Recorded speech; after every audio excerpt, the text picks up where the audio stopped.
Someone or something is thinking about the spirit of healing, a legendary being that resonates with all things in the world and performs miracles. It is said to possess incredible beauty and power, being revered as a goddess in the human world. A creature keeps thinking that, with such a reputation, it believes the goddess should be able to heal Catless too. Then, it starts praying to the spirit of healing, whom everyone says can cure all the world's ailments.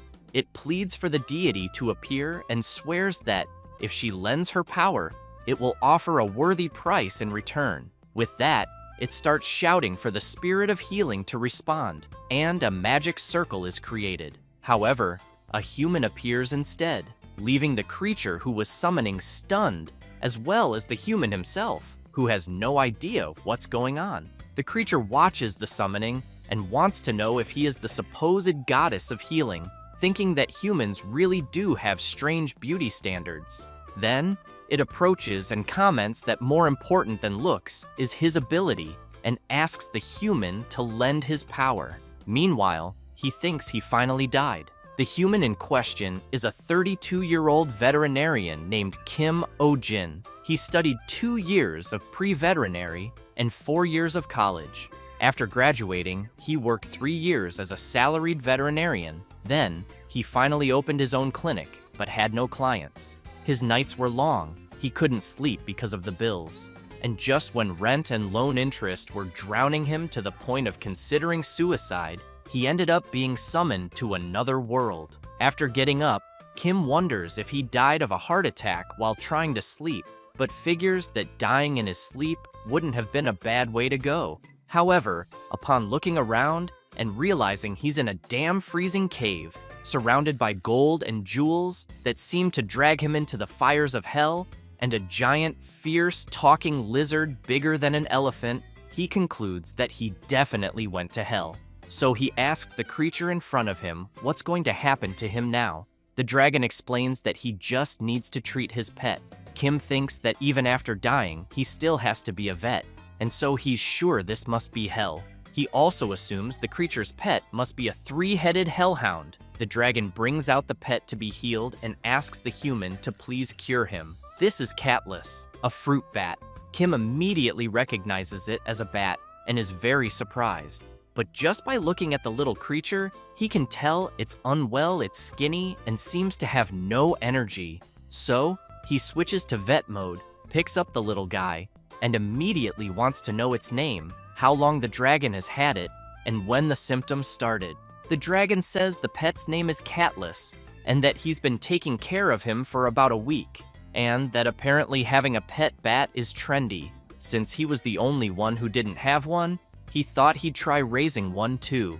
He saw the little guy stuck at the entrance of a dungeon and picked him up. The protagonist can't believe what he just heard and thinks this is the second type of owner he hates most, the kind who irresponsibly gets pets just because it's trendy. However, he explains that Catless is really skinny and wants to know if the dragon has been feeding him properly. The creature says not really, because his pet barely eats, but emphasizes that he hunts fresh animals every day and gives their blood to his pet to drink, but it doesn't even touch it.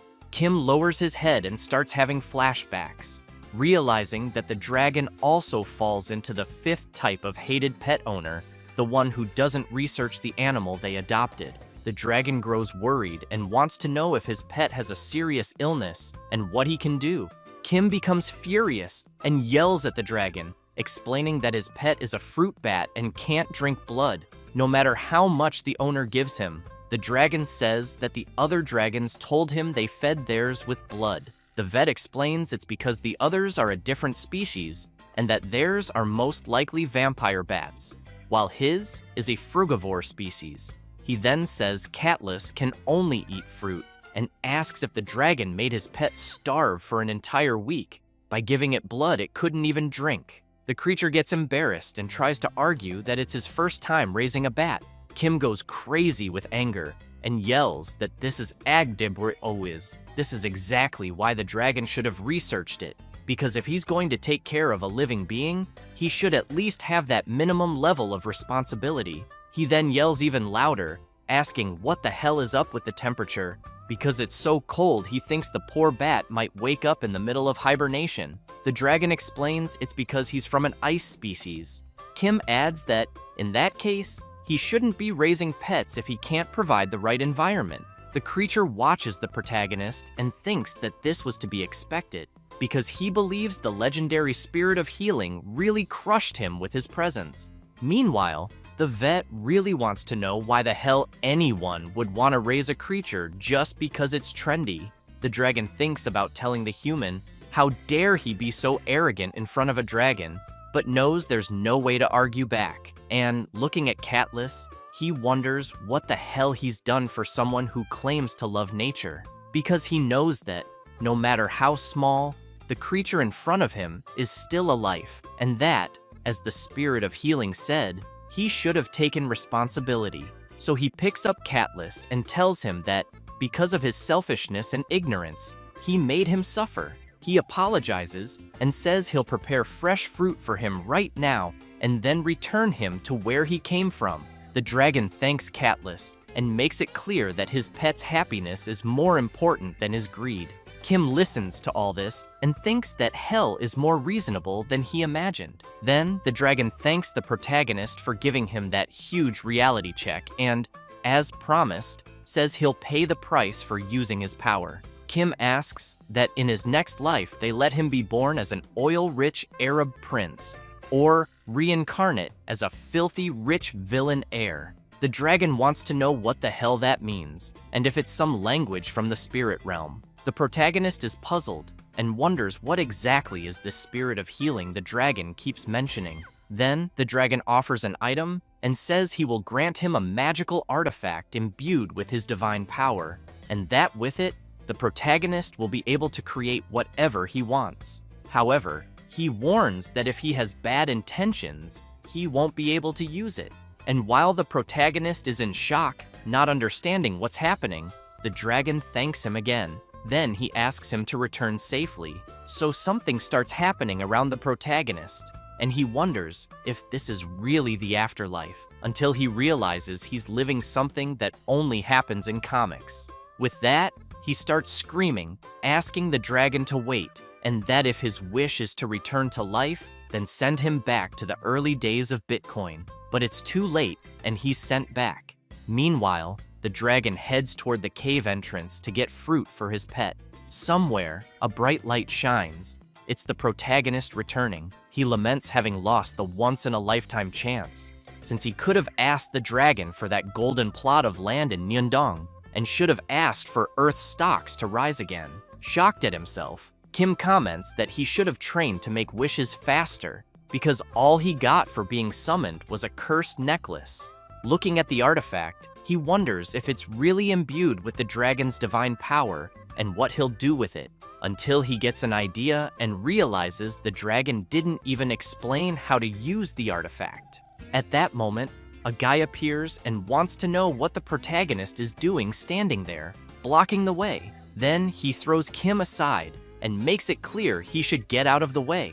The protagonist is confused by this, but he hears a noise and is surprised to see several people on the street selling all kinds of things. A man bumps into him and tells him to move out of the way. Kim touches his shoulder and realizes the bump was real, so he wonders if he reincarnated or if it could be possession. But he quickly remembers that the dragon said he would send him back home.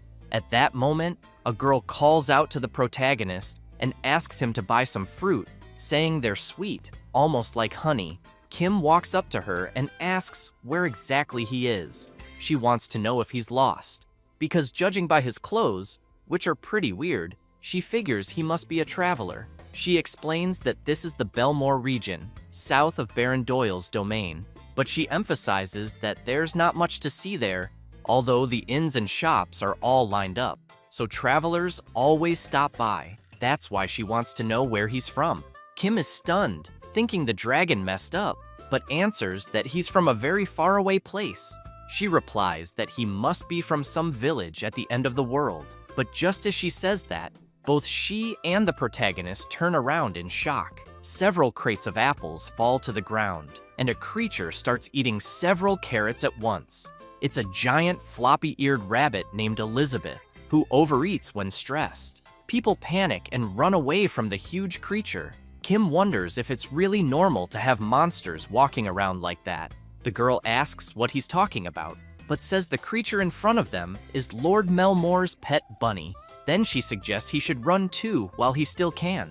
The protagonist turns around, confused by the term bunny, but the girl doesn't hesitate and runs off. Kim turns as he hears screams. A child is on the ground, crying for her mother, near the huge creature, who opens her massive mouth to try to eat the little girl. Kim gets extremely worried and wonders how the hell that's just a bunny.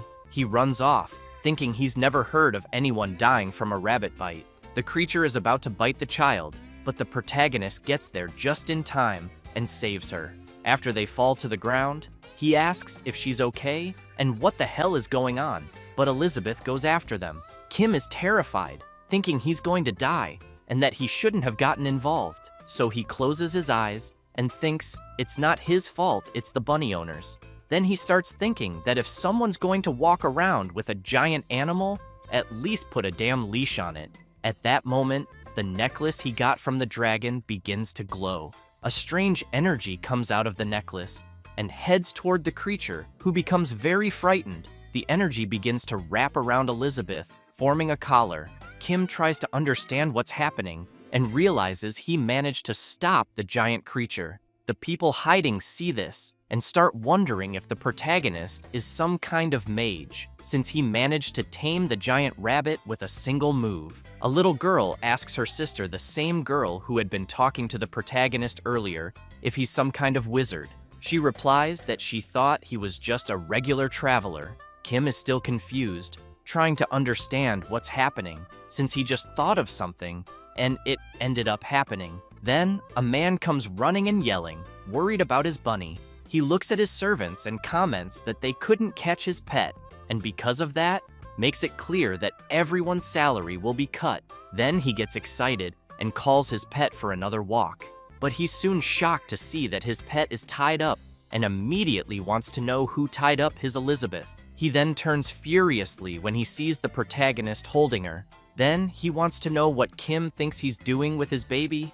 Kim apologizes for restraining her without permission, but points out that someone almost died. The chubby guy hugs his creature and says there's no way his bunny would do something like that, and tells the protagonist to let her go and back off. Kim gets furious and tells the owner that if he's so sure, why doesn't he stick his head in her mouth, thinking this is one of those owners he hates most, ones who never admit their pets could do anything wrong. He then asks if the guy has any idea how strong a rabbit's bite is. He says she could crush his soft skull like a boiled potato.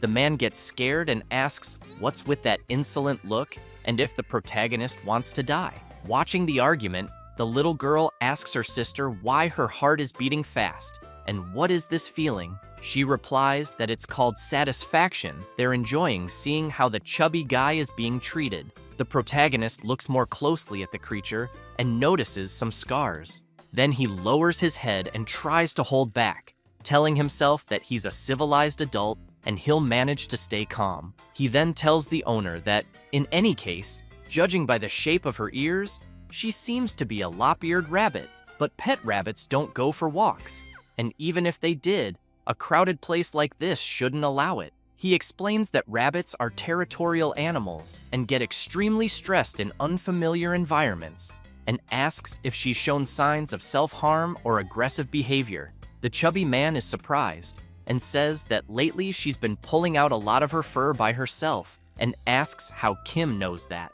Kim emphasizes that it's one of the common behaviors when they're stressed, and if it continues, she could become seriously ill or have her life drastically shortened.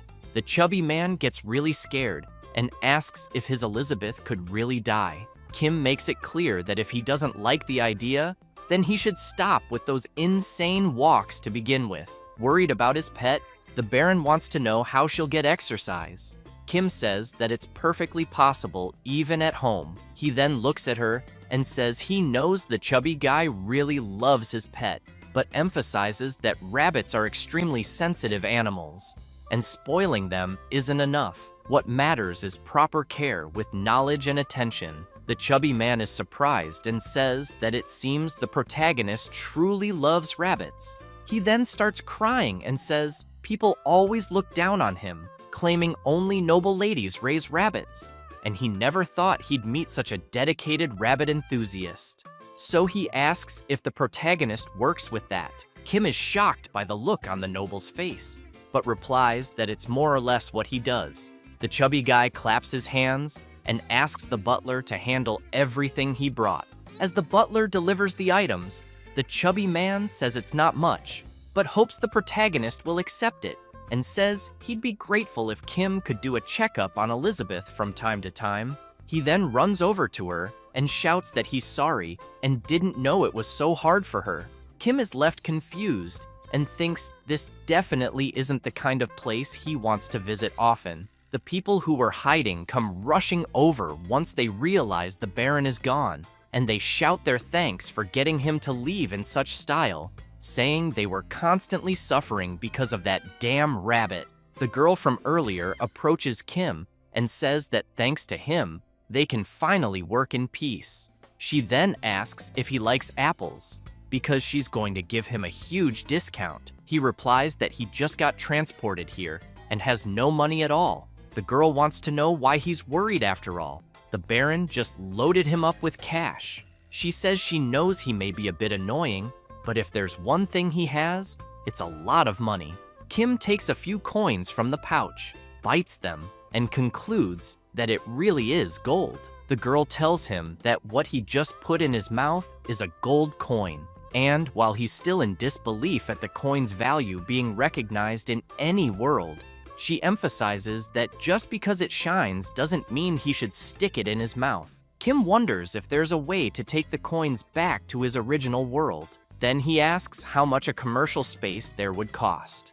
The girl wants to know why his eyes are shining like that. So the protagonist gets an idea and says he's going to open a second branch right there, and with the money he earns, he'll pay off the debt from the first branch in the real world. Sometime later, Kim thanks everyone for being there and says he thinks all the expected candidates have arrived. Looking at them, he comments that he hopes one of them is the chosen one. Then he takes a deep breath and asks if they can begin the game of life or death. This is the job interview for Kim Ojin's veterinary clinic team. A few days earlier, the protagonist went to the Baron and said he wanted to open a veterinary clinic. The chubby guy asked if he really intended to settle there and what he would need: money, a house, or land. So the Baron showed him a house and told him it was his. Kim was very impressed with what he had just received and thought that, in the end, the most important thing in life was connections. With that, the opening of his branch went super well, and as soon as people found out he was settling there, the Baron even prepared a shop. While cleaning the place, he noticed there was a lot of rabbit stuff, but didn't care since he got the spot for free. So now that he had a shop, all he needed was to make the business succeed. However, he knew he still didn't know much about the place, especially about the dragon he had met. And because of that, he figured he'd need to find him again to return to the real world, since the dragon had said he would send him back, but ended up dumping him there. Then he started putting up notices, saying he needed someone who knew the region well and had knowledge of animal medicine. And so, back to real time, the job interviews began at the veterinary clinic branch. The first interviewee introduces himself as Thomas, the second son among 3 brothers and 2 sisters, born of a strict father and a kind mother. That's why he trained both his body and his character. Kim evaluates the first candidate and thinks he has no personality at all. The second interviewee says his name is Philip and that his family has worked with animals for generations. Kim is surprised and wants to know what exactly his family does. Philip pulls out a cleaver and says they run a butcher shop, and he's handled animals since he was a child. He also emphasizes that no one in the region handles a knife better than him. Kim evaluates the second candidate and thinks he needs to be very careful with whom he hires, because apparently there are way too many crazies in this world. Then he calls in the third candidate But as soon as he sees the guy, he figures that judging by his face, he probably already chopped someone up. Still, he thinks he can't judge by appearance. So he asks the third candidate why he applied for the job. The guy starts shouting, asking if the protagonist is the famous mage, saying he searched everywhere for him, and begs to be used as a doormat. Kim is stunned and decides that from now on, he absolutely will judge people by their appearance. The lunatic starts approaching him in a weird way, and Kim wants to know what the guy is doing. Then he shouts, telling him to stay away. At that moment, someone calls the protagonist director and asks when it will be their turn. While Kim is desperately trying to stop the crazy guy from doing anything, he wants to know if that person really thinks it's a good time to ask that. The person asks if they should clean up the mess. In a total panic, the protagonist replies, yes. So the person lands a massive punch on the lunatic who was trying to grab the protagonist, slamming him hard into the wall. Then she introduces herself as Selena, saying she's a traveling animal specialist and also performs basic procedures. To sum it up, she believes she has the experience for the position. Without hesitation, Kim gives Selena a score of 100 and tells her she's hired. Kim thinks that's how a veterinary technician was hired at his affiliate clinic in another world. The next day, Kim is thinking about the hot sun and the welcoming new environment, but he realizes it's already late and there's no sign of his new employee. He admits he hired her on impulse and wonders where he should post a new job listing. Then someone knocks at the door and he thinks she finally arrived. So he goes to the door and, as he opens it, asks if she had a good lunch. But it's not his employee. It's a guy who laughs and says he hasn't eaten yet and asks if he was supposed to. Kim immediately wants to know who the guy is. After they enter, the protagonist starts buttering him up and asks if he prefers water or tea. The man replies he prefers tea. While preparing it, Kim thinks that his first customer at the new branch has finally arrived. Thinking this is the first step to paying off his debt in the real world. He concludes that this time it's going to work because he's already analyzed all the mistakes of the first clinic. Back in his first clinic days, after explaining that the dog's front paw injury was properly treated, he emphasized that the pup seemed to have tartar buildup and that the owner would need to brush its teeth frequently. The dog owner, looking discouraged, asked if he really had to do that because it sounded annoying. Without filtering his words, the protagonist asked why the owner would even bother. Might as well let the tartar build up, the gums swell, the teeth fall out, and just go to hell already. After that, he saw a review of his clinic online, with many people saying the owner was insane and didn't know how to talk to people. Remembering that, he knew he didn't control his temper back then, and that his mouth was his downfall. But now he plans to win people over with charm and price. So he asks the guy in front of him where the pet is. The man shows that the animal is in his pocket and says his name is Pojak, and he's a lizard. Kim is impressed when he sees the creature. He reflects that he thought all animals in that world were nuts after that giant rabbit, but luckily, what he's seeing looks like a normal lizard. Then he tries to hold it in when he realizes the pet is in the owner's pocket and asks where the cage is. But his conscience, because of the debt, tells him to stay calm. Maybe the owner doesn't have anywhere else to put the pet. The guy yells, saying it's cooler to keep his pet in his pocket, which makes Kim furious. His conscience begs him not to react and just focus on work. The client wants to know why the vet is gripping the table like that. After calming down and thinking he finally managed to control himself, Kim asks why the owner brought Pojak and if he's sick. The guy says it's because his pet seems really weak and that he's also sensitive to cold. Kim explains that's normal for lizards. The client also says that when he grabbed the lizard's tail, it fell off. Kim holds back again and says that's also normal.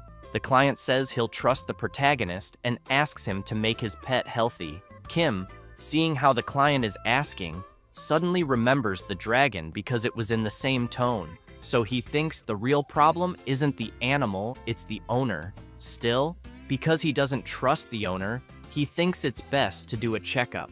After picking up Pojak, he he notices something strange about the creature's skin. Kim comments that it looks like Pojak has disectisis, a condition where the skin-shedding process doesn't go properly. The client asks the protagonist to be very careful when touching him, since Pojak is a bit aggressive, as he was picked up from the street. While Kim touches the creature's skin, it starts to get annoyed. Then, it fills its mouth with something, which leaves the protagonist quite confused, trying to understand what's going on. At that moment, Pojak opens its mouth, and a powerful fireball appears. Quickly, Selena shows up, grabs Kim by the shirt, and pulls him out of the way of the creature's fireball. She makes it clear that he almost got a face full of fire from a salamander, and that she almost lost her boss on the first day. However, Kim is pinned to the wall from the impact. Then he comments that maybe it would have been better to be hit by the fireball. After that, Kim concludes that, to begin with, he can't examine Pojak with bare hands, since, being a salamander-type creature, it spits fire when it feels threatened. While the protagonist wants to know if there's something like fireproof clothing around, Selena asks the owner where he got the salamander. The guy says he picked it up back on the mountain, that it was love at first sight, and he brought it right away. But he wants to know if maybe she's jealous. She replies no, but wants to know, to begin with, if it's not illegal to capture salamanders from there, since they are too wild to be kept at home, and their numbers are already low due to illegal hunting. The guy is completely shocked to hear that, and asks if that means he can't keep Pojak. Selena replies that, unfortunately, no, because it's illegal, as she mentioned, but she asks the owner not to worry too much, because she thinks that if they say they're just treating Pojak temporarily, people will probably let it slide, as long as the owner releases him back into the wild after the treatment.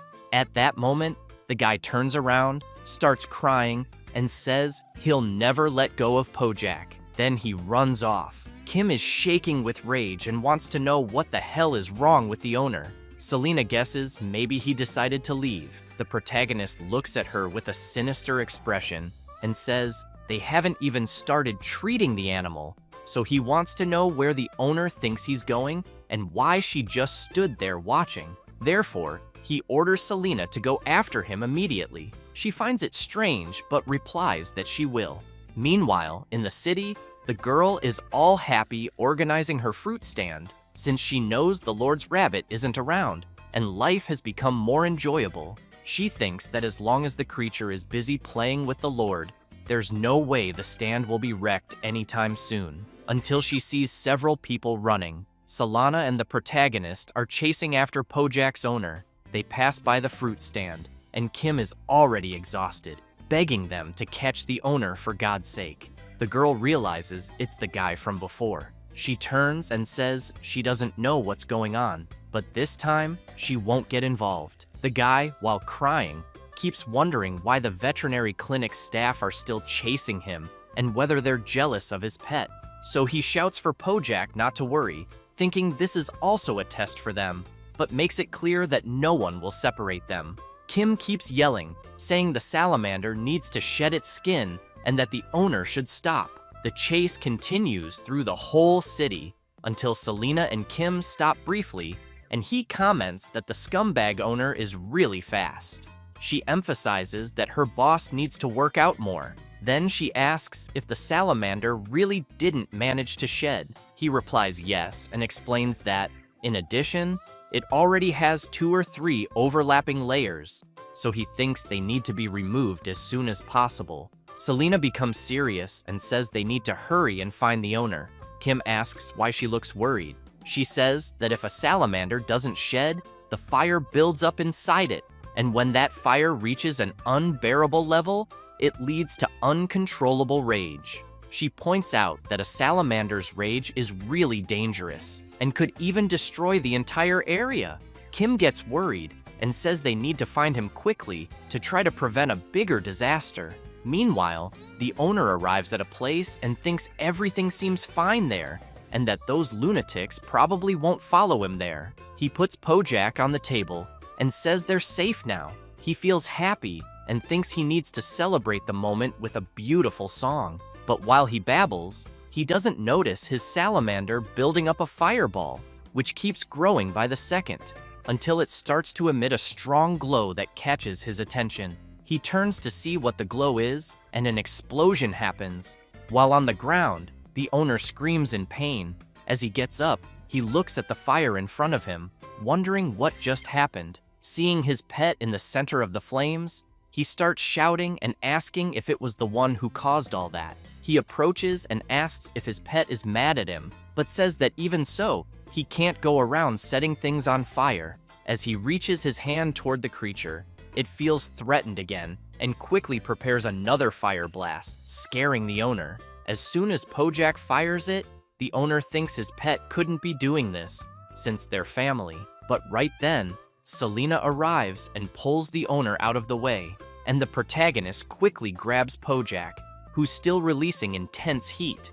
Kim asks his assistant if the creature's fury targets people. She explains that Pojak has completely lost reason and emphasizes that if they leave things as they are, the fire will only grow stronger, so they need to calm him down. Kim starts shaking Pojak back and forth, trying to figure out how to do that. And just as the little creature prepares another attack, the protagonist thinks that if only they had a fire extinguisher. At that moment, the necklace he got from the dragon starts glowing intensely, and suddenly, a fire extinguisher appears in the protagonist's hand. He's surprised, but doesn't think twice and sprays it right in the creature's face. Pojak is confused, but Kim keeps spraying. He then thinks that the necklace he received is really useful. After putting out the flames, Selena comments that it looks like they managed to calm things down and asks Pojak's owner if he's okay. He's still pretty shaken,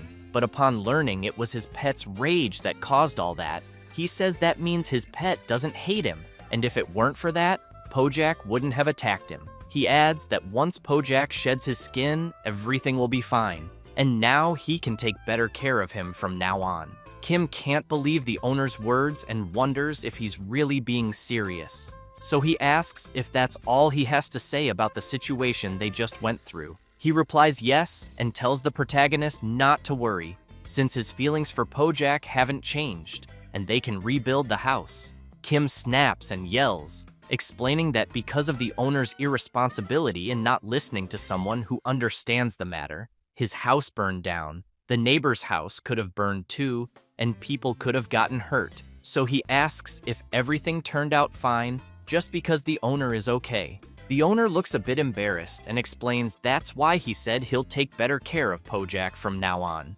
Kim takes a deep breath and tries to hold back so he doesn't lose his temper. He then makes it clear that he shouldn't raise wild animals irresponsibly, since they have their own environment to live in. And besides, he emphasizes that bringing them in just because they're cute, without truly knowing the animal's ecology, he wants to know if the owner really thinks that's what love is. Because if Pojak goes into a rage again, he asks if the owner is confident he can handle the creature on his own. The owner gets really upset and can't say anything. Kim also states that life can't be sustained by affection alone. After the protagonist explains all that, some time passes, and in a certain part of the forest, he's impressed, saying that now that Pojak has shed his skin, he looks much healthier. Selena comments that the creature's appearance looks good too. However, they start wondering how the creature grew so fast in such a short time. Still very puzzled, Kim wants to know how such a big body fit inside the shell. Selena replies that that's the mystery of nature. Meanwhile, the owner is feeling pretty down, thinking about how much his pet has grown and that he probably won't need him anymore. Tears well up in his eyes as he thinks that his pet is returning to the vast nature that can embrace his existence.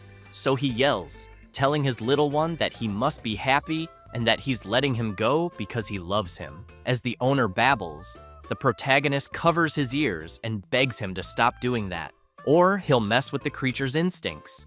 With that, Pojak runs off, and his owner shouts after him. The guy is disappointed, wondering how his pet could leave without saying goodbye. Selena tries to console him and tells him to relax, since salamanders don't understand the concept of ownership. She emphasizes that they probably just saw him as a food-bringing servant. The guy asks if that's supposed to be comforting, but they don't notice someone approaching. It's Pojak, who opens his mouth and starts forming a huge fireball. Everyone turns around, startled, but the creature turns his attack into a display of fireworks, which surprises his owner, the protagonist, and his assistant. The guy is thrilled by the farewell and says Pojak really is amazing. And with that, the first patient completed his treatment. Later, back in the city, the guy is playing his guitar surrounded by a crowd. As he sings and says his name is Roisha, he performs a song dedicated to the protagonist, with a special appearance by the Starlight Children's Choir. Roisha continues the song, joined by another special guest, the artist Djembe Foamhead. Selena says Roisha is a well-known bard in the region. The protagonist doesn't like any of this, and wonders if he's really a bard. But he notices a lot of people around staring at him and saying he's the music mage the bard is singing about. Then he gets an idea he thinks could make a lot of money. He holds up a banner that says the artist is a genius and claims this is real music and that it's the first time a song has moved him. A few days after the song's release, at the protagonist's veterinary clinic, several people are knocking at the door wanting to know what time they'll open. Kim wonders if he should quit, as they're experiencing an unprecedented boom. After several hours of consultations, there are still people outside. With an exhausted expression, Kim says the checkup is over and asks the client to return next week for a follow-up. Selena teases her boss's expression and says that before next week, she'll probably be preparing his death certificate. Out of his mind, the protagonist keeps saying he needs to earn as much as possible while he can. Selena points out that his lifespan is also being drastically reduced. Kim notes that it's already been a month since he arrived there, and that, thanks to the Lord, his second branch is a huge success. In the early days, he also struggled with so many clients, but after seeing how much money he made in a single day, he always kept calling in the next customer, even when the clinic was closed. Because of that, he concludes that what he's learned about the world there, while treating patients, is that even in this world, humans' best friends are dogs and cats, only some breeds are a bit different. After a long day of work, he starts feeling his shoulder, stretches, and comments that he's really tired. But Selena tells him they still have the last client of the day. Kim wants to know what kind of animal it'll be this time. Selena says it's a shaman and explains it was originally a hunting dog, but she heard it recently became popular as a pet. However, she also heard that because it's very aggressive with anyone except its owner, it has the highest abandonment rate. Kim says he sincerely wishes that all humans who want to raise pets just to follow trends would be eliminated. Selena goes on to say that the adult shaman reaches a human's upper body in height, and its claws and teeth are sharp enough to pierce a boar's skin, so she thinks her boss should be careful. When the client comes in, Kim thinks that just hearing about it already makes it sound like a ferocious breed. As soon as the client opens the cage, the shaman puppy, named Choo-Choo, known for its strong loyalty, comes out drooling. Kim looks at his assistant, and she comments that she forgot to mention the dog is only 3 months old. The client tells the protagonist that since the day before, the puppy has been limping and wants to know if it might be injured. Kim is confused, wondering where the puppy's legs are. He picks it up to check and thinks that, at 3 months, the puppy's joints should already be strong. Then he notices a small thorn stuck in its little paw. As he removes it, he says there was a thorn lodged in the paw, and that now the pup should be fine. He just needs to disinfect it. After that, the little puppy gets all excited and starts jumping around, and the protagonist thinks it looks like a ball of yarn, but is happy about it. His assistant notices. After the satisfied client leaves, the protagonist collapses and says it's finally over. Selena comments that he looked happy. Kim is confused and asks her to be more specific. She wants to know if he was happy because the puppy was cute or because the job was done successfully. Kim wants to know why she's curious about that. She replies that it's surprising to see him smile when money wasn't the main thing. He takes a deep breath and says that just for that day there weren't any seriously ill animals. since he believes the hardest part of being a vet is constantly having to face sick animals, and that when you love animals, the affection you feel becomes a burden. So he tried to exclude emotion and remain calm. But when he found out owners were abusing the situation, asking to keep their pets longer just to extend their vacation, he started yelling and being more aggressive with the owners. After thinking about it, he gets up and says they're closing and cleaning up quickly. Selena says it's already getting dark outside. Kim replies that it's because they had so many clients and tells her that if she wants to go home, she can, since the sun will set soon. Then he sees someone outside looking desperate. The man is shouting for the protagonist, begging him for help. Shocked, Kim asks if Selena can also do exorcisms. She grabs a broom and says maybe physical attacks might work. The man opens the window, startling the protagonist, then grabs him and runs off with him. Selena just watches, unable to believe what just happened. After the man takes Kim to a place, he keeps apologizing, then says he didn't know Kim wouldn't have the strength to climb a small mountain. Completely exhausted, Kim asks who the hell he is. The man apologizes again and introduces himself as Schwein, a public official who manages the territory. He starts banging his head on the ground and explains that the reason he came like this is because he heard Kim even managed to calm down the Lord's rabbit. So he wants to know if the protagonist could capture a lost dog. Kim is very confused, not really understanding the guy's request. At that moment, Selena shows up and replies that they're not an animal rescue organization. Kim agrees with her and emphasizes that a vet is someone who treats animals. Schwein looks disappointed and says he doesn't have anyone else to ask and is really out of time. Selena wants to know what kind of time he's talking about. He explains that about 2 months ago, this dog he's referring to settled on the mountainside. But luckily, that's the very place they were planning to build a path, and they tried to catch it themselves, but the dog is too agile, and the construction date is in 2 days. Kim asks what will happen if they can't catch the dog. Schwein says the army will be dispatched, and the moment they deem a rescue impossible, the army will eliminate the dog on sight. Hearing that leaves the protagonist stunned. Schwein begs for help and emphasizes that he really doesn't have much time. Kim is a bit hesitant to get involved but still wants to know where the dog is to begin with. He points out that he's a vet and has never done any capturing, so he needs to at least see the dog to understand the situation. Schwein is happy and says the dog is just a bit further ahead.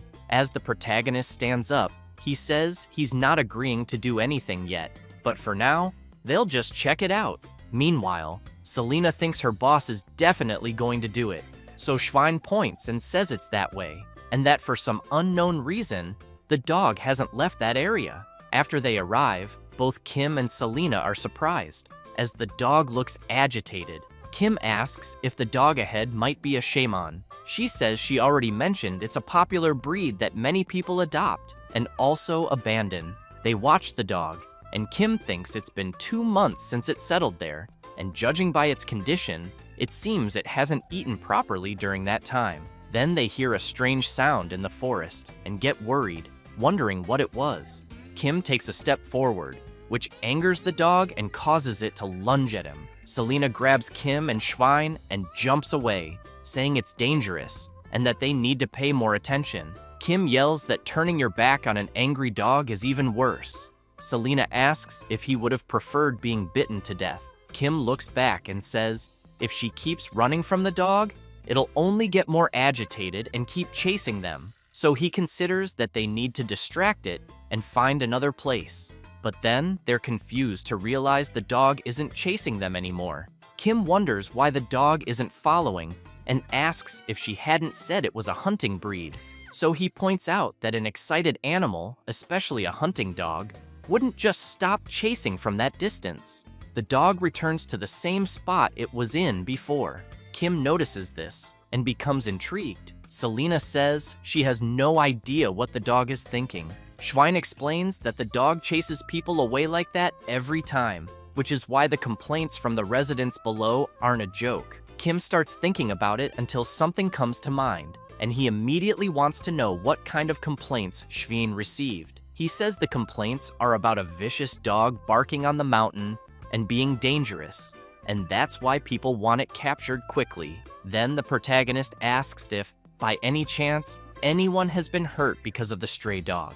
Schwein answers yes, but after thinking a bit, says no, there haven't been any such complaints.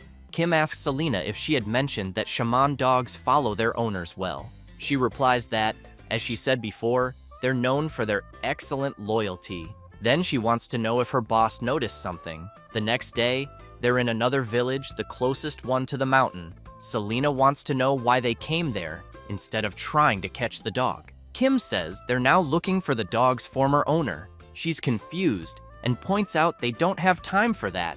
So wouldn't it be better to just catch the dog? They could simply put food in a trap cage to lure it in, since it looked hungry. Kim says clearly that the dog wouldn't be lured by food. Selena doesn't understand and asks him to explain. He turns to her and asks why.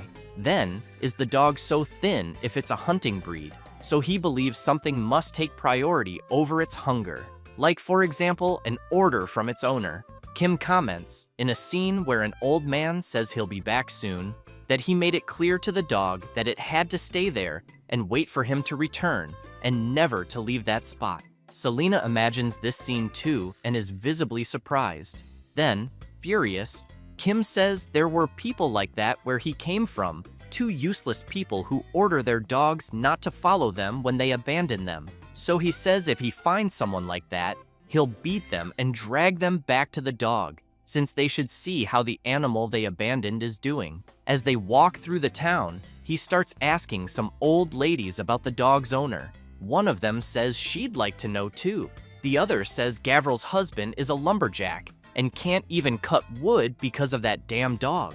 Then the protagonist asks some children. The kids scream that their mom won't let them go to the mountain because of the dog. After getting nowhere with the children, Kim finds an old man and asks if he knows anything, but the kind old man can barely hear and ends up saying nothing useful. So the protagonist gets tired after asking so many people. Then he asks Selena if people really live there, because nobody seems to know anything. She says that, in any case, it's clear everyone dislikes the mountain dog somehow. Kim says he can't believe no one knows anything. Then a girl appears and says the villagers don't know them very well. She asks if the protagonist is looking for the lost dog's owner, because this is the first time someone has looked for Mr. Jake. Kim is surprised and asks if she really knows the dog's owner. She simply asks Kim to follow her. So they go to a humble house near the mountain. Kim comments that it seems Mr. Jake lived really far from the village. The girl confirms and explains that's why the villagers didn't know him well. As she knocks on the door, the protagonist wonders if the man really lived alone with a dog in such a remote place. But the girl explains it's not what he's thinking, and then points to the side, leaving Kim shocked. She shows him a grave. Then she says that Mr. Jake passed away about 2 months ago, caught in a landslide, and that he lived a lonely life, but was truly a good person. Kim wants to know if Mr. Jake really died 2 months ago. The girl confirms and says he had no family, so she had to take care of his funeral, and that even though everyone is cursing the dog's owner, the truth is that Mr. Jake didn't abandon the dog, he simply couldn't come back. Kim stands in silence, staring at the old man's grave. The girl also emphasizes that she tried to bring the dog back too, but it was useless. And if the protagonist is there because of the dog, she wants to know if he could help Max, which is the dog's name. Kim becomes thoughtful, then clenches his fist tightly, bows, and asks that Mr. Jake rest in peace. He then says he's truly sorry for the misunderstanding and that they will definitely rescue Max on Mr. Jake's behalf. After that, the afternoon arrives, and Schwein is nervous, wondering if the people in front of him weren't supposed to come the next day. The army representative says their work ended early, so they headed out right away. Schwein tries to argue with them, asking if they could just rest for the day and come back tomorrow. But the leader questions why there's any need to drag this out until the next day, since they can just handle it now. It's not like they haven't dealt with wild beasts before. And in the end, people don't like the situation either. so he asks who would say anything if they dealt with it a day early. After entering Mr. Jake's house, Kim notices a scent of herbal medicine in the air and wonders if the old man might be an herbalist. He then tells the others that, for now, they'll just go along with the old man's aroma. Selena mentions that there are some clothes hanging there. Kim stops in front of a photograph and stares at Mr. Jake smiling happily with the dog Max. Thinking about it, he figures the old man must have really cherished his pet, which makes him want to find out what happened. Selena says that apparently Mr. Jake was searching for mandrakes. Kim doesn't understand and asks her to clarify. She points to a poster and says she's talking about the one on the wall. The protagonist gets a bit intrigued and thinks he might have seen something like that in a movie.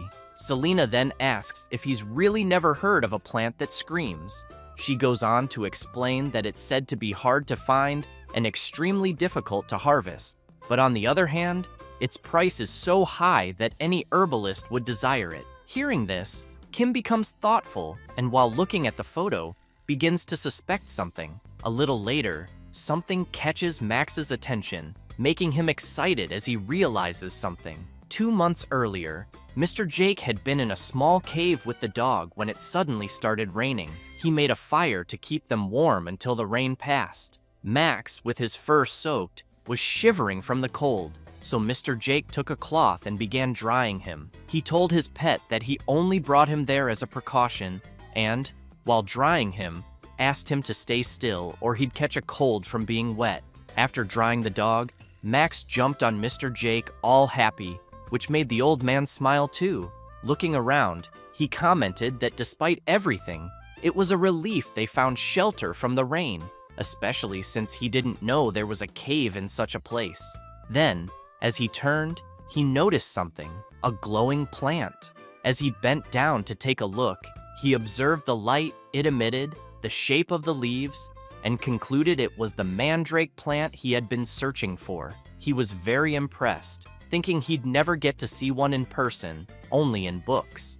So he considered going back home to get his equipment. The dog started trembling and growling, suggesting he wanted to go with him. But Mr. Jake made it clear he'd go alone since it wasn't far. He explained he'd be back soon and told Max to wait there.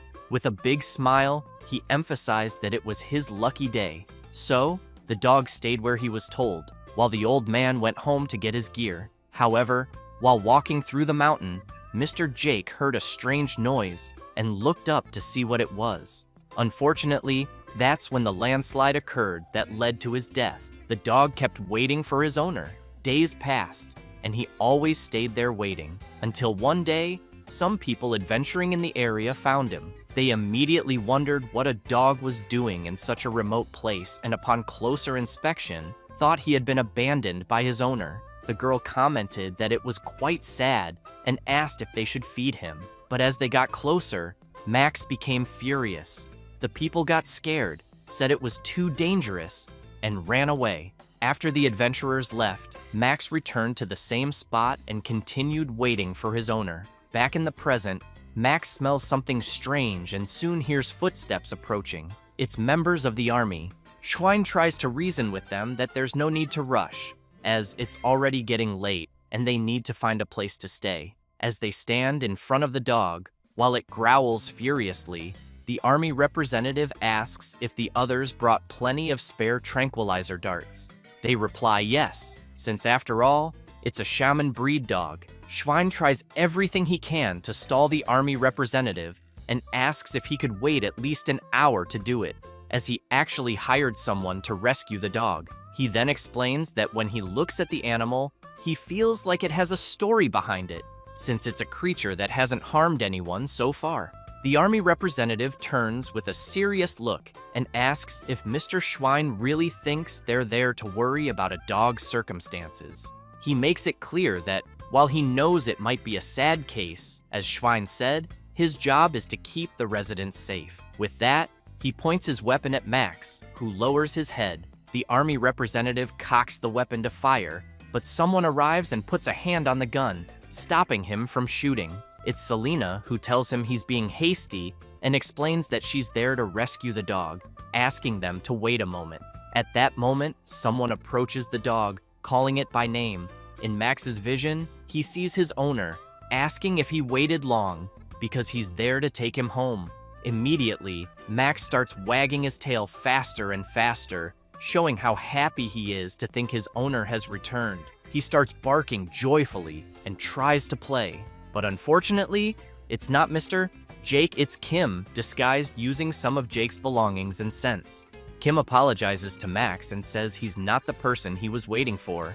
He then calls the dog to come home. Later that night, somewhere else in the forest, a creature runs in desperation until it stops to check if it's still being followed. And indeed, something is lurking and watching it.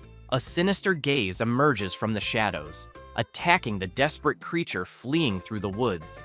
The next day, someone begs the protagonist for help. He's stunned by what he sees, and staring at the creature in front of him, comments that it's too fat to even move. The creature is a hamster of the floppier breed named Ping Ping. It has no specific features and makes a ping sound when it jumps. The owner picks up the adorable creature and tells the protagonist he's lying because Ping is skinny and has been sweet this whole time, and that he only eats 7 meals a day. Kim makes it clear that if his pet doesn't reach a healthy weight, it might develop a serious illness. He then asks for the next client to come in. It's Mr. Schwein, who immediately asks how the protagonist is doing. Kim reflects that Max came down the mountain to the village with him, but still couldn't accept his owner's death, and that everyone was heartbroken to see him refusing to leave the grave for a while. But fortunately, it seems he's opened up to the person who persistently cared about him. With that in mind, Kim wants to know why Schwein is there and whether something is wrong with Max. As someone places a box on the counter, Schwein replies that he's actually there because of an item. When they open the box, he reveals it's a mandrake plant. Selena observes and comments that it's strange for a mandrake to be exposing its roots above the ground, since they're usually buried deep in the soil. Kim thinks that the late Mr. Jake discovered the mandrake in front of him, and they decided to keep the plant as a memento. Schwein says that as soon as he transplanted it into a pot, the mandrake immediately ended up in that state. He adds that the plant started screaming day and night, and that he even tried covering it with soil, but it would always come out again. He then emphasizes that people around there can't go a moment without earplugs now, and more than one resident has had their eardrums ruptured. Selena comments that she's heard of cases like this, and that sometimes mandrakes are picky about their environment, and this seems to hate the current setting. She concludes that it must be very hard to deal with,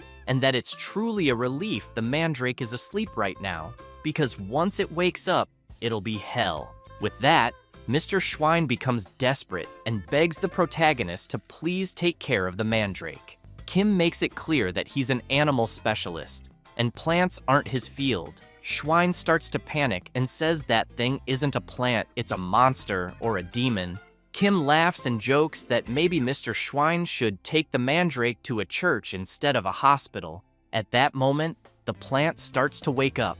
Mr. Schwein and his henchmen immediately run off, leaving the plant with the protagonist, who starts yelling for them to come back. Then, furious, he rants that he's seen people abandon animals before, but it's the first time he's seen someone abandon a plant. Selena removes the container that was keeping the plant confined and explains that, as she said earlier, mandrakes are very valuable medicinal herbs, not just the leaves and stems, but even the roots can revive the dying. Kim points out that it doesn't matter how valuable a medicinal herb is, what's the point if you can't control it? Selena notices the plant is waking up and warns Kim. The two of them cover their ears.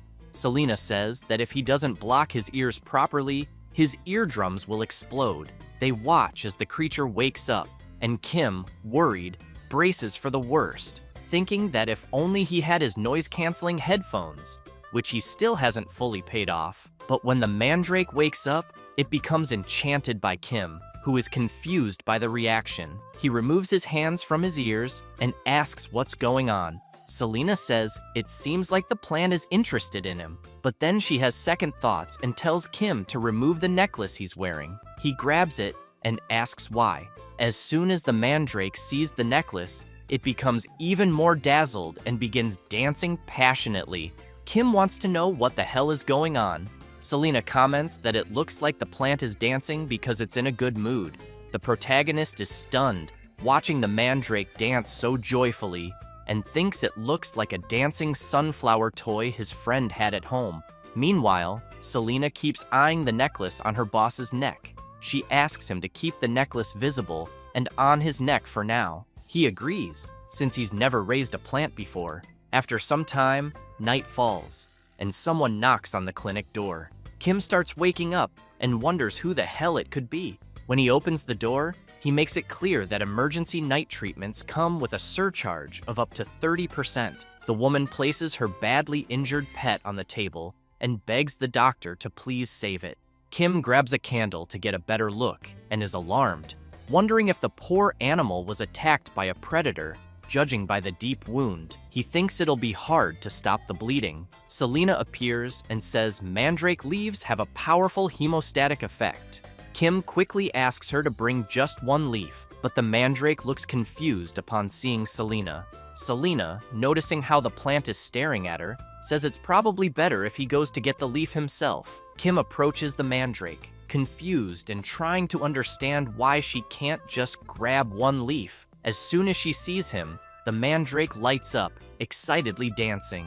She then plucks one of her own leaves and hands it to Kim, who watches in horror, wondering what on earth is going on. After applying the treatment with the mandrake leaf, he comments that it was incredible the bleeding stopped instantly. The woman begins crying with joy, thanks the doctor, and says she'll never forget this favor, even if she dies. He smiles and tells her the pet will need outpatient care for a while. So he walks back to his bed and thinks he can finally try to get some sleep. However, 30 minutes later, while sleeping peacefully, someone else starts screaming for help. When Kim goes to check, he finds another creature with the same type of wound as the last one. The protagonist observes with his friend and says the little animal was attacked by the same creature as before. Looking more closely at the wound, he concludes that it's not a hunting injury. He then considers that maybe whatever did this was just playing around like a psychopath. The pet's owner is scared and asks what he means by that. Selena says she's never heard of anything like it either and wants to know if it might be some new kind of monster. At that moment, the child with her mother starts yelling, saying she knows who the culprit is. She says she's pretty sure it's Baron Doyle's pet wolf because she knows he walks through the forest with that wolf and that playing with weak animals is his hobby. Kim is shocked and wants to know if there's no animal protection law there, and if they just let that happen. The child's mother says she thinks it's because the Baron is a noble. The protagonist goes crazy with rage and comments that this feudal class society is really annoying. After that, a week passes, and several people come asking the protagonist to save their pets.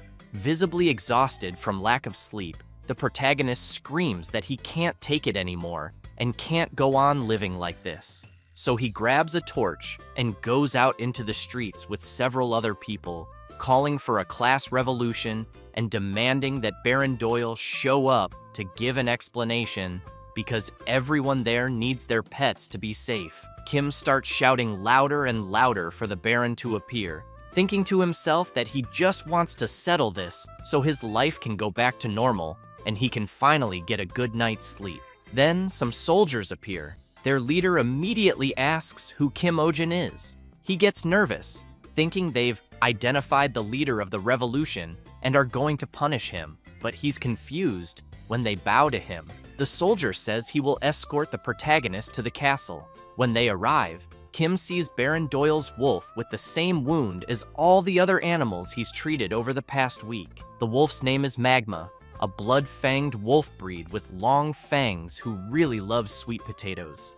The Baron is in despair and crying, begs the protagonist to save his beloved pet, saying he'll reward him greatly if he does. Both Kim and Selena observe the wolf, wondering what the hell is going on.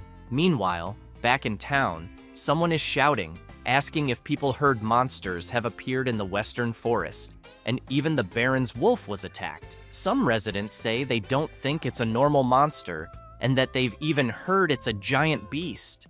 Another very frightened resident says that after the animals, the monster will go after people, so they start considering evacuating to the lower village before it's too late. But someone comes running, telling everyone not to worry because Baron Doyle has launched a monster subjugation operation. He explains that they're setting up a giant trap to catch the beast, and that soldiers are patrolling day and night, so it's only a matter of time before the beast is caught.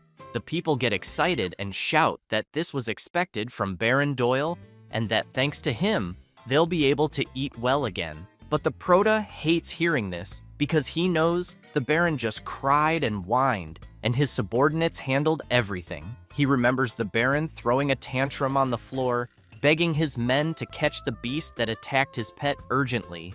And as he watches people praising Baron Doyle's name, he thinks this is media manipulation, and he didn't even know that could exist back in the Middle Ages. Selena notices something about her boss and says he's got a suspicious look on his face. He asks if the animals treated at the clinic so far were mostly attacked in the eastern forest near the village, since the place where Magma, the Baron's wolf, was attacked was deep in the western forest and far from the village, and that the location where the Baron is leading his soldiers in the monster subjugation operation is also the western forest. So while it seems logical to focus the investigation on recently affected areas, it's strange that they haven't even considered the eastern forest. Selena explains that, in her opinion too, there are many suspicious points, since the western forest is a place where villagers don't usually go. Kim finds that odd and immediately wants to know why. She says she's heard many ghost stories and rumors circulate about that place.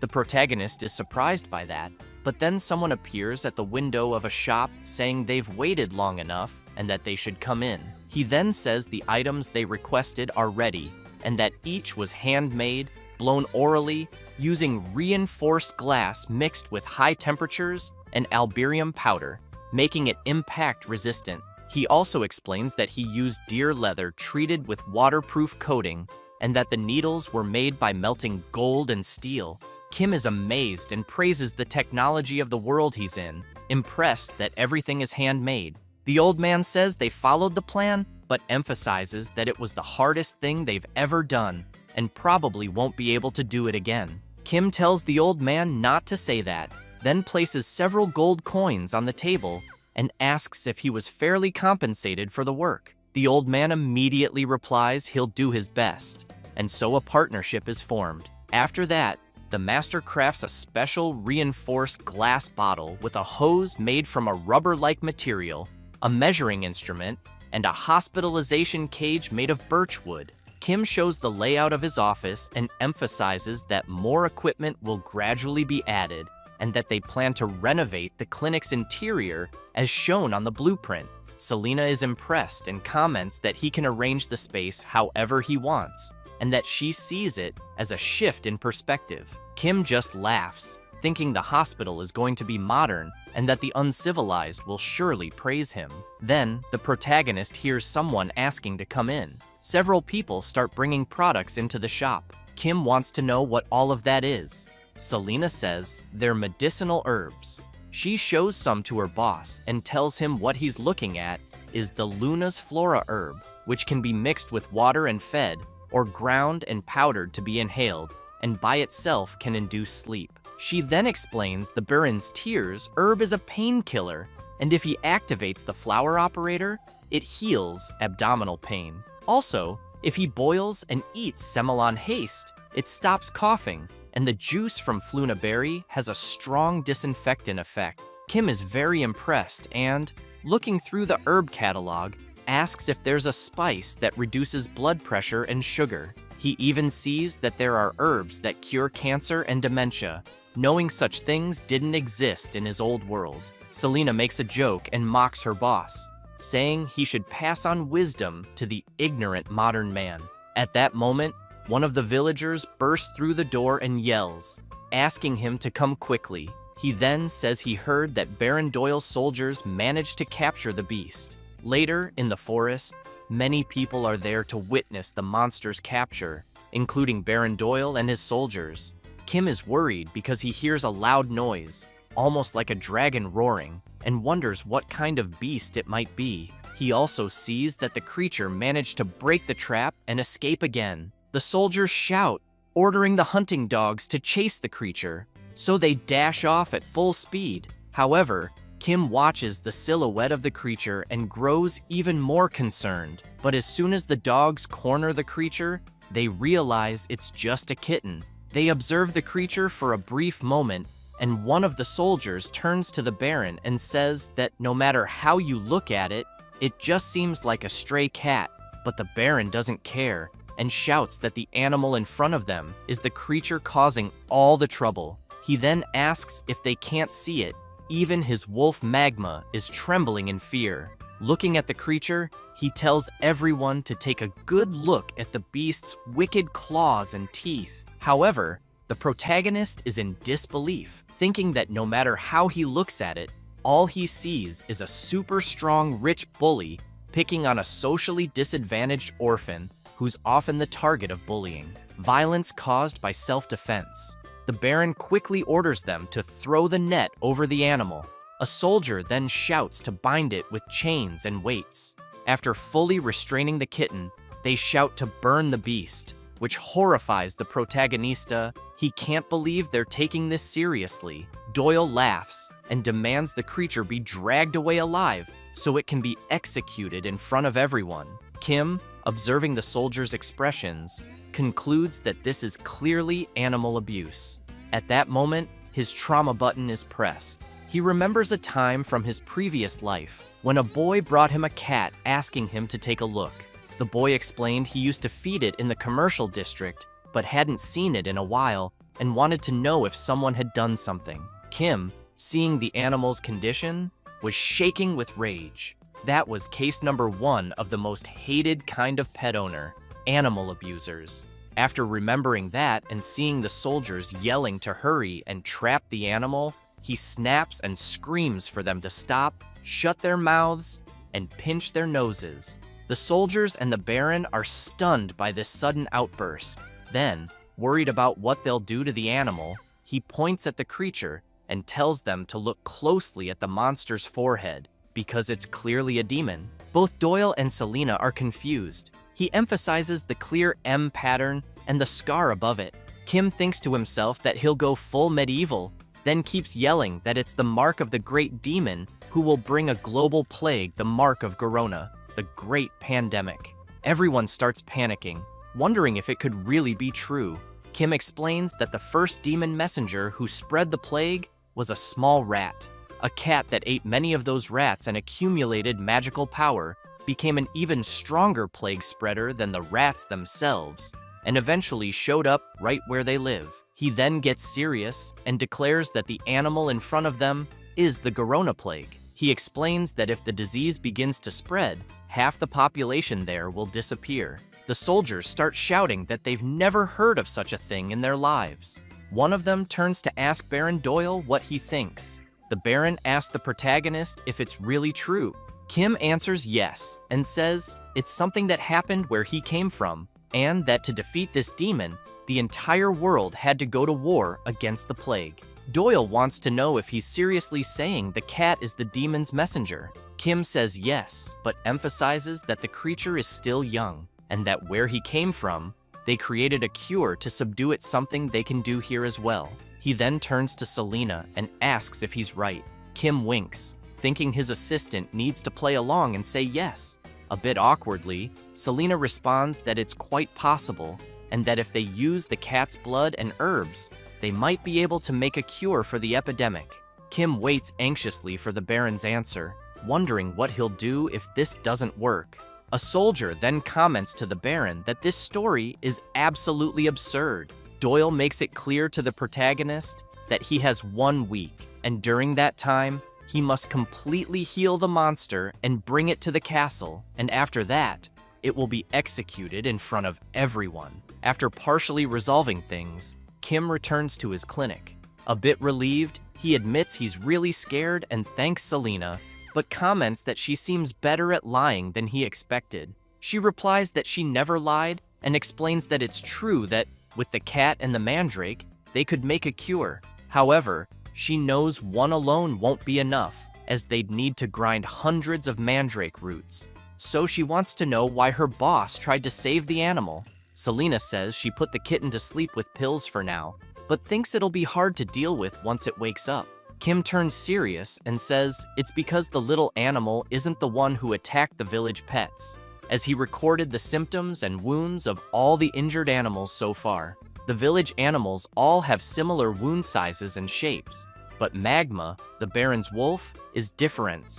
His claw size, wound shape, and even the severity suggest he was attacked by a completely different animal. Selena then concludes that Magma is the one who harmed the village animals up to this point, but asks if the one who attacked Magma is the kitten they have. Kim says yes, but thinks something's off, because Baron Doyle has used his power to cover up Magma's crimes. So why is he now shifting the blame to another animal and trying to capture it on such a large scale? He then wonders if the exaggerated subjugation operation might actually be aimed at capturing the cat itself. Selena agrees, saying that explains why the Baron tried to capture the cat instead of killing it, and why he so easily believed Kim's outrageous lie. She also points out that the black scar on the cat's forehead bothers her. It doesn't look like an ordinary wound, and it's odd that it has so many old injuries on its legs. Kim hears this and declares that he'll definitely do everything he can to figure it all out. Selena thinks that at first, she assumed her little boss was just a money-hungry vet, but now sees he's actually pretty impressive. But then she sees him petting the cat and wiggling his butt ridiculously, with a hilariously dumb face. Seeing that he won't stop, she's stunned and wonders if he's just a lunatic. After a while, loud noises start coming from inside the vet clinic. The people outside are scared, wondering what's going on, saying they've never heard such a terrifying sound before. One of the villagers shouts, asking if they haven't heard. He says he heard that Veterinarian Kim is fighting a demon, and also that he's purifying the demon that causes the plague. People start imagining things, thinking the protagonist isn't just a doctor, but a wizard from another world. And so, public opinion in the Middle Ages is formed, with everyone cheering for the protagonist. Meanwhile, he's terrified, begging the just-awakened cat to start with just one spoonful, but the cat slaps him in the face.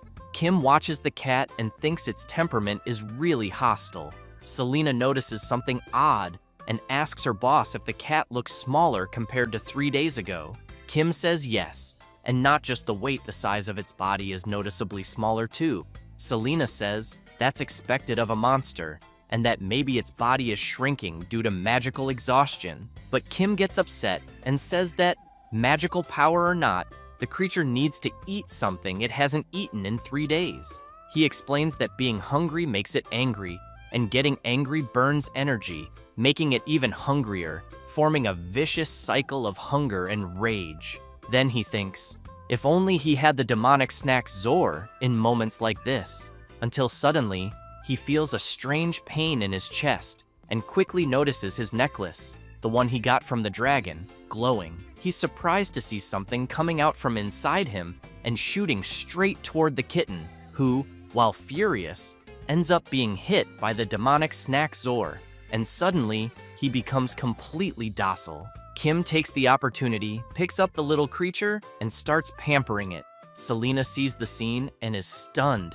Kim keeps spoiling the kitten, and while it quietly eats its food, Selena notices something. Observing the cat's forehead, she realizes that all her questions have been answered, and that the creature before them is not a cat. She then recalls the story of the Monoceros, horned lions, from the days when dragons were alive and mana filled the world. They were called divine beasts and revered as sacred beings. Wherever their horns touched, they brought water to dry lands and granted the blessing of light to dark lands. They were able to give such blessings because of the Monoceros heart, which had the ability to generate mana and possessed incredible powers. Furthermore, it was said the horn on their forehead was a sacred channel through which mana flowed, and that anyone who touched it would not escape death. And after the mana famine, the population of Monoceros decreased, and they began disguising themselves as small animals to protect themselves. But, having never lost their pride as divine beasts, they were said to have never been tamed by anyone except one, the spirit of healing. So after the kitten eats several demonic Zor snacks, Kim tries to get it to use the litter box and succeeds. He gets excited upon seeing the little creature manage to do it. The protagonist, in this case, is the so-called spirit of healing. The happy kitten, on the other hand, is the legendary divine beast. Kim gives the kitten another demonic snack and praises it, calling it a poop machine. Selena can't believe what she's seeing. Meanwhile, in Baron Doyle's castle, he's taking a bath and becomes furious upon learning that the creature ate its meal calmly. One of his henchmen confirms and says that, while observing the veterinarian, he saw him cradling the creature like a baby, and it was purring and diligently eating something. Doyle says it sounds impossible, but then one of his guards appears and reports that the soldiers are getting restless and need an order. He then wants to know about the conversation he overheard regarding a demon's messenger and a plague, and whether the cat really isn't just an ordinary feline. Doyle says monocerises are beings that cannot be tamed by humans, and that no matter how much power they've lost, they must never be underestimated. Because in the worst-case scenario, he believes these beings can convert the mana in their bodies into poison and self-destruction, and that power is truly immense, capable of bringing a plague upon an entire nation. He recalls the protagonist saying that it was something he really experienced in his world, and that the whole world had to fight the plague for years. He then reflects that it was said monocerises never ate anything given by humans. With that, he thinks about the veterinarian and wonders if he knows some special method no one else does. The next day, at the veterinary clinic, the protagonist's new employee asks the pink fairy guardian to please come into the consultation room. She then explains that in the consultation room, they will measure the child's weight. Kim thinks to himself that this is how it should be done, recalling Selena's poor customer service, followed by violence toward a client at the clinic, and finally her requesting unexpected part-time leave. Not to mention the unauthorized absences on the last one. She said she'd be gone for a few days. As soon as he saw that request, he was furious, saying it was more than enough for just cause. So he urgently asked Pio, who lives nearby, to help him out for a few days, offering 2 silver coins per hour. He then realized she was very good with customer service, really liked animals, and had a diligent and proactive work attitude. So he starts wondering about the fluttering in his chest as he watches her performing Selena's duties, and that maybe he could even hire her as a full-time employee. However, that day, he notices something. Looking around, he wonders why everything is so quiet, since he knows that usually, with animals crying and fighting, the place is always noisy. But for some reason, all the animals and clients seem to be quiet. And while he keeps finding that strange, he doesn't realize it's all because of the cat on his shoulder, emitting a sovereign aura like a divine beast. The next day, Kim calls in the next client, and he immediately sees it's Ping Ping's owner. Upon inspecting the pet more closely, he wonders how this happened, since he remembers Ping Ping used to weigh only about 500 grams, but now looks like he weighs 10 kilos. Still shocked by the animal's growth, Kim wants to know if a hamster can really get that big. The owner looks confused and asks what a hamster is, saying his pet is a floppier. Kim snaps back to reality and remembers that people there don't know what a hamster is. Ping Ping's owner asks if the protagonist is seriously saying he doesn't know what a floppier is. Kim awkwardly says that's not it. Then Pio shows up, saying her boss is from another world, so the words he uses are different. While Kim feels relieved to be saved at the last second, she continues explaining that's why he can perform medical treatments no local doctor can. The pet owner is impressed and comments that it seems the protagonist studied abroad. Excited, Kim announces that he'll hire Pio full-time. She's delighted with his decision and thanks him right away.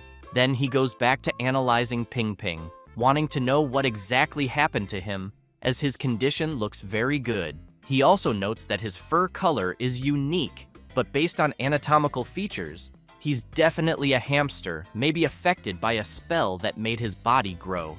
At that moment, the cat doesn't like something and jumps on Ping Ping. As it tries to attack, the creature splits into 3, leaving everyone stunned, trying to understand what the hell just happened. Kim gets very worried, thinking the world he currently lives in is insane, and begs for it to at least follow basic laws of physics.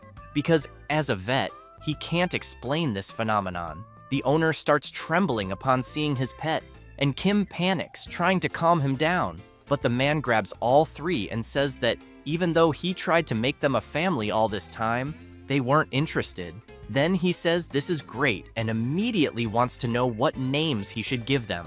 But one of them jumps, causing the others to jump too, and everyone gets startled. Kim comments that now that the animal's body is smaller, its agility seems to have increased as well. Then someone arrives, grabs the first, grabs the second. It's Selena, and the third she catches with her mouth, saying the animal is not a floppier. She observes the little creatures and says they're bloobs, then quickly asks where the owner got them. He replies that he doesn't know either, and that he just got them as a gift from his father, but now wants to know if his pet is some kind of demonic creature. Selena says she intends to investigate that now, and as she places the little creatures into a cage, she makes it clear that they'll need to be hospitalized. The owner asks why and what's going on all of a sudden. Selena turns serious and tells him not to worry, assuring him she won't dissect them. Kim, feeling awkward, emphasizes that they don't engage in any unethical medical practices. The owner wants to know if he can trust the protagonist. Kim says yes, and explains that without the owner's consent, he can't do anything, but he wonders why he has to keep giving so many explanations. After a while, Selena says that bloobs aren't naturally occurring animals, and that they were created through the experiments of a mad wizard, and that they are failures. Kim is horrified and wants to know if mad scientists really exist in this world. Selena comments that, actually, this so-called mad wizard isn't all that bad, but obviously, that doesn't excuse his mistakes. She then says she thought all the bloobs were already gone and didn't expect to see them again in a place like this. She takes a deep breath and says it's been 100 years. Hearing that completely shocks the protagonist, and he immediately asks Selena how old she is. At that moment, Sunja looks uncomfortable, and the protagonist quickly asks if something's wrong. Then someone knocks on the door and shouts, asking Kim to open it immediately. Both he and Selena are surprised by the urgency in the voice. Then the guards announce that Baron Doyle is there and urgently wants to speak with him. As soon as the Baron enters, he shouts for the veterinarian to bring the monster. Kim thinks that he was supposed to hide it for a week, but simply couldn't prepare for this because he was struggling just to feed it. So, feeling awkward, he welcomes the Baron and wonders where Selena ran off to in the meantime. He then asks Doyle if he'd like a cup of tea. Doyle replies, "There's no need, just bring the monster." Kim explains that unfortunately the treatment hasn't been completed yet, but the people with the Baron get nervous and shout, accusing the protagonist of lying. Still embarrassed, Kim says that some small problems came up during the treatment. Doyle immediately wants to know what problems. The protagonist explains that during the process of exorcising the evil spirit, a mysterious imprint was formed between him and the cat. This means that, for now, they are inseparable. The Baron's guards grow even more agitated and yell, demanding to know what nonsense the vet is talking about and where he's selling these lies. Kim is stunned and thinks it's not working. However, he says that since they're on the topic, he emphasizes that in the Baron's dungeon, there's someone who looks like this, and wants to know why he captured a black cat. At that moment, Doyle is shocked and wonders how the vet knew that. Kim approaches the Baron and asks if he's secretly trying to get rid of this cat and execute another innocent one. Doyle becomes alarmed and asks what the vet is implying. The protagonist makes it clear that it wasn't Sonja who harmed the village animals in the first place, but rather his wolf. The Baron stands up startled and demands to know what nonsense the vet is spouting and whether he has any proof. Kim then pulls out a document and says the proof is right there, explaining that the wound marks detailed in the medical chart when compared with magma claws. But one of the Baron's guards grabs the medical report and tears it to pieces, which drives the protagonist mad with rage. The guard walks over to the black cat and says that now that the evidence is gone, he's going to take the monster. But Sonja slashes the guard's hand with her paw, cutting it. Kim starts to wonder what he should summon, whether it should be a steel transporter or a weapon to eliminate them all at once. He grips his necklace tightly, thinking about the possibilities. At that moment, someone arrives, asking everyone to wait a minute. It's Selena, accompanied by some elves. The Baron is startled when he sees the people there. Looking at the staff, he notices the pattern of the world tree. Observing the elf, he sees a mana circle on his forehead. He realizes it's the chief of the Supreme Inspection Agency of the Western Continent, Kalian of the Etherian Order. He then bows and says it's an honor to meet him, but wants to know how the Sacred Order of Etherian could be in such a humble place. Kalian explains that he came after receiving a report that a divine animal on the verge of extinction had been discovered. Meanwhile, the protagonist is amazed to see an elf for the first time, since he had only seen them in movies. Watching Selena hand the black cat over to Kalian, he realizes this must be why she had been gone for a few days. She was summoning these people. Then he thinks of something and asks them to wait a minute. He looks at her and wonders about her ears. Was she an elf this whole time? And how did he not know? Kalian chants a spell in the elven language, and a strange energy begins to envelop the black cat, which starts to levitate and exits the cage. After examining it closely, Kalian confirms it's clearly a Monoceros, just as Selena had said, and judging by the wound on its forehead, it looks like the cut surface of a world tree branch. Therefore, he suspects this is the mark of a mana extractor. However, he begins to grow anxious and releases his power as he declares that from a sacred being, rare in this world, someone forcibly extracted mana. He then calls out to the Baron, who starts trembling in fear. With a sinister expression, Kalian wants to know if it was truly Baron Doyle who cut the creature's horn. Doyle, terrified, immediately starts crying and screaming, saying it wasn't him who did it. Kalian grows even angrier and shouts, demanding to know who committed such an atrocity. But both the Baron and his guards are so scared that they start running away, yelling that they don't know who did it.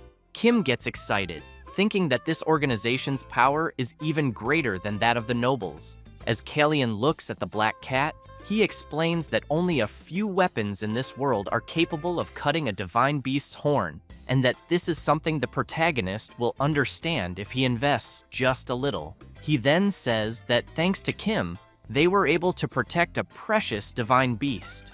Kim, feeling awkward, replies that it was nothing, that he was just doing his job. But he's surprised to hear that they plan to take care of the divine beast now. He starts thinking about Sonja and how he's going to be taken away, but knows it's for his own good. One of the elves notices that the creature is breaking the barrier using its own power. Another elf wonders why it's doing that. Kalian asks the creature to calm down, explaining that they're not enemies. At that moment, Sonja manages to break through the mystical barrier Kalian had cast, leaving the other elves stunned. The black cat then jumps onto the protagonist, and the two embrace affectionately. The elves are shocked by the scene, and Kalian immediately wants to know how something like this could be happening. Then he sees the cat playing with the protagonist's necklace, and starts thinking that he's seen that necklace somewhere before. Kim looks ahead, and noticing the strange looks from the elves, wonders what's going on. He recognizes that look as the same one his old professor had when trying to recruit him for graduate school. He also sees that even Selena has that look. However, Kalian, now excited, tells the protagonist that he will entrust the divine beast to his care. With the same look as before, he adds that it might be better to take both him and the Monoceros to headquarters for investigation, but with Selena there, he's confident they'll be in good hands. Kim notices the expression on Selena's face and begins to wonder about her lack of enthusiasm. Kalyan then chants his magic again, wrapping the monoceros in it. He explains that he has created a necklace imbued with the protective magic of the Etherean Order, which will substitute for the lost horn and help the little creature recover its strength. Kim looks at the kitten and tells it that it'll be okay. Another elf approaches and tells the protagonist that if he finds himself in danger, a rescue signal will immediately reach them. Kim wonders if that's some sort of automated rescue request system. Kalyan adds that, as a token of gratitude for what Kim has done, he will give him something. He then shows a ring imbued with the power of his family. As soon as Kim holds the item, he thinks it feels quite ominous because the moment he puts it on, he suddenly feels like he might get dragged into someone's expedition team, receive a life-threatening mission, or end up getting attacked by monsters. The elf laughs and emphasizes that the ring also contains protective magic, so in case of danger, a rescue signal will instantly be sent to them. Kim looks at Kalyan's smile and wonders why he's smiling again. Kalyan picks up the ring and says he'll put it on the protagonist, who gets scared and says he's not mentally ready yet. As soon as the ring is placed on him, the elves smile with satisfaction, and the veterinarian thinks the item fits perfectly. Kim remains suspicious of the ring and feels a strange magical sensation, so, a bit awkwardly, he apologizes to Kalyan and says he thinks he'll have to decline the ring. The elf immediately wants to know why. Kim thanks him, but explains that his job requires using his hands, so accessories are a bit unnecessary. Kalyan wants to know if he can't think of the item as armor instead of an ornament. The protagonist continues explaining that his job is medical and that it's inconvenient to have something on his hand. Kalyan then asks if they'll have to make it in a way that's not inconvenient. Kim replies that he thinks so the elf uses his magic, which greatly surprises the protagonist. At that moment, the ring begins to dissolve, and in its place, an elven mark appears on the veterinarian's finger. Kim gets startled and wonders if he now has a tattoo on his finger. Kalyan asks the young man to place the pattern of the ring in his heart and say, es celestial. Kim doesn't quite understand and asks the elf to be more clear. So, the elf uses his magic again, and a reaction begins on Kim's finger. Kalyan says that remote conversion is possible with someone who possesses a telestron. Kim gets excited and realizes it's a video call. Then the elf asks him to say light, which he promptly does, and a burst of energy comes out of the ring. Seeing how excited the young man is, Kalyan asks if he likes it. Kim replies that he absolutely loves it. The elf emphasizes that there are many other features besides that, but they'll discover them gradually, and that obviously the most important one is the protection function. Kim thanks the elf for gifting him something so amazing. Kalyan says he's glad he liked it. Meanwhile, Selena thinks to herself that her boss had once said he'd hate that even if he died. But Kalyan says there's something he's curious about. He wants to know where the protagonist got the necklace he's wearing. Kim looks at him and says it's complicated to explain, but that he basically got it from a dragon. The elf is surprised and wants to know what he means by getting it from a dragon, since he knows dragons have been extinct for about 1,000 years. Kim is surprised to hear that as well. Very intrigued, Kalyan asks if the protagonist has existed for 1,000 years. He gets embarrassed and makes it clear that's not the case, and says he assumes the elf has an open mind. He then explains that the dragon's pet bat was sick, so the dragon summoned a healer, and that healer happened to be him. After treating the dragon's pet, he received the necklace as a reward for his service. Then, when the dragon said it would send him back to his original world, it left him there. But while on the subject and noticing they seem to know a lot about magic, he asks if anyone knows how to send him back home. He quickly realizes they're giving him strange looks and starts questioning the atmosphere he's feeling. Soon, the elves kneel and begin calling the protagonist the Spirit of Healing, saying it's an honor to meet him.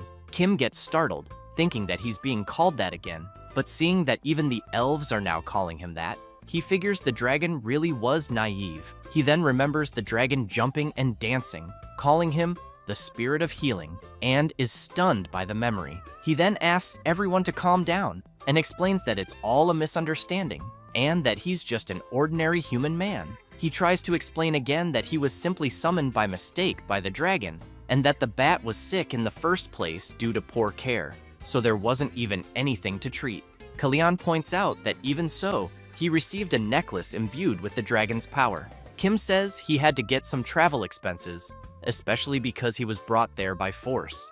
The elf quickly grabs the protagonist's hand and says that currently, the world they live in is facing a serious crisis, and asks if the protagonist has ever heard of mana. Kim, startled, says no.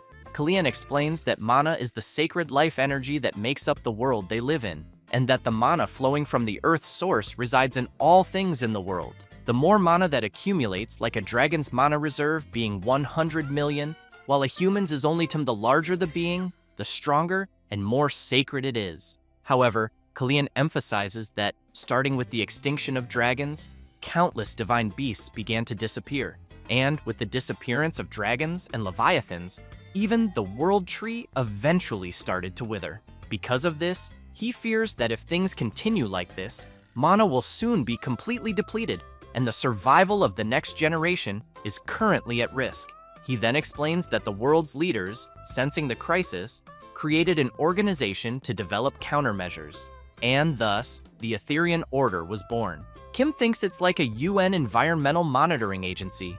Kalian places his staff on the protagonist's shoulder and says there's a legend that has been passed down in this world for a long time, in which the spirit of healing, who wears the power of the dragon around his neck, must save the world. Kim is completely stunned upon hearing this, but wants to know if the elf is talking about him. Kalian replies yes, and that they had been waiting for his appearance. The protagonist is in shock and asks them to hold on a second, because he believes there must be a big misunderstanding. However, the elves kneel, and Kalian makes it clear that from that moment on, his celestial family and the ethereal order will dedicate their lives to protecting Lord Kim Ojin, the spirit of healing. The protagonist is utterly terrified, asking them to wait and questioning if what they're doing is really necessary. He then starts thinking he's going crazy and quickly blames everything on that dumb dragon. The next day, Kim calls the next patient and reports that its nutritional status is good and there are no signs of any specific disease. The little creature he's examining is a flying fish named Lumi, a popular pet, but its owner wants to know why it can't fly. Kim says it's probably due to aging, since their average lifespan is 50 years, and hers is already 42. She agrees, but then shouts, asking if there's any way or method to slow down aging or make it fly, even temporarily. Kim says that's very difficult and explains that aging in pets is a natural process, and that she should accept and acknowledge it. She gets upset and says that, actually, her father has been bedridden with an illness since last year, and he loves watching the fish fly. Ever since he was confined to bed, the creatures also began to get sick, and eventually, one by one, they stopped flying. But she emphasizes that Lumi is currently the only one that can still fly. She then explains that Lumi was a creature her father especially adored, and he used to take it with him everywhere. In fact, she says she heard that when her father proposed to her mother, he gave her Lumi. Kim is shocked and asks if it wasn't a ring, but a fish, thinking it must be a joke. Selena calls out to her boss and says it's true, because in the past, proposing marriage with a flying fish was a worldwide trend. The fish's owner says that it's no longer like that, but until a few decades ago, it was said that flying fish could emit light from their bodies. She explains that the sight of flying fish soaring in flocks through the night sky was as beautiful as stars, which is why they were very popular at events and festivals. And that's why her father also took Lumi, who was struggling, and let it float in the night sky. The protagonist doesn't like hearing that people used animals for events, but the fish's owner continues, saying that's how her parents had a happy married life. However, a few years ago, her mother died of an illness, and her father also began to waste away. Now he stays locked in his room, caring only for the flying fish all day. She starts crying and says that some time ago, he said that if all these creatures became unable to fly, his own life would end as well. Kim starts thinking of the scene where a person watches a tree leaf and believes that if it falls, they will die too. Selena wants to know if they can't simply buy a new, healthy flying fish. But Lumi's owner starts screaming, begging the protagonist to make Lumi healthy again so it can fly, and to save her father's despair. Kim looks at the fish and thinks that it is healthy, just aging.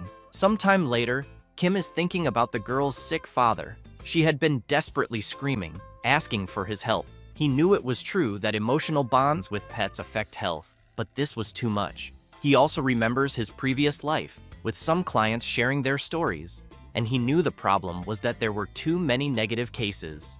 Then he also remembers the elves asking for his help, calling him the spirit of healing, until he wakes up startled and realizes he was dreaming about all those things. Looking at Sonja sleeping in front of him, he wonders what that dream meant. When he arrives at the clinic, he greets everyone good morning, but with heavy eye bags. Pio, also looking sleepy, says she didn't sleep well the night before either. She then asks if he was worried about the flying fish. She says it's so sad, because what the protagonist said was that the fish was aging, but she actually thinks it might be due to a lack of mana. The protagonist doesn't understand, and asks her to be more specific. She says that when she was young, adults used to say that the flying fish stopped glowing, and they also said it was because the mana in the air had decreased, and if things stayed like this, the fish's ability to fly would soon vanish. Kim starts wondering if this could be something like environmental pollution, because it seems like the ecosystem in this world is being destroyed. Then he remembers again the elves asking for his help to save the world, but Selena makes it clear that it's not just the flying fish. She explains that the number of sick animals is really increasing, and they should assume that most are aging due to an unknown loss of ability, and that this is all a phenomenon caused by mana depletion. The clearest evidence they have is the Monoceros right there. Kim looks at Sonja and remembers that Selena had said Sonja was originally a lion, so he comments that Sonja's cat form is cute too, but he's really curious about his original form. Then he wonders if Sonja will still behave the same once he turns back into a lion, until something comes to his mind. He immediately turns and asks Pio what illness the flying fish's owner said her father had. She says she heard it was a disease where the bones weaken and break. Kim turns to Selena and wants to know what kind of medicine is usually prescribed for that kind of illness. She says it's not a precise diagnosis, but typically they use flower root, which helps repair bones, blood root, which has pain relief effects, and other supplemental herbs. Kim asks if among them there are any herbs that cause side effects with long-term use. Selena replies that if someone stands for a long time, their nerves become sensitive and their body loses energy. The protagonist thinks that's exactly what he had in mind and asks if there's a medicine that can neutralize that side effect. Selena says yes, but emphasizes that the original effect of the medicine will disappear. Kim says that doesn't matter and quickly asks her to tell him how to prepare it. She says it's behind her. The protagonist is confused and asks what she means. Selena reveals it's the mandrake, who doesn't seem to be in a very good mood. So Kim goes up to the mandrake and asks if it heard what they were talking about. Then he says he needs to make medicine and will need some leaves. But the plant turns its face away, crosses its arms, clearly refusing. The protagonist wants to know why and asks it not to be like that. But as soon as the mandrake sees the protagonist reaching out to take a few leaves, she gets scared and starts screaming loudly, forcing him and Pio to cover their ears because of the deafening cry. Kim looks at the plant and asks what she's doing. Annoyed, he says his eardrums almost exploded, but Pio asks her boss not to be so harsh with her. She then approaches the mandrake and says maybe she's feeling sick because he only comes to her when he needs something, and that lately, he's been giving all his attention to Sonja. Kim tries to play it off and says he just gets shy around plants, but thinks to himself that he's never raised a plant with a will of its own. Pio says that, in that case, he should at least give the mandrake a name. Kim gets awkward and asks what kind of name would be good for a plant. At that moment, the mandrake starts crying non-stop. Kim starts getting irritated, wanting to know why the hell the plant is acting like this. And now he has to worry about a plant's feelings. So he points his finger at the mandrake and says he'll call her Kim Mandel, which leaves her delighted with the name. Pio also likes the name Mandel and congratulates her boss for the gesture. With that, the protagonist approaches the mandrake and asks her to now give him 2 leaves for the medicine. Happily, she quickly gives him 2 leaves. Selena, watching the scene, thinks the protagonist really is popular among plants and animals. However, she asks if she can borrow his necklace for a moment. He promptly hands it over, and as soon as she puts it on and touches Sonja and Mandel, both creatures become startled. Selena looks dazed, thinking that maybe they aren't drawn just because the necklace has the power of a dragon imbued in it, but that they apparently like the protagonist himself. When she returns the necklace to Kim, he wants to know how to activate its power. He thinks for a moment and answers that he just focuses and thinks about what he wants, and that it seemed to activate when his chest felt a little tight. Selena doesn't quite understand and wonders if the dragon's power is connected to the heart. Kim then looks at Sonja and explains that if he just touches the necklace, Sonja follows him like he's getting a snack. Then, after creating a treat, he gives it to the cat to eat. Selena sees this and thinks it means the protagonist is currently feeding the Monoceros with his mana and wonders if that might be dangerous. At that moment, Pio calls Kim and says she has finished fermenting all of Mandal's leaves. He turns to her and says she did a good job.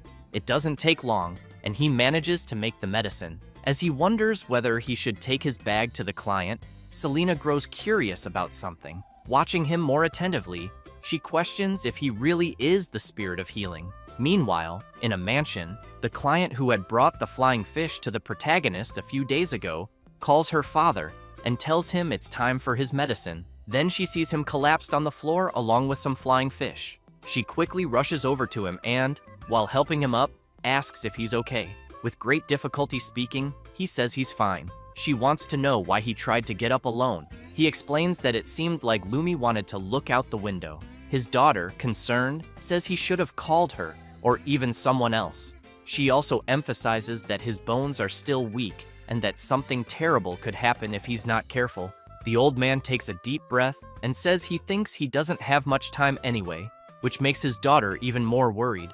She wants to know why he keeps saying things like that, insisting that his illness can be cured. The old man calls his daughter and says that people don't die only from disease. He then explains that when all hope is gone, that's when someone truly dies. L'Oreal cries out for her father and keeps insisting, begging him to stop saying those things. But suddenly, the protagonist appears, opening the door out of nowhere, saying that what the old man is saying isn't true. People die due to incorrect information and wrong prescriptions about illnesses, and due to poor lifestyle habits and mismanagement. L'Oreal is surprised to see the protagonist, but her father immediately wants to know who he is. So Kim introduces himself and says he's a veterinarian, explaining that the reason Lumi can't fly isn't due to old age. He then points at L'Oreal's father and explains that it's because of the side effects of the medicine he's been taking. The old man is surprised and wants to know what the protagonist is getting at, since he's the only one taking the medicine, so why would Lumi experience side effects? Kim picks up the pet in his hand and explains that flying fish live on land, but he heard that they still have many habits from when they lived in the water. One of the most typical ones is preparing their food or favorite objects. In other words, the reason Lumi can't fly is because they consumed too much of the medicine from the old man's hair and beard. As soon as he hears this, L'Oreal's father is astonished and says he doesn't think those little creatures lick his hair. But L'Oreal turns to him and asks if he didn't know.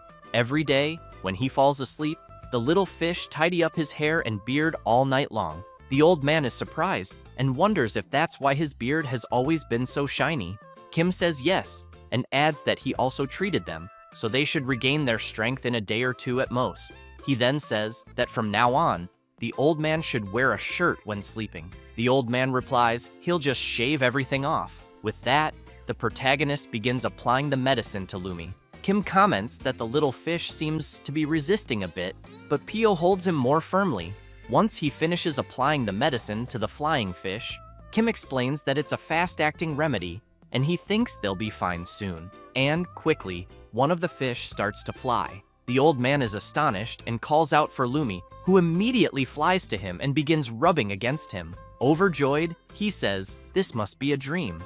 Kim says that Lumi was the healthiest of them until recently, so the medicine should be very effective. The protagonist emphasizes that the other little creatures will be fine soon as well. Then, out of nowhere, one of them bites his arm. Then another bites his hair, and he quickly wants to know why they're acting like that so suddenly. Suddenly, they all start attacking the protagonist, who is left in shock, trying to understand what the hell is going on. One of them suddenly starts trembling strangely, which quickly catches the old man's attention. The fish begins to glow intensely. Both Kim, L'Oreal, and Selena are surprised as they watch the other fish flying and emitting a beautiful glow.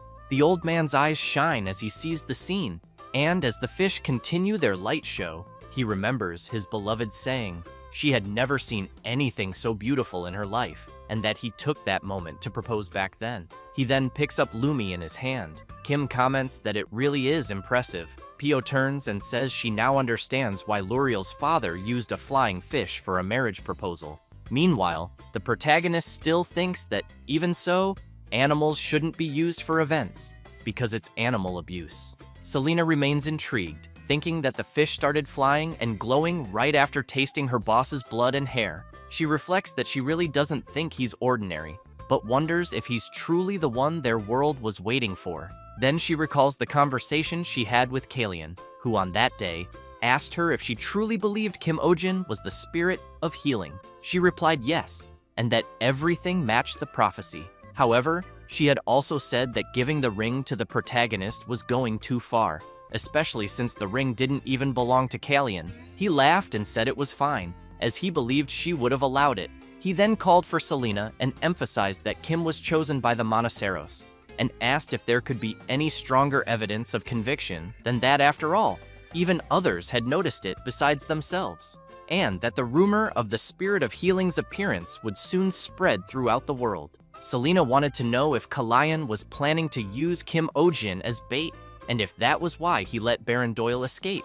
Kalian makes it clear that punishing 1 or 2 villains is easy, but what they truly seek is the hidden truth behind it all, and they are merely waiting for that truth to be revealed. He then asks Selena not to worry, assuring her that they won't put the protagonist in danger. He goes on to say that he knows she visited the village for another reason, and wants to know if it's really just a coincidence that the spirit of healing appeared right in front of her. She says that when she first saw Kim Ojin in the middle of the village, he was subduing a giant rabbit, and that the necklace that caught her attention made her feel she needed to take a closer look. She emphasizes that she does believe the protagonist is special, but still feels he doesn't quite seem like the spirit of healing. Kalian replies that they will only know by watching him, and, as she herself knows, the prophecy about the spirit of healing doesn't speak only of saving the world.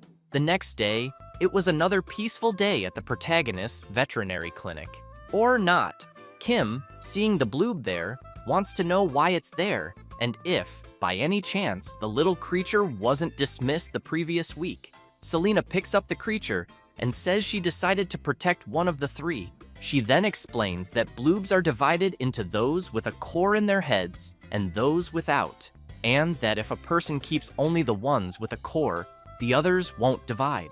Kim points at the bloob and comments that this means it can divide. Selena replies, that's exactly right, but she emphasizes that the one in her hand is sensitive, and therefore, the protagonist should be careful when it splits due to stress. Kim goes crazy with rage, asks her to wait a minute, and quickly wants to know if that means she wants to keep it there. She replies yes, and he immediately asks her to take it back. She responds that he doesn't need to worry because only he needs to know how to raise a bloob correctly.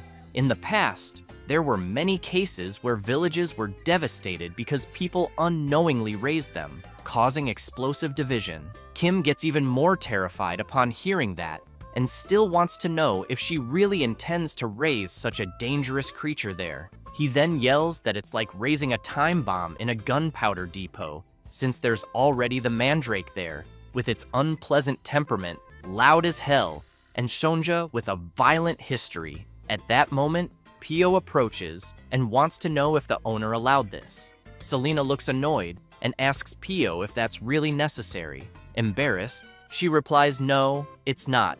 Then Selena explains that she didn't get permission, but asked for cooperation. Very worried, Kim wants to know if she's saying she just brought the creature.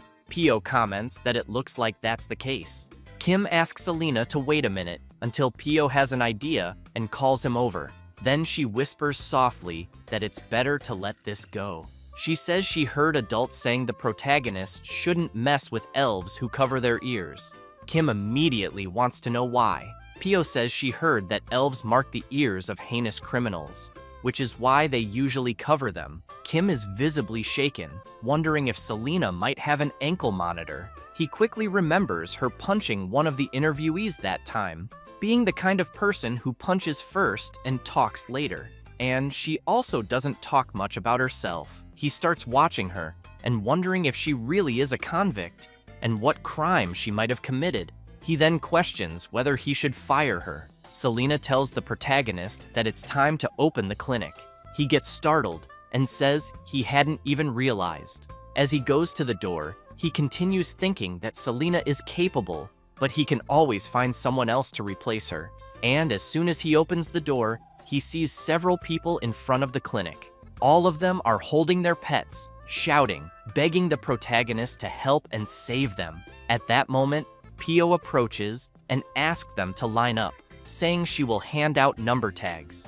The protagonist, seeing that crowd, immediately thinks he won't fire Selena for now. Meanwhile, at Baron Doyle's castle, he is speaking with someone through remote communication magic.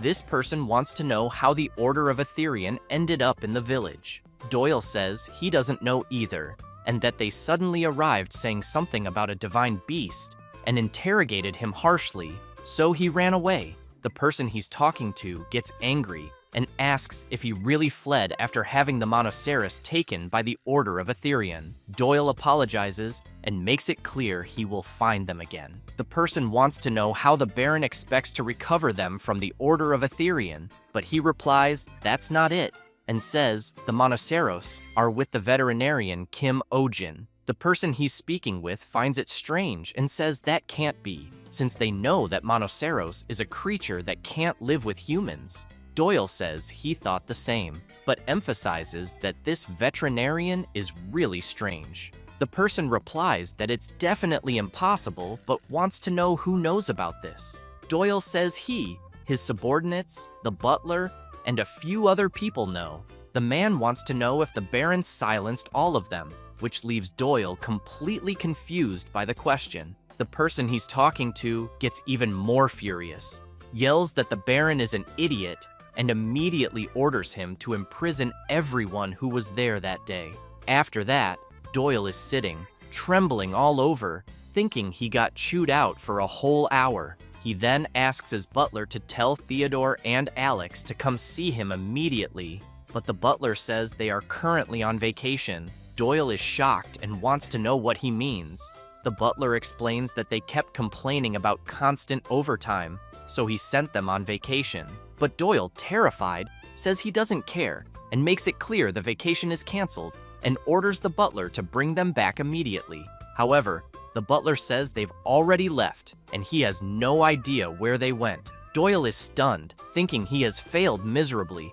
Back in the village, people are asking each other if they saw the Order of Aetherian. One guy says he clearly saw it with his own eyes. Another person gets excited and wants to know if the Order of Aetherian really came to such a rural area. Even the merchants are talking about it, asking customers if they heard that the Order of Aetherian visited veterinarian Kim Ojin's clinic, and that it's said to be because of a threatened animal. Elsewhere, people continue discussing it, and one man wants to know if the Order of Aetherian really said that the veterinarian named Kim Ojin isn't a normal person. Another guy wonders if he's some kind of fairy from another world. Even among the warriors, the subject is being discussed, and the warrior with a scar on his eye asks about this healing spirit, and if it isn't something that only appears in legends. The other warrior says that person subdued a giant rabbit with mana and tamed a divine beast with his bare hands. The scarred warrior looks at his axe and wonders if the protagonist isn't just a vet who happens to be strong. It doesn't take long for the topic to reach the noble palaces.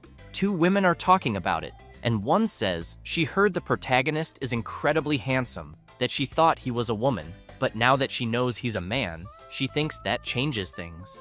The other girl is confused and asks her friend to be more specific, so she explains that, according to prophecy, the healing spirit saves the world, and whoever gains the power of the healing spirit can become the ruler of the world. Meanwhile, in the noble residential area of Montville, in a certain mansion, someone arrives apologizing and explains that he's late because he overslept. It's Mr. Adrian, who quickly asks why the hospital is so quiet, since it seems like only well-behaved animals are there today, and asks them to send in the first patient. The butler looks a bit embarrassed and says there are no patients yet, which shocks Adrian, who wants to know what he means, and if the clients left because he arrived too late, since it's already almost noon. The butler replies no, and says that no one has come by since morning. Adrian is puzzled and wants to know what happened, and if that petty guy with the countdown is still trying to sabotage him. The butler tries to explain, saying that apparently it seems to be because of a veterinary clinic that recently opened in the Belmore area. Adrian is surprised and wants to know if Belmore isn't where the commoners live, since he assumes all his clients are nobles and wouldn't go there. The butler says he doesn't know much about it either, but heard that they're very popular. The blonde guy comments that he thinks they must be using some tricks, since he knows that, at best, a commoner veterinarian is exactly that, and that, being from a royal academy that only nobles can enter, he then begins to emphasize that he's going to take a few days off and think of this as a vacation, and maybe the next day, building a house for Lady Marianne's unicorn will guarantee a whole month's income. However, the butler informs him that a message just arrived from Lady Marianne saying she's canceling the appointment, which leaves the blonde guy quite surprised, saying that's definitely impossible. The butler says she mentioned she's going to Kim Ojin's veterinary clinic. Adrian slams his hand on the table and shouts, ordering the butler to prepare the carriage immediately. This is Adrian Havencrown. Excellent looks from a prestigious family, a rare talent with intellect and refinement, and yet everyone wonders why he's a veterinarian. It's very simple, because he loves pet owners, or rather, the owners of adorable animals. He thinks that if there's anything more beautiful and rewarding than easing the worries and anxieties of the women of the world, but he knows that even so, he always strictly separated public and private matters, except for Lady Marianne Astrid, because he knows that the moment she visited his hospital, his heart began to beat only for her. And maybe he even thought he had become a veterinarian to care for her unicorn. But upon hearing from his butler that her unicorn was being treated by a commoner with no status, he immediately knew that wasn't true. With that, he makes it clear to the butler that they will close the hospital because he's going to visit Lady Marianne Astrid's house. It doesn't take long, and Adrian arrives at the lady's house. But her mother comments that it's unusual for Adrian to come by, so she wants to know if he can explain why he's there to see her daughter despite not having an appointment. A bit awkward, Adrian tries to explain that, as Lulu's primary veterinarian, he can't help but worry, and that, as she knows, Lulu is a very delicate child. He then emphasizes that if she entrusts such a precious child to a common man whose skills aren't even proven. However, Adrian is interrupted, and Lady Marianne's mother points out that the veterinarian her daughter went to see is not a man. She goes on to say that she heard the person named Kim Ojin is a woman. Adrian is very surprised to hear this and quickly asks if that's really true. The woman says that although she's a commoner, she heard her skills are excellent and that she's also very beautiful. People even call her some kind of fairy or spirit. Adrian is quite stunned, but starts imagining how beautiful she might be. He begins to lose himself in his own thoughts, wondering if this veterinarian has a warm beauty with golden hair like the sun, or a cool beauty with dark hair. However, Lady Marianne's mother calls him out and says she's sorry, but everything she just said is a lie, and that she only wanted to see his reaction. She then orders the guards to escort him out. As he's grabbed and dragged outside, Adrian keeps yelling, saying he's not some lecherous man crazy for women. The lady's mother thanks the vet for trying to meddle. He keeps shouting, trying to explain, saying he only has dark intentions toward Lady Marianne. The woman is stunned and replies that for him to so shamelessly reveal his true intentions already gives a good idea of what kind of person he is. Before being forcibly removed, Adrian still shouts that he just wants to marry her daughter, but Lady Marianne's mother simply orders the guards to drag him away immediately. After getting into his carriage and leaving begrudgingly, he keeps thinking that he needs to meet this Kim Ojin. Adrian believes people say unicorns are only gentle with virgin women, but he knows that's not true. He knows unicorns are picky about people because of their sensitive nature, and that, especially, the smell of blood or male sweat is something unicorns absolutely hate. So if someone approaches carelessly, they'll be killed by its hind legs and hooves. Meanwhile, he knows that unicorns like clean women who wear good perfume. Adrian thinks this way because he hates men, specifically, but he also knows he went through a lot of trials and errors in the beginning, though in the end, he succeeded.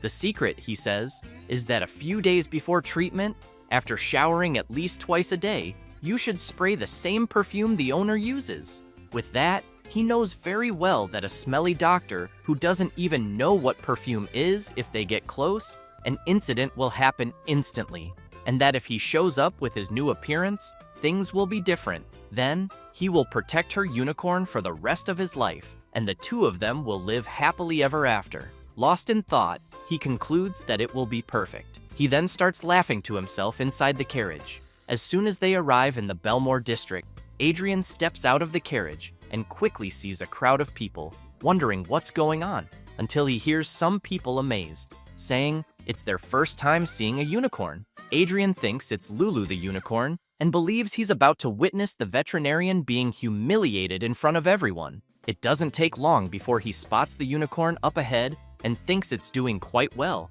and that if this continues, he'll lose his temper.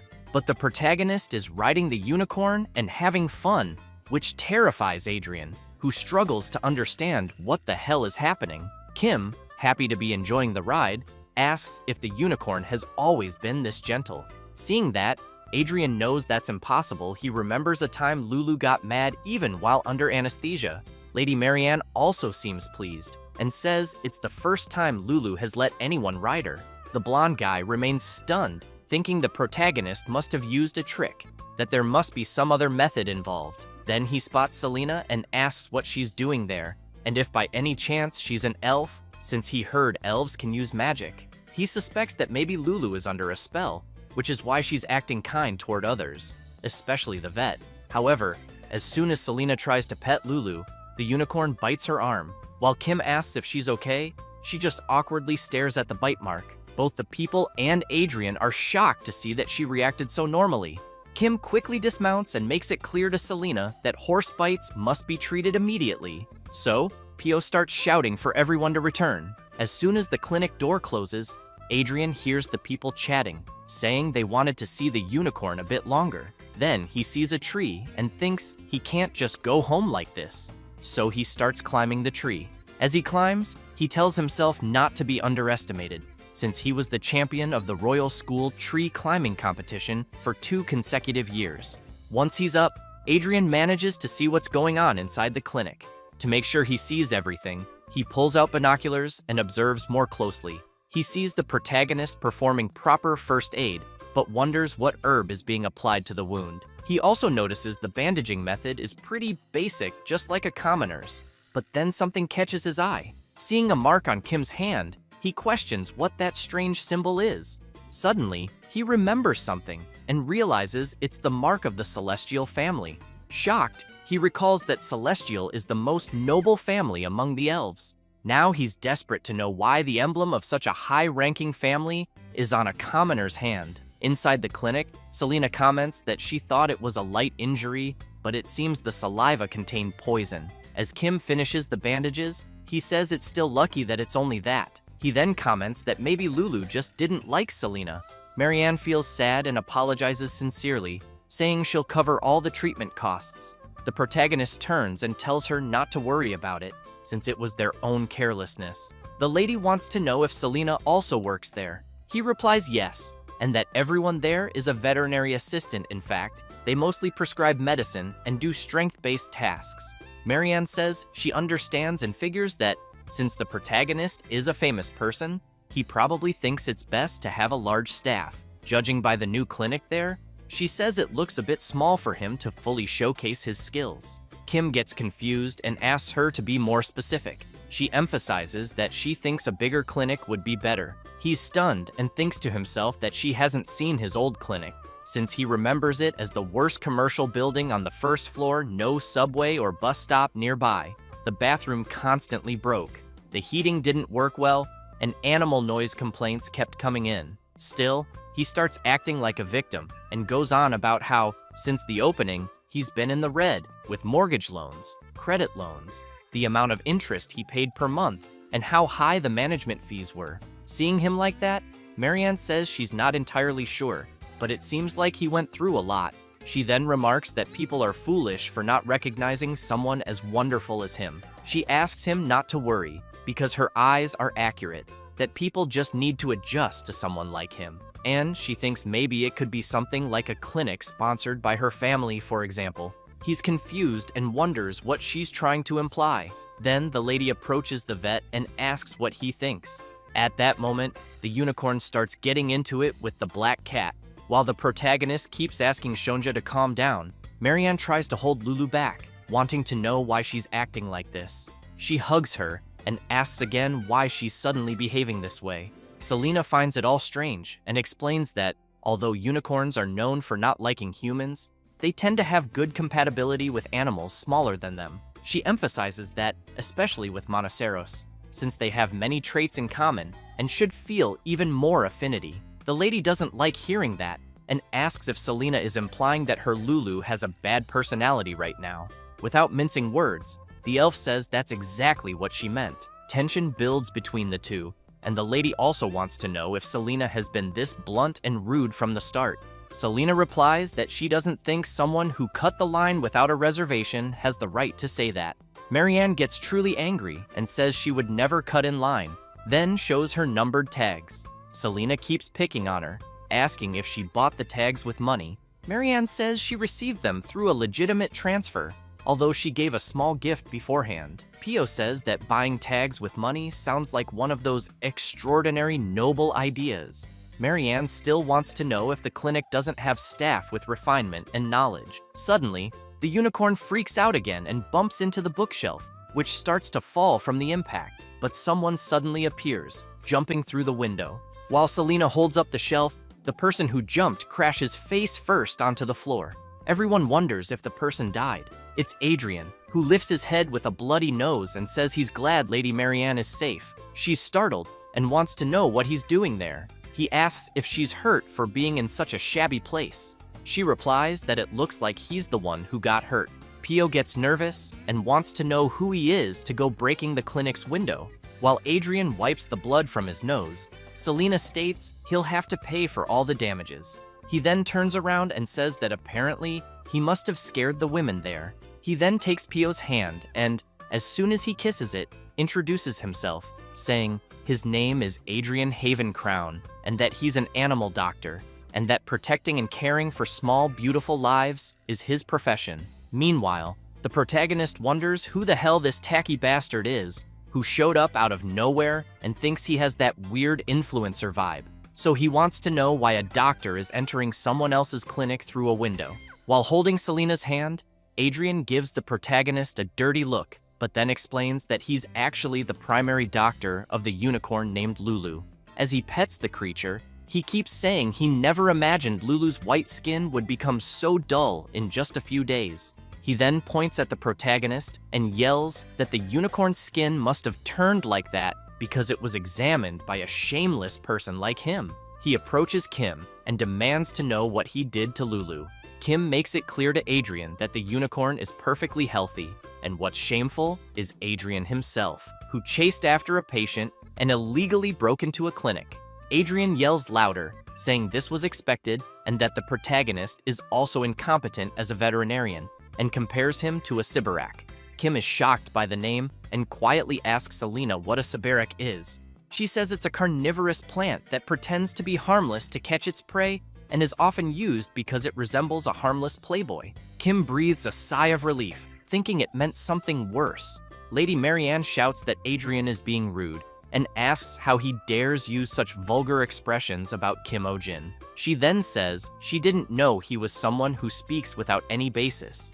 Adrian apologizes and insists that it wasn't a baseless statement. Then he turns and asks the protagonist if he has a fiancée or a woman he's in a serious relationship with. Kim replies no and wants to know why Adrian is accusing him. Adrian yells that that's a lie, but Kim replies that he wishes it were a lie too. So Adrian asks what that mark on the protagonist's hand is. Kim raises his hand and asks if he means the mark on his finger. Adrian says yes, and explains that it's a mark allowed only for members of the celestial family, and that, in other words, it means the protagonist either inherited their blood or is in a conjugal relationship.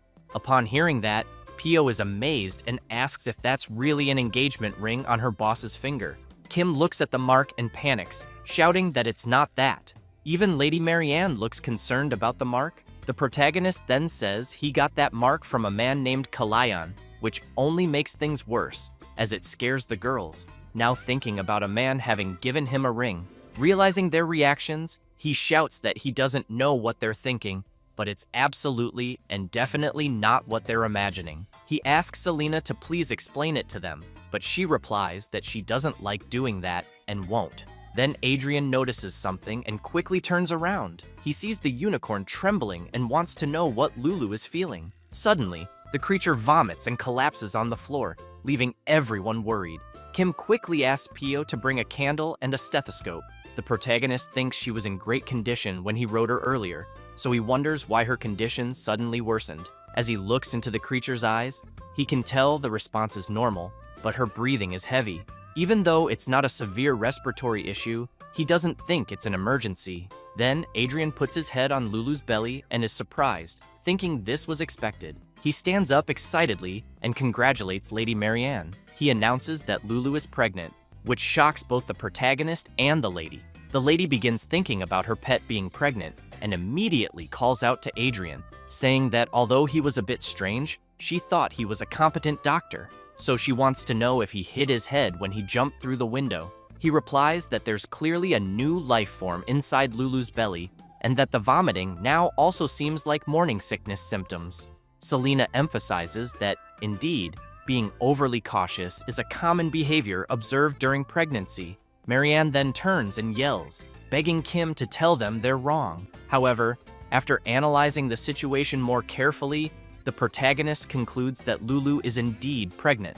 This leaves the lady shocked, saying, "That's impossible." She then explains that Lulu lives in the greenhouse garden of her castle, where no one can enter without permission, not even a rat, let alone a horse, could get close. Kim makes it clear that even so, the fact remains, Lulu is pregnant, and if she doesn't believe it, she can check for herself. He then hands her the stethoscope. She asks what it is, and he explains it's a tool that allows you to hear sounds inside the body. As soon as she places the tool and positions the other end on the unicorn's body, she wants to know if she can hear Lulu's heartbeat. Then, positioning it in a certain spot, she asks if she can hear another heartbeat. She becomes frightened, removes the tool from her ears, and says it doesn't make sense, immediately wanting to know how this could happen. Without thinking, Adrian bumps into the protagonist, knocking him aside, and grabs the lady. He then turns to Kim and demands to know what he did to her and what suspicious tool he used. Kim says it's just a stethoscope, and that if Adrian is curious, he can listen for himself. So Adrian puts on the device and says the protagonist might fool others, but not him. But Kim points out that Adrian is using the tool incorrectly. After adjusting the stethoscope properly, Adrian, proud of being a graduate of the Royal Academy, says he'll personally expose the protagonist's low-grade trick. However, it doesn't take long before he's amazed by the sound of the heartbeat. He then yells that he never thought he'd be able to hear sounds from inside the body so clearly. Adrian says he can even hear the sound of blood flowing clearly, as well as the joints moving with breath and pulse. Kim asks what he thinks and if the baby doesn't already sound big. The blonde guy responds that, judging by the abdominal expansion, it's clear Lulu has been pregnant for at least 4 months. Still in shock, upon hearing this, Marianne says that's impossible because Lulu hasn't been outside during that time. Kim walks up to her and says that's really strange, since he knows horses are very free animals, but wants to know why Lulu never went out. Marianne takes a deep breath and then explains that this fall, Lulu was about to mate with the beloved stallion of Prince Theo Shark, and that Lulu, the unicorn from the greenhouse, became the royal bride and was strictly managed in isolation. That's why she finds it strange that a girl like that ended up pregnant without anyone noticing. After hearing that, Kim takes Lulu to the intensive care unit, where unauthorized personnel are not allowed in. As he prepares an IV and tries to find a vein, Adrian wants to know what he's injecting into Lulu's body. Kim, baffled, replies that it's just fluid. Again, the blonde guy is confused and asks what that is. The protagonist explains that Lulu is low on electrolytes and water due to the vomiting. and that providing nutrients directly into the bloodstream allows for rapid nutrient replenishment. Adrian is stunned by all this information. He starts yelling that it's amazing and that the treatment bypasses the digestive system, making it much faster and more efficient. While continuing the procedure, Kim comments that, apparently, Adrian isn't as stupid as he thought. Meanwhile, Lady Marianne waits anxiously until Selena walks in, saying that either way, she thinks the mating with the prince's beloved horse would have failed because she knows unicorns are very picky. She then emphasizes that if a suitable partner doesn't appear, unicorns are stubborn enough to live alone for their entire lives. However, she adds that once every few decades, a normal horse chosen by a unicorn sometimes appears, and that the foal born from this union is said to become a legendary steed recorded in history, the ultimate hybrid horse, with a body entirely golden. Adrian asks if, in that case, it wouldn't be best for the lady to send Lulu's foal to the royal palace. He then says he'll explain the situation to the prince and believes he would likely be happy to receive such a rare creature as a gift. But Selena comments that it's not a very good idea, since the story of a unicorn hybrid becoming a famous steed is more of a legend, and with so few examples, its credibility is low. Besides, they don't even know who the child's father is. Adrian smiles and says that Lady Marianne's estate has many famous horses. He names a few: the fast and handsome racing horse Siegfried, the service horse with great stamina called Terran, the charming and popular Dolly, and lastly, Black Thunder, the stallion with the best endurance. That's why he thinks that if it's one of those, the child's bloodline is practically guaranteed. Marianne agrees with Adrian and says that since it happened, they need to come up with an alternative plan. She then turns and says that to do that, they need to find out for sure who Lulu's partner is. As Adrian tries to volunteer to help, Marianne turns to the protagonist and asks if he can assist her. The blonde guy can't believe he was so quickly ignored by her. Kim, a little embarrassed, wonders if he really should go find the baby's father after all. He's not a detective. The lady asks if he can't use that thing that listens to heartbeats, like before. He replies that no, you can't do a paternity test with a stethoscope. While she keeps pleading for help, the protagonist starts thinking of a way to get out of this. Then he looks at Adrian and wonders if the guy who's craving attention wouldn't be more useful. He adds that while he barely found out about Lulu's pregnancy using a stethoscope, Adrian already knew just by using his hands and ears. And he was also the only one who noticed Lulu's condition wasn't very good.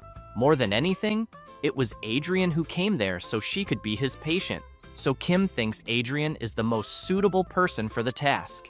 Marianne admits that may be true, but says the protagonist doesn't need to make things so complicated. Selena explains that a pregnant unicorn, if separated from her partner, becomes extremely anxious and aggressive. She then asks if Lulu caused any commotion on the way there. The lady replies that she didn't. Selena also asks if that means the disturbance only started an hour ago, and how the lady got there. Marianne says, of course, they came by carriage, and that Lulu was in her carriage as well. Then she suddenly freezes, realizing something. She returns home and heads straight to the stables. The horse caretaker is feeding one of the animals and says they should eat well, since no one knows when they'll be off again. That's when Marianne, Kim, and the rest arrive. Lulu quickly notices something, which surprises both the lady and the protagonist, as they see the unicorn nuzzling and kissing another horse. Marianne is shocked and yells that this can't be happening. She quickly pulls Lulu's neck and asks if she's lost her mind, then demands to know how a precious girl like her could end up with a stray horse. The protagonist thinks this whole scene with the lady and her pet looks like something out of a daytime drama. At that moment, Adrian calls out to Marianne and says that even though his prediction was wrong, he knows that this horse is already Lulu's best partner. She's furious and shouts, asking if he's joking, and what a unicorn less than a year old could possibly know. But Kim walks over to the horse Lulu likes and says she already chose him as her partner and even had a child with him, so he believes the lady should let them be together. Selena also emphasizes that a pregnant unicorn becomes anxious and violent when separated from her partner. Marianne looks at her little creature, saddened, and wonders how this could have happened. Later that same day, a man is yelling at the old man who takes care of the horses, demanding to know how he could let a mutt carriage-pulling horse get near a precious unicorn. The old man apologizes and then says he truly didn't know and that he only rode the horse, never letting the two walk together. But the other man yells at him not to lie, saying he believes the old man wanted to use that mutt horse to make money and change his own life. The old man, frightened, starts shouting that it's not true and that he'd never think of such a thing. However, his boss doesn't care, keeps yelling that there's nothing more to discuss, and orders both to be imprisoned, the horse caretaker and the mutt horse, adding that he'll give them both a harsh punishment soon. Meanwhile, the maids are arranging some flowers, and one of them comments that the count is really cruel and that she believes Joseph Ajusi did nothing wrong. She questions how anyone can stop animals from falling in love. The others reply that they don't know, but prefer not to meddle in royal matters. Another maid wonders why they wanted to send Lulu to the royal palace. One comments that it must be because of the crown princess selection at the end of the year, as she heard Marianne is participating. The others ask if that means the unicorn Lulu was a bribe. The indignant maid remarks that she could have lived in royal luxury if everything had gone as planned, so she's curious how Lulu ended up with that carriage-pulling horse. Another maid says she probably takes after her owner, which leaves the others puzzled, wanting to know what she means by that. So the maid who said Lulu takes after her owner begins to say that, back in the day, Lady Marianne, but she's interrupted by the head maid, who arrives yelling, asking if they can't work in silence. Meanwhile, Marianne is still upset about what happened, until one of the maids calls out from afar, shouting for the lady. Lulu is vomiting blood from her mouth. Marianne quickly arrives, worried, asking what's going on. The maid says the unicorn couldn't eat anything because of morning sickness all day, and suddenly began coughing up blood while vomiting. Marianne immediately remembers Selena explaining that pregnant unicorns become extremely anxious and violent when separated from their partners. The lady, very worried, knows her pet is in a bad state, but wonders if this is all because she's far from that mutt horse. The maid, upset with the situation, says that if this continues, Lulu's condition could get much worse. Marianne asks when Kim Ojin will arrive. The maid says she sent him a message this morning, but it seems he's taking a while because of the distance. Then she asks if she should find another doctor nearby. Marianne hesitates, but then asks for him to be brought. The maid is confused and asks who Lady Marianne wants brought. Then she yells for them to bring the mutt horse. It doesn't take long, and a man arrives pulling Lulu's partner. The head maid is shocked and wants to know what that stench is she's smelling. She comments that the horse was in prison, but the maid insists that's no excuse and asks how he dares bring the horse to the lady in such a state, saying he should have at least washed it. The man awkwardly explains that he heard it was urgent. Then Marianne turns and asks them to bring the horse over. As soon as he approaches Lulu, the carriage-pulling horse is surprised, and Lulu immediately senses her partner's presence. Then, the two kiss, and Lulu starts nuzzling her partner affectionately. Marianne turns and asks the maids to bring warm water and a towel because she'll clean the horse herself. One of the maids is shocked, asking what she means. It doesn't take long for the maids to bring what the lady asked for, and she begins soaking the towel in warm water and cleaning the carriage-pulling horse. As she looks at the horse, she thinks he really is a worthless animal, but then recalls something from her past life. She remembers when she told something to her parents, who were quickly shocked, asking if she was crazy. Then they asked how she could date the son of a humble merchant when she was the daughter of a count. After remembering that, she calls Lulu an idiot. Watching the two nuzzling each other, she comments that she could live a life of luxurious banquets in the finest gardens of this nation, and yet she wonders if this is really what Lulu wants. Then she turns after hearing a noise and sees that it's the veterinarian Kim Ojin. Kim makes it clear to the lady that it's normal to want one's family to live well in better places, but emphasizes that animals and humans are different. She stays silent, saying nothing. The protagonist, while opening his bag and grabbing a few things, says that animals can have preferences in his world, but there's no class hierarchy. As he hangs the IV on a tree branch, he stresses that Lulu doesn't see herself as superior to a horse. After applying the IV to Lulu, Kim steps back and, watching the two together, tells the lady that simply spending days with the one Lulu loves is her greatest happiness.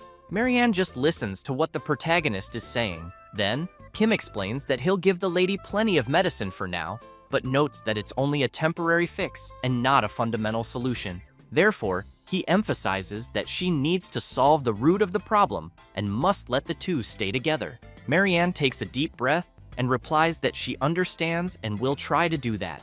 With that, Kim says he's done what he needed to and will leave. The lady grows concerned and asks if he's leaving already, since he traveled a long way, and thinks he should stay at least one day, as Lulu's condition just stabilized. Kim says he would like to stay and care for the unicorn, but there are many patients waiting at the clinic, and his assistant doctor, who's still in the hospital, isn't very reliable. Marianne says she understands and wishes him a safe return. Kim smiles and says that, as for Lulu's ongoing care, he thinks someone else can handle it. The lady is confused and asks him to be more specific, so Kim points to Adrian, who's hiding in a tree. As he becomes very embarrassed, the lady yells, wanting to know what the hell he's doing up there. Adrian begins to climb down. Once on the ground, he apologizes to the lady. The protagonist then comments that he thinks Adrian should be saying crime. Adrian, slightly embarrassed, asks not to be misunderstood, saying he was just worried about Lulu.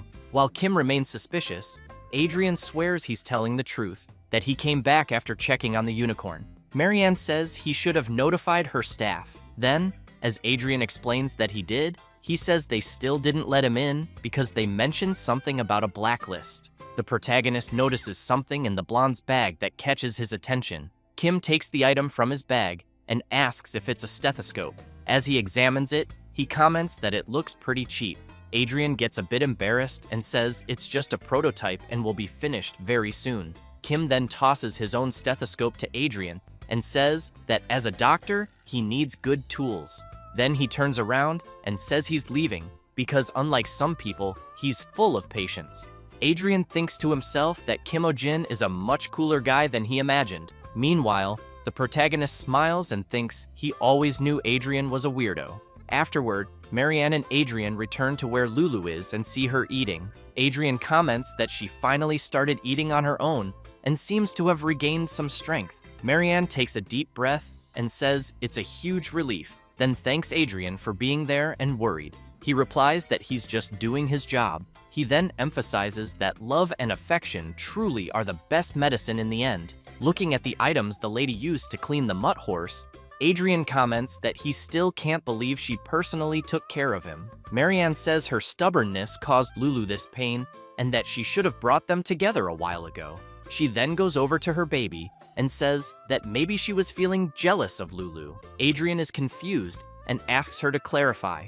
Marianne explains that there was a time when she was truly innocent, just like Lulu, but at some point, she developed the habit of judging people based on status, background, or wealth. Adrian asks if all nobles aren't like that, but the lady emphasizes that she wasn't like that when she was young, and that when she saw him for the first time, she didn't care at all about his clothes or his status. The only thought in her mind was how beautiful the eyes of the person she liked were, and that just to keep looking into those eyes, she'd give up anything. But in the end, she let him go for the happiness of both. She then wonders if she's happy now, because she truly doesn't know.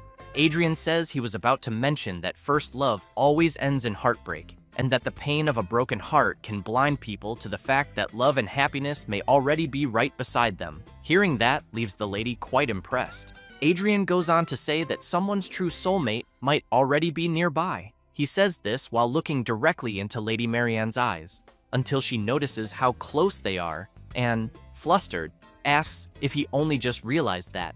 She then says she's decided not to participate in the princess selection anymore, which surprises the young doctor. Then he puts his hand in his pocket, thinking this is in chance. He kneels down, calls her name, and as he pulls a gift from his pocket, says that he's actually been waiting for this moment for a long time. However, the lady says she's curiously going to make that move on Kim Oh-jin, which makes the blonde boy jump back to where he was, completely not expecting that. Adrian becomes awkward, starts trembling and sweating cold, and asks if she's talking about that Kim Oh-jin they know and why. Marianne says that if she goes through with it, she believes she'd be happier being the one in power than marrying someone in power. Completely confused, Adrian doesn't understand anything, so the lady confidently declares that she's going to get her hands on Kim Ojin, the spirit of healing, and seize power for herself. She then takes Adrian's hand and thanks him. Then she leans in and says that if they can continue being good friends like this in the future, it would be wonderful. This hits Adrian like a hammer to the head, and he thinks that Kim Ojin is a bastard, and that, in the end, he just can't forgive him. Meanwhile, the protagonist sneezes, apologizes, and tells Pio to keep reading. She says that the letter says Lady Marianne's family is accepting Kyo as Lulu's companion, and that they're also asking the protagonist to be Lulu's personal veterinarian. Kim replies that he thinks it's better not to. Pio is surprised and says they're offering 10 times the normal pay. While treating Shamir, a snake from the twin hydra species, the protagonist says he'd love to accept, but asks her to look at the current situation, then questions whether she thinks he can just leave the hospital. Pio laughs and says she gets it. Kim, while continuing his work, wonders how he's been doing this for an hour, and there's still tartar left on the creature's fangs. He imagines himself in a mine and thinks he's been mining for days. After a while Shamir's owners wait nervously for the treatment to finish, Kim asks Selena to spray some water on the creature's teeth. After doing so, she asks if that's enough. Kim says yes, and asks her to also bring anti-inflammatory medicine and cotton. He soon notices something stuck between Shamir's fangs, and when he pulls it out, realizes he found a ring. The owners are delighted and say the protagonist truly is a healer sent from the heavens. Kim laughs and says Shamir's mouth looks like an equipment storage unit. The owners explain that Shamir is a precious beast granted to their family by the last king, but more importantly, the creature had swallowed their family heirloom. So they begin to cry and deeply thank the protagonist for finding the ring. However, Kim makes it clear that there's still tartar to remove and that some teeth need to be extracted. He emphasizes that it might take another 1 or 2 hours. Selena asks if he means 5 hours, then points to another head of the creature and asks if he remembers that it's a hydra, which leaves him quite scared. He then starts crying, thinking about how much work he has ahead. Meanwhile, the owners say they need to lift Kim's spirits, so they ask someone to bring something. When it's brought in, they reveal a painting. Kim is surprised and asks what that is. One of the owners says it's a painting of his heroic work. He then explains that the person who painted it is the family's official portrait artist and wants to know if the protagonist liked it. Kim is shocked as he looks at the painting, wondering how he could possibly like that. The portraitist assures him that he will finish and present it soon, and that he hasn't had such an inspiring subject in centuries. The protagonist asks the portraitist not to bother. At that moment, Shamir begins to open his eyes.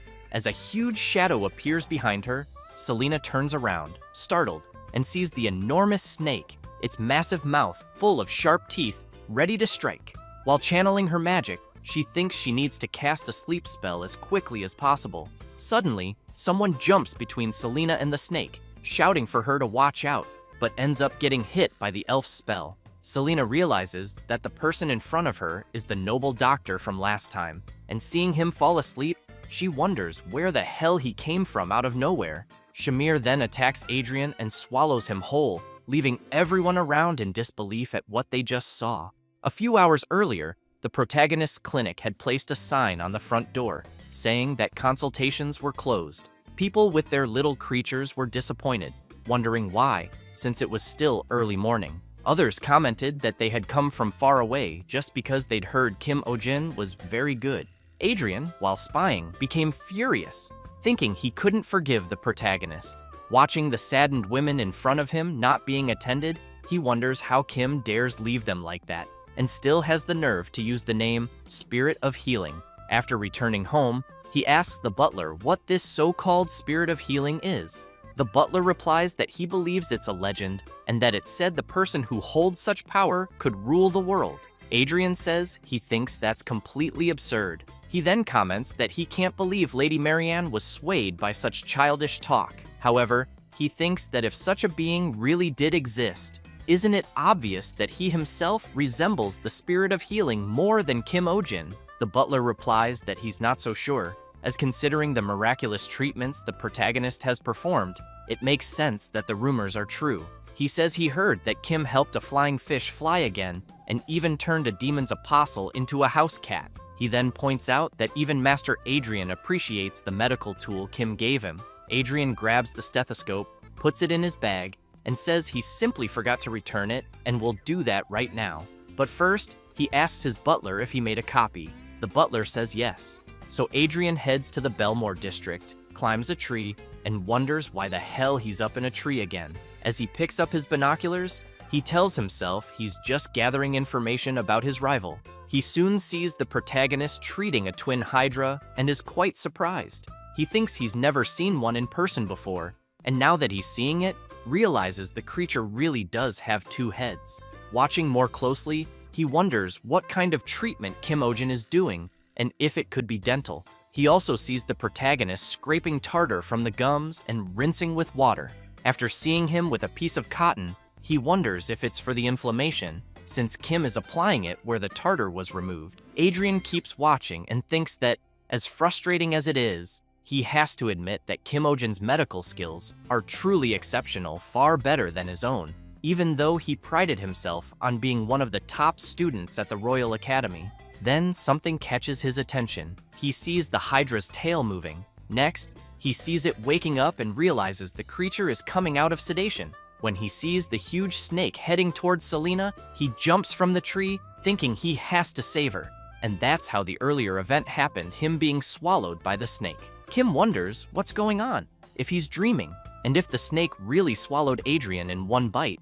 Selena says he should be fine, since he was swallowed whole, and she's about to cast a spell to put the snake back to sleep. But the protagonist yells for her to wait and informs her that Shamir's condition isn't stable. When he examines the creature, he notices its tongue is purple. He explains that it's respiratory distress, since Shamir swallowed something too large for her body, and now her airways are blocked. The snake's owners panic and ask if there's any way to save her. Selena again offers to use magic immediately, but Kim refuses, explaining that it's too risky to use magic while the snake is passing out from lack of air. So he asks Pio to remember what he taught her, because they're going to do it right now.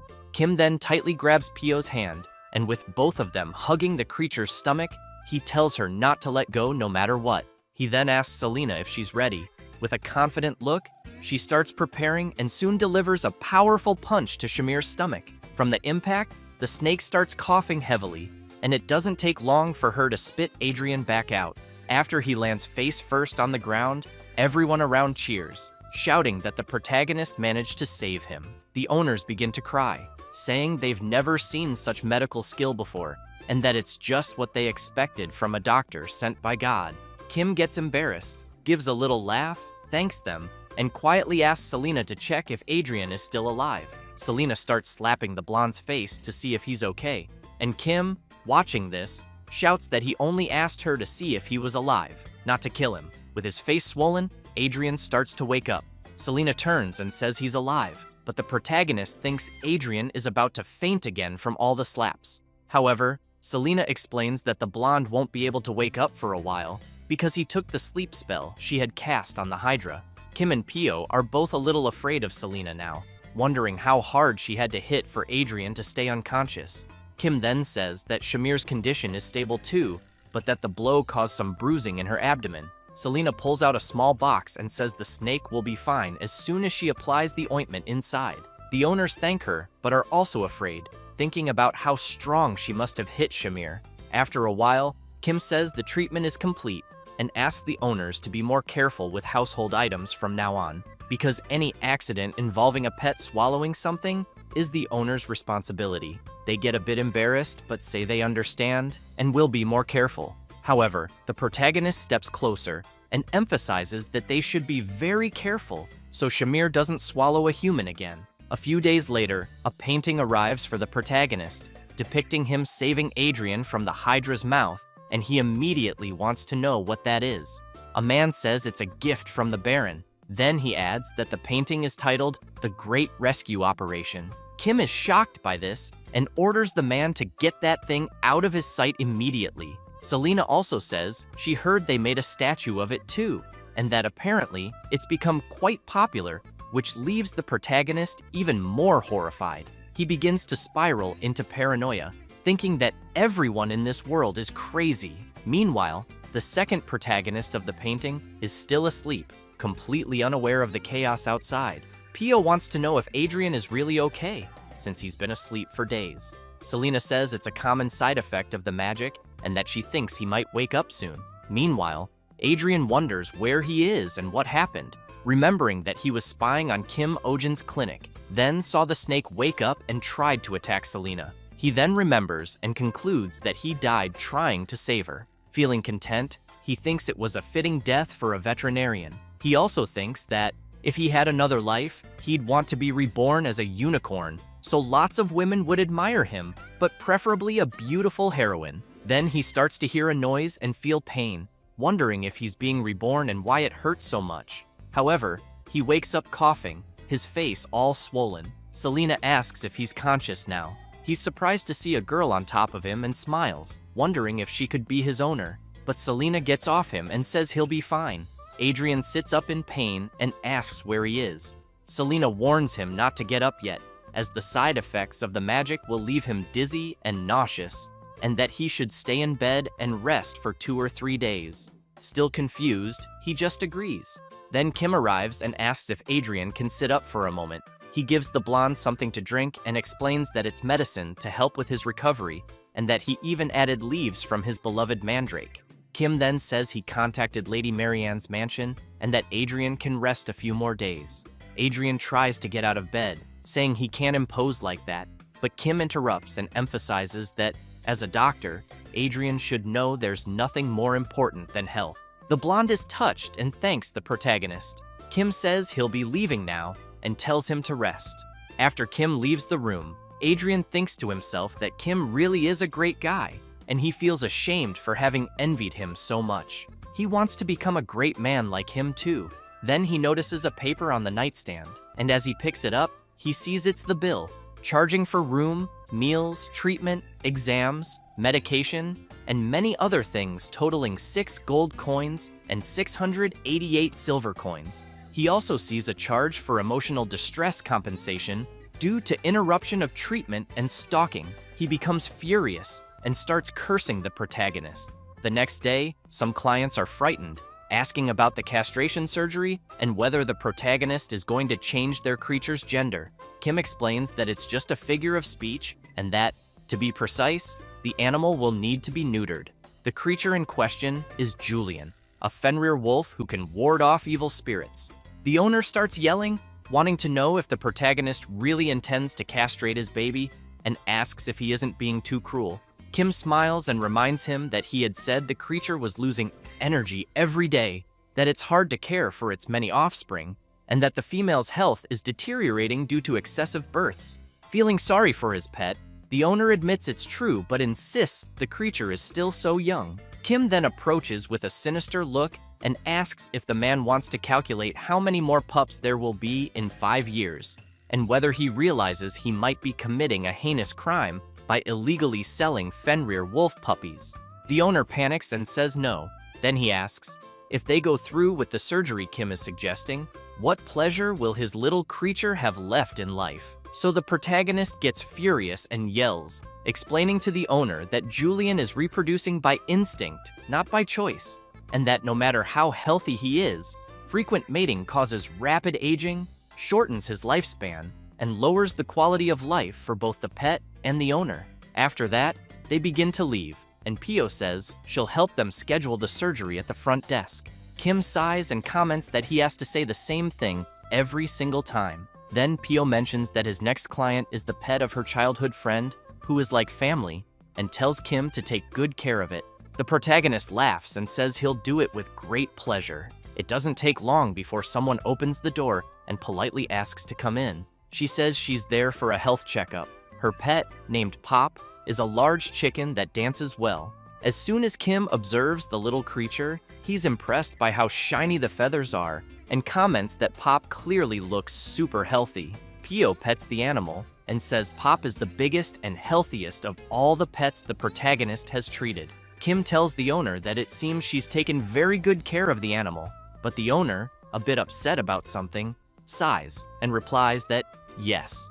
20 minutes later, after the checkup, Kim is in love with the chicken and comments that, as expected, Pop is perfectly healthy enough to compete in a top-tier chicken contest.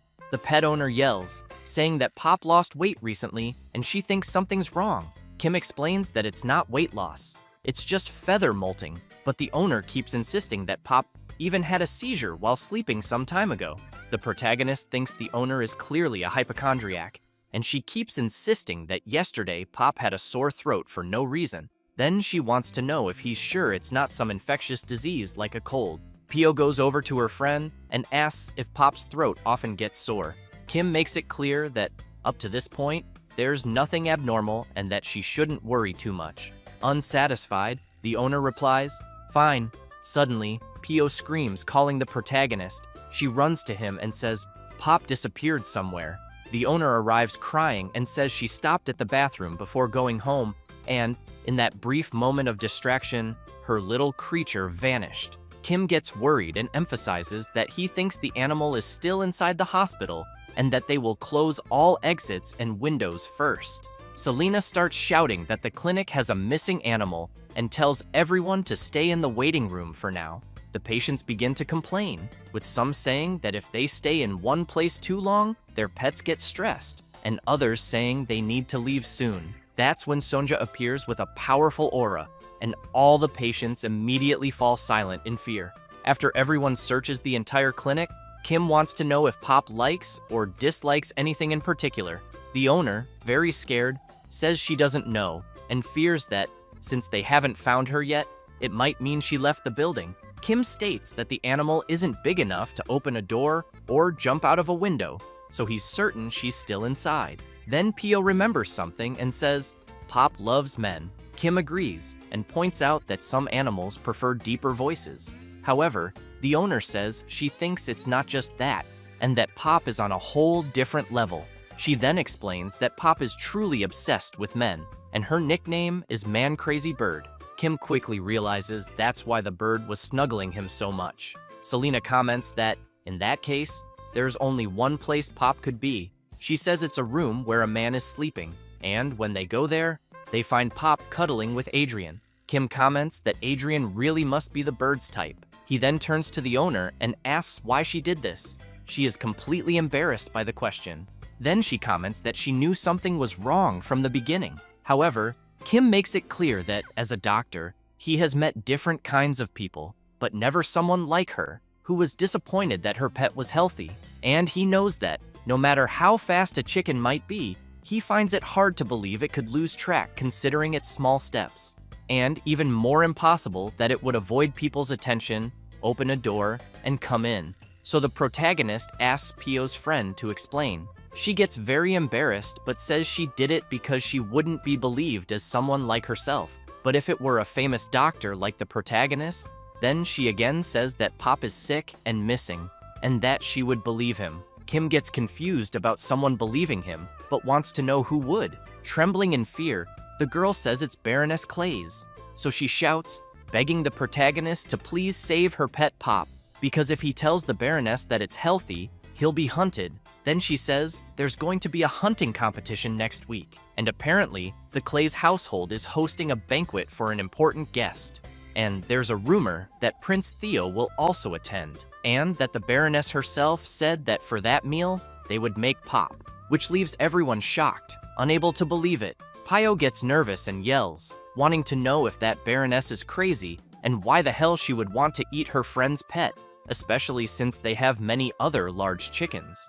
The girl starts crying and says she heard they died of a contagious disease last year. Kim, still shocked to hear this, comments that there must be other ingredients besides chicken, and asks why that Baroness is so fixated on eating Pop. A bit embarrassed, the girl says it's because large fire chicken is good for vitality, which shocks the protagonist even more. Then Pio's friend emphasizes that among the chicken breeds, Pop's is the most famous for its exceptional fertility, and for laying many eggs, being a symbol of fertility, and that's why families with members in the main wedding city often seek them out. Kim gets even more stunned and thinks that these kinds of people are everywhere, people trying to steal others' abilities by eating them, As if that would work. Pio's friend highlights that the Baroness had her eye on Pop for a while, but now she's threatening to kick them off the farm if they don't hand Pop over. Pio starts trembling with rage and wants to know if the Baroness is really using their livelihood as leverage to take a pet that's like family to them, because if so, she can't forgive them. So the girl screams, begging the protagonist to say that Pop has a contagious disease. Then she emphasizes that with his diagnostic report, those people will have to believe it. Kim becomes a bit uncertain about it and soon says he's sorry, making it clear that he can't do that, which leaves both Pio and Selena in disbelief. But he explains that the moment someone falsifies a diagnosis, they stop being a doctor. Then he emphasizes that they become a fraud, deceiving others with the life of another being. Then he wants to know how he could treat other animals with pride again after committing fraud over someone's life like that. Suddenly, Adrian says this is all nonsense. So he wants to know if professional ethics are more important than someone's life. He also makes it clear that the calling of a doctor goes beyond a mere professional role because it's about saving lives. With that, he jumps out of bed and, looking into the protagonist's eyes, wants to know how he can still call himself a veterinarian after that. Kim says he'll assume he fakes a false diagnostic report about Pop, and that to be able to save her, he'd have to say it's a contagious disease strong enough to spread to humans. And then, at that moment, the poor animal would become a patient affected by a serious contagious disease. With that, he wants to know what would happen after that. So he makes an analogy with the close contact of the group, where the other animals that were in the same barn as Pop, what would happen to them. Therefore, he makes it clear that the barn could be shut down, and in the worst case scenario, they could even request the culling of the animals. Then he looks at Pio and her friend and wants to know if in that case, he should tell them it was all a lie. He also wants to know, and if a contagious disease breaks out somewhere else, wouldn't people accuse that family about it? Kim turns to Adrian and emphasizes that the calling of a doctor is indeed to save lives, as he says. But if a doctor makes a choice that puts hundreds, even thousands at risk to save one animal, he wants to know if that person can truly be called a good doctor. The protagonist also makes it clear that if Adrian can't understand that, then he isn't qualified to be a doctor. After Kim says and explains all of that, Pio's friend quickly lowers her head, upset, and apologizes. After leaving the clinic, Pio is with her friend and asks her not to cry, saying she believes there must be a solution. The girl, crying a lot, wants to know how she could ever win against a noble and wonders if maybe she should just run away somewhere far with Pop. Kim and Selena arrive, saying she doesn't have to do that. Then the protagonist picks Pop up and says that he can't help her as a doctor, but he can help her as a fellow pet owner. Hearing that makes Pio and her friend really happy, so Kim asks the two of them to spread a rumor in Baroness Clays's house. Then he calls out to the person who's spying, asking them not to hide and to come out. It's Adrian, who is shocked at being discovered and wonders how Kim figured it out. The protagonist looks back and makes it clear to Adrian that he'll need him to play an important role. So sometime later, at the Baroness's house, a few women are chatting, wondering if Duke Astrid's daughter really won't be participating in the prince consort selection. And while they speculate that maybe Marianne has already found a partner, one woman just observes in silence. Then she thinks that if Lady Marianne gives up, she knows her daughter Laura will have a better chance of being selected. And looking at the other girls, she knows that when her daughter becomes the prince's consort, it'll be the end for everyone who mocked them as new money, and that the money they all looked down on so condescendingly was exactly what brought the prince to the banquet. So she keeps hoping they'll wait, because this will be the perfect chance for her dear Laura to catch the prince's attention, until someone approaches and asks to excuse himself. She turns, and while she gets a little flustered, wondering who the handsome man in front of her is, Adrian asks if it's all right with her, they could talk a bit at a more private table. Thus, while they go to a table, Adrian notices people watching him and thinks it almost feels like he is in a dream since everyone is staring at him. As soon as the two sit down to talk better, still a little embarrassed, the Baroness thinks she still cannot believe she is speaking with such a handsome man at a party. She wants to know if Adrian really graduated from the royal school and if he met some members of the royal family. He replies yes and emphasizes especially Prince Theo, since they attended at the same time, and he saw him quite often. The Baroness is very impressed and immediately wants to know what kind of person Prince Theo was.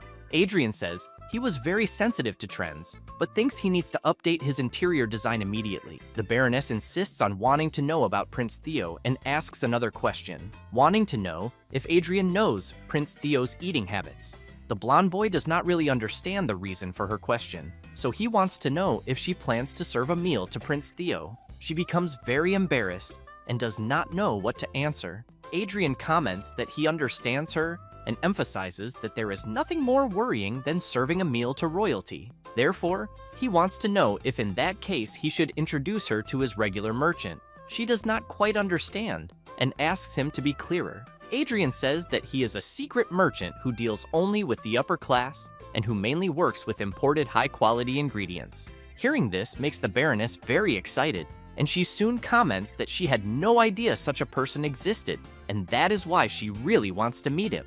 Therefore, Adrian takes her to another place, and as soon as they enter a cabin, he says the meeting will be there. The Baroness becomes a little suspicious, thinking about the humble place for a high-class person. At this moment, the MC disguised welcomes the Baroness and introduces himself as Louis Vuitton, and Selena, also disguised, introduces herself as Chanel.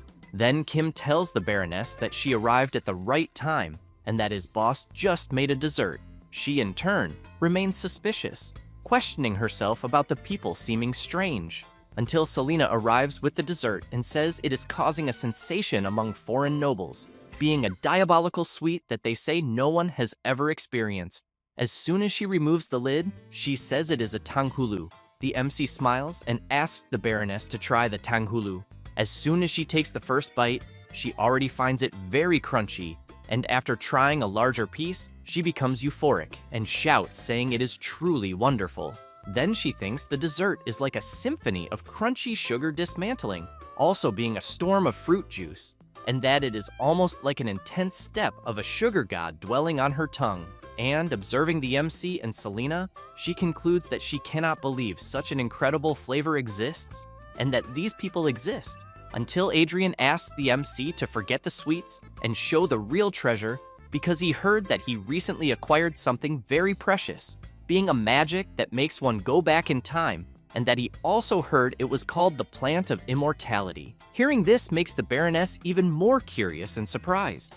Kim becomes a little embarrassed and says that there is no intelligence comparable to Adrian's since he is right, but that although they cannot guarantee immortality, he can affirm that it is an ingredient for longevity.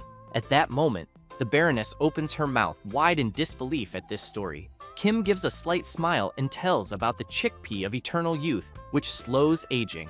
Then the MC says that if the Baroness cooks and eats it, the food will slow aging and reduce the risk of several diseases in adults, besides the chickpea also being effective for constipation and hair loss. The Baroness, very impressed to learn this, immediately shouts that she wants to buy them all. However, the MC makes it clear that he thinks that will not be possible.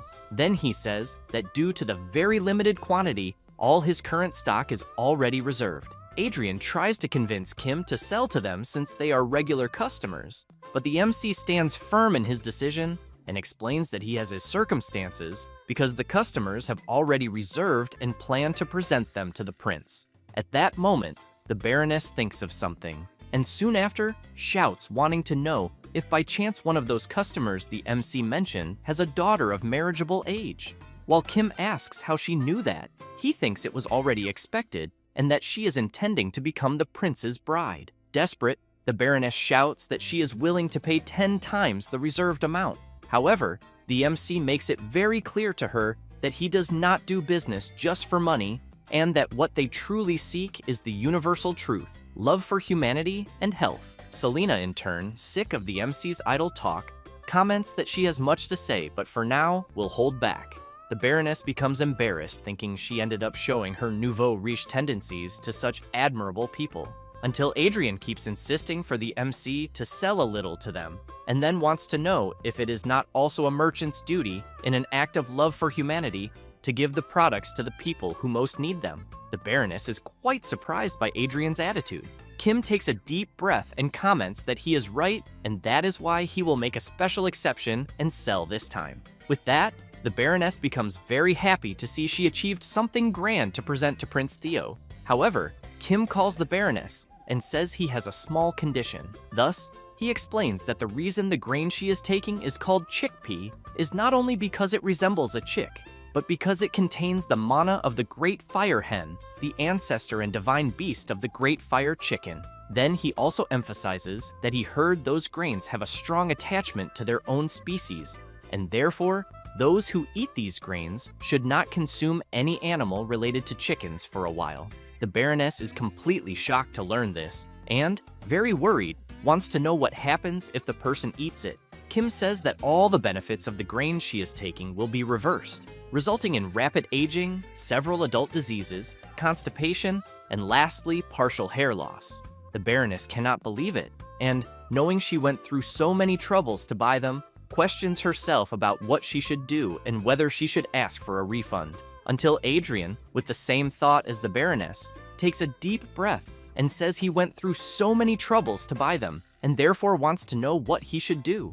Kim says his father often asks for roasted chicken dishes and that he always thought it was something for virility. Then he starts laughing, and Adrian emphasizes that those old men no longer know what they are doing. The Baroness becomes awkward and replies that it is fine, but wants to know if roasted chicken dishes are not a bit old-fashioned. After that, already at the MC's veterinary clinic, after he tells Pio and her friend that the plan worked, they become very happy and grateful. Kim says it was nothing and shows a custom transport box for Pop and explains that it is made with the money they received from Baroness Clays. The girl starts crying and wants to know if the MC is really going to give it. Kim says they will be in trouble if she really loses Pop. While she thanks once again, the Mandrake becomes a little jealous of Pop clinging to the MC. Then, while the MC comments that if she needs help, she should call any time, the Mandrake spits directly on Pop. And while Kim wants to know if the girl would like to work there with them part-time occasionally, the atmosphere becomes tense between Pop and the Mandrake, until Pop tries to eat the Mandrake and everyone is in shock wanting to know what is happening. After putting Pop in the cage, the MC makes it clear to Pio's friend that when she comes to work part-time there, she is not to bring her little pet. Then Kim comments with Adrian that he will pay a fee for his help and that thanks to the performance, the plan worked and they made money. Thus, the MC hands Adrian 7 gold coins, who in turn wants to know if he will really receive that much. However, Kim emphasizes that after medical fees, lodging fees, and other expense, Adrian will be left with 312 silver coins, which drives him mad with rage at the MC, calling him a swindler and wanting to know if he is extorting money from him for trash treatment. He only calms down when hearing Selena saying that she was the one who performed the treatment, so he changes his mind and comments that it is no wonder her experience seems extraordinary. Selena makes it clear to Adrian that he should not underestimate the side effects of magic. He agrees and comments that after taking the medicine he received from her, he felt much better. She says she will give him 1 more additional prescription to continue taking. After a while, Selena asks the MC if it is really okay to let Adrian leave just like that. Kim becomes confused and asks why. Selena wants to know if he did not want another doctor at the hospital, since she knows Adrian's medical skills are not bad, and that he seems to work well with the MC. Kim becomes a little embarrassed and comments that there is some truth in what she just said. But for now, everything is fine, saying this while grabbing the bag of money he received, and Selena makes it clear that his greed for money has reached its peak. Meanwhile, elsewhere, while tea is being served, someone says that a hunting competition will be held there soon. It is Prince Theo Asheronus Elvania, 3rd Prince of the Kingdom of Elvania, who comments that he thought he would already have the Monoceros in his hands.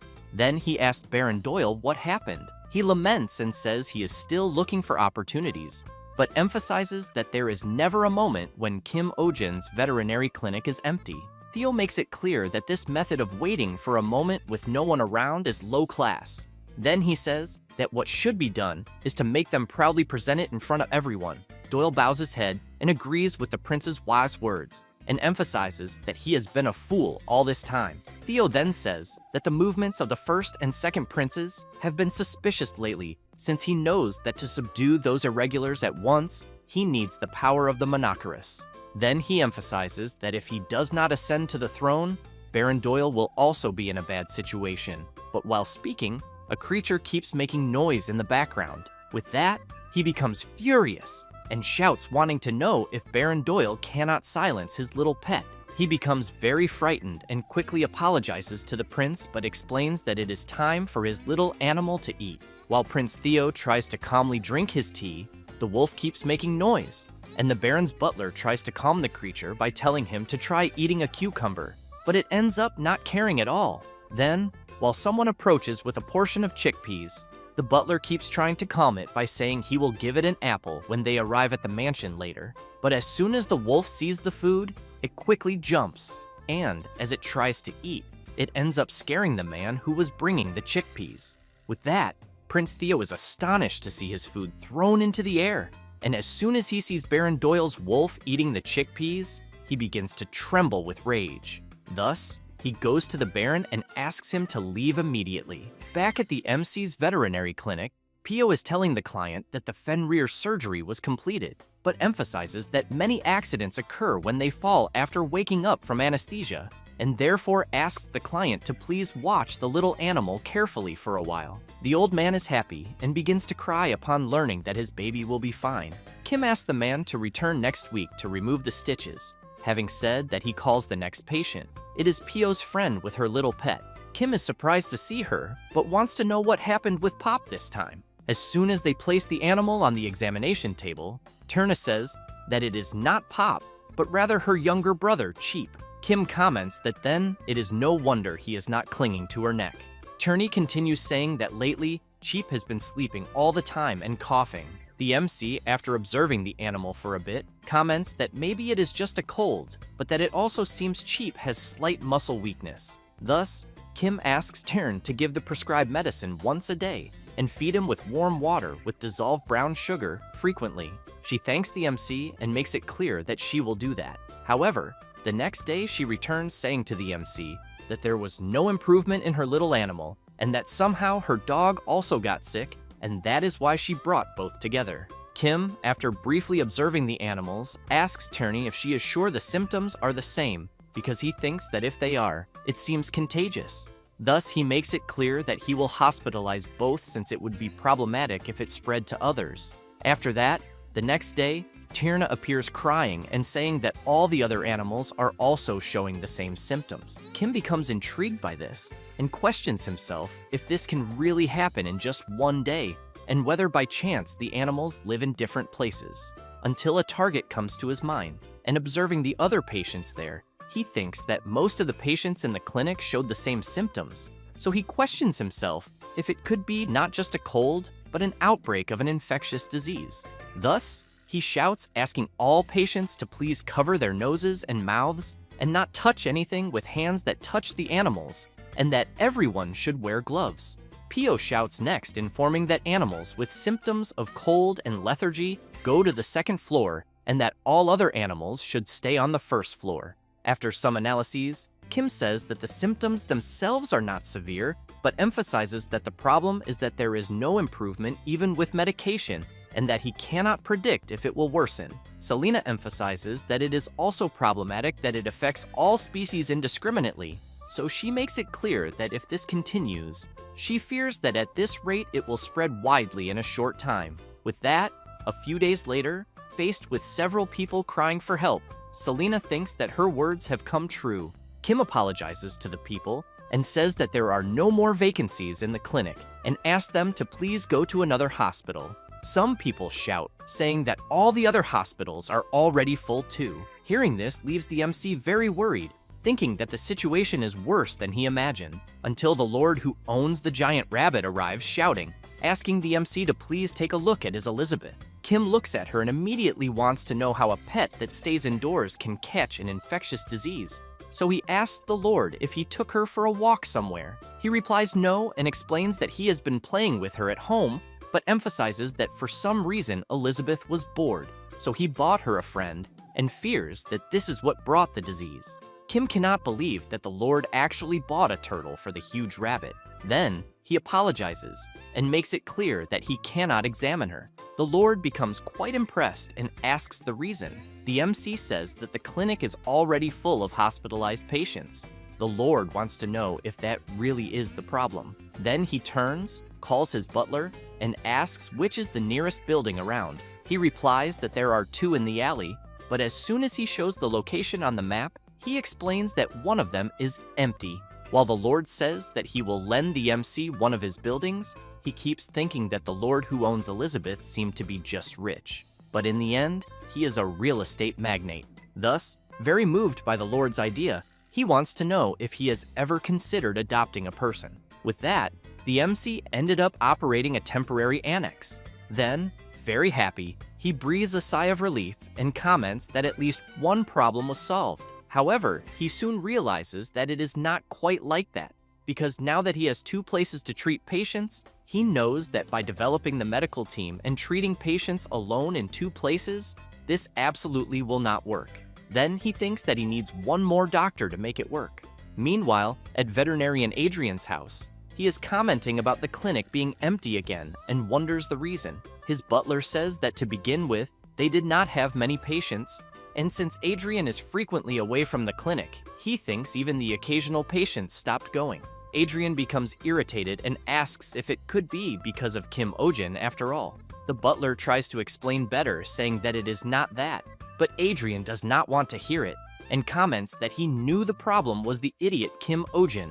The butler calls Adrian's attention and says that there is an outbreak of infectious disease in the MC's town and that he suspects they will ask for support soon. Adrian becomes excited at the thought of the MC asking for support until someone appears asking permission and calling for Mr. Adrian. Then he says that a letter has just arrived from Kim Ojin. Adrian asks his butler to read the letter because he is eager to hear how Kim is politely asking for help.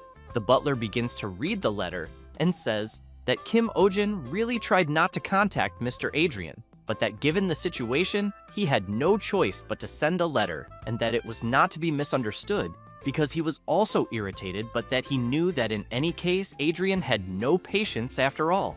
Adrian cannot believe what the MC sent in the letter, but the butler continues saying what Kim Ojin wrote, in which he asks Adrian to bring all spare medicines and medical equipment he has, and that he could pay about 2 gold coins per hour, and that depending on Adrian's performance, there may be a performance bonus, or there may not. While Adrian becomes furious, tearing up the letter and saying that this is how that bastard makes a request for help, the butler warns that there is one more page to read. Then he says that the MC is saying that Selena is suffering from overwork. As soon as he hears that, Adrian quickly prepares himself and makes it clear to his butler that he will not be able to return for a while. The butler wants to know how long Mr. Adrian will be away. He turns around and with a smile emphasizes that he will be away until the war against the epidemic ends, because where there is disease is where a doctor should be. The butler cannot believe his master's words, but only comments that he understands. After that, and back at the MC's clinic, the first epidemic in another world began, and Pio says that he will explain the epidemic guidelines, which are for everyone present to isolate any animal that shows symptoms, and for everyone to avoid going out if possible. Turn is asking some patients when the animal's coughing symptoms started, and after 12 hours of continuous work, Adrian is informing a patient that the little animal's throat is very swollen, but fortunately, it is not the epidemic. And as soon as they reach 26 hours of work, the drug tests begin. Kim, with his 18 hours of continuous work, is exhausted, as is the whole team from endless overtime, until someone brings Max to the clinic. The MC begins to observe him and is upset to see him in such a state.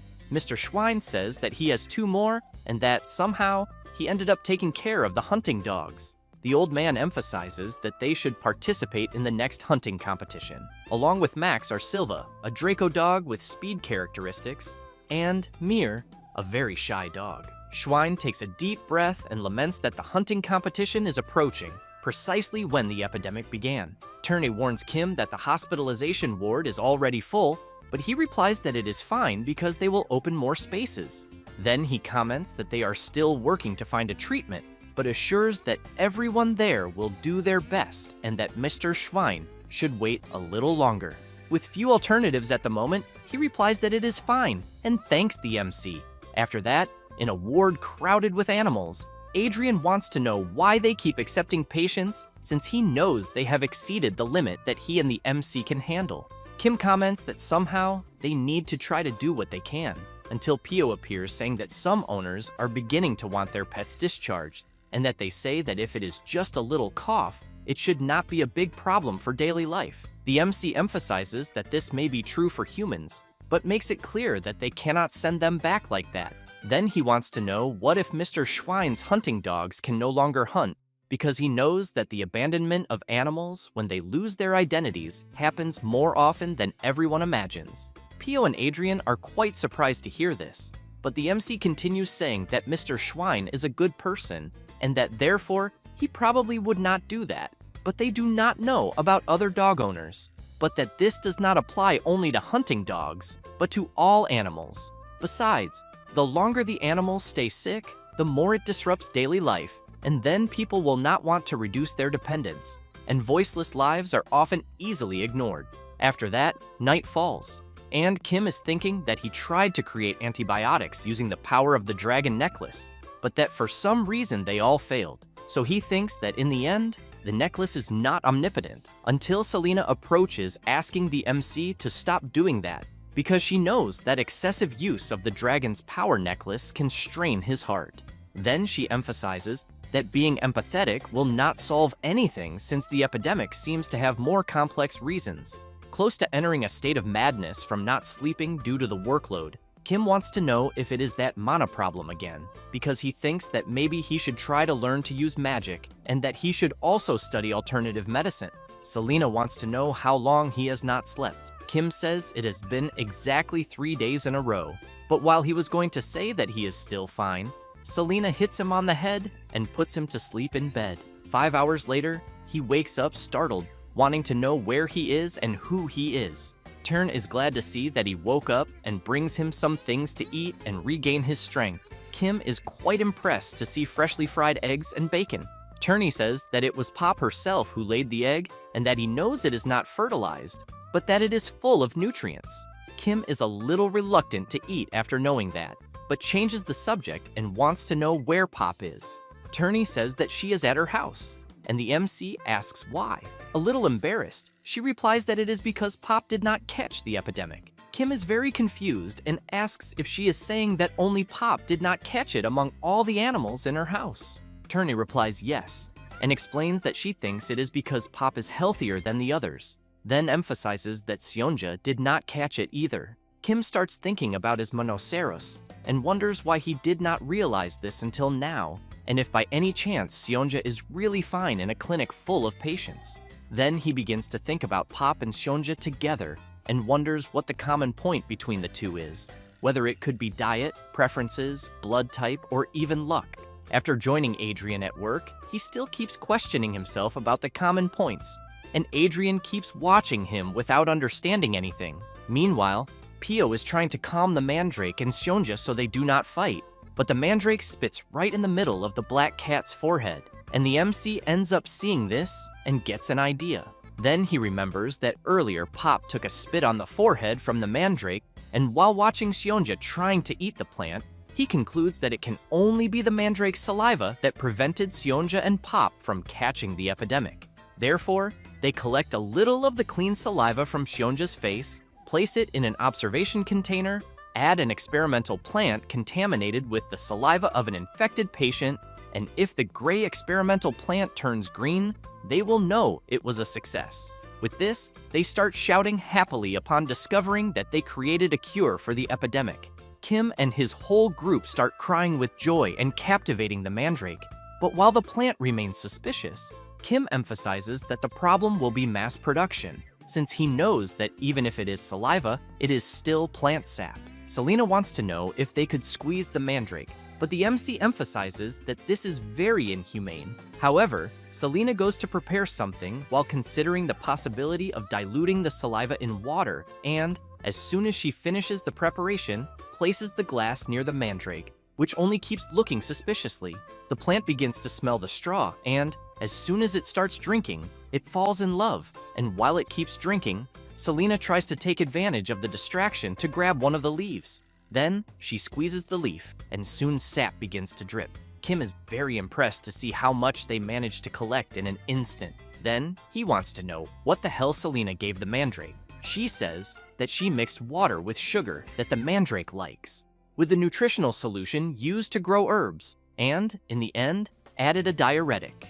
Both Adrian and the MC keep observing the suspicious yellow color of the liquid in the container and begin to imagine that it can only be what they are thinking, since Selena said she added a diuretic to the mixture. However, Kim does not care, and while preparing something, comments that medicine is medicine and that he will start making the cure immediately. The next day, Pio is happy to see that Max's cough stopped and that his strength returned. Kim is glad to know this, and, while petting the dog, comments that Max did well to overcome the epidemic. And, after a while, the MC is applying the cure to one of the patient's animals, and, as soon as he finishes, asks Pio if it was the last vaccination. She replies yes. Kim comments that then he will just write the dosage prescription, until at that moment, someone starts knocking hard on the door. It is Baron Doyle and his henchmen, shouting that they are there to arrest the MC.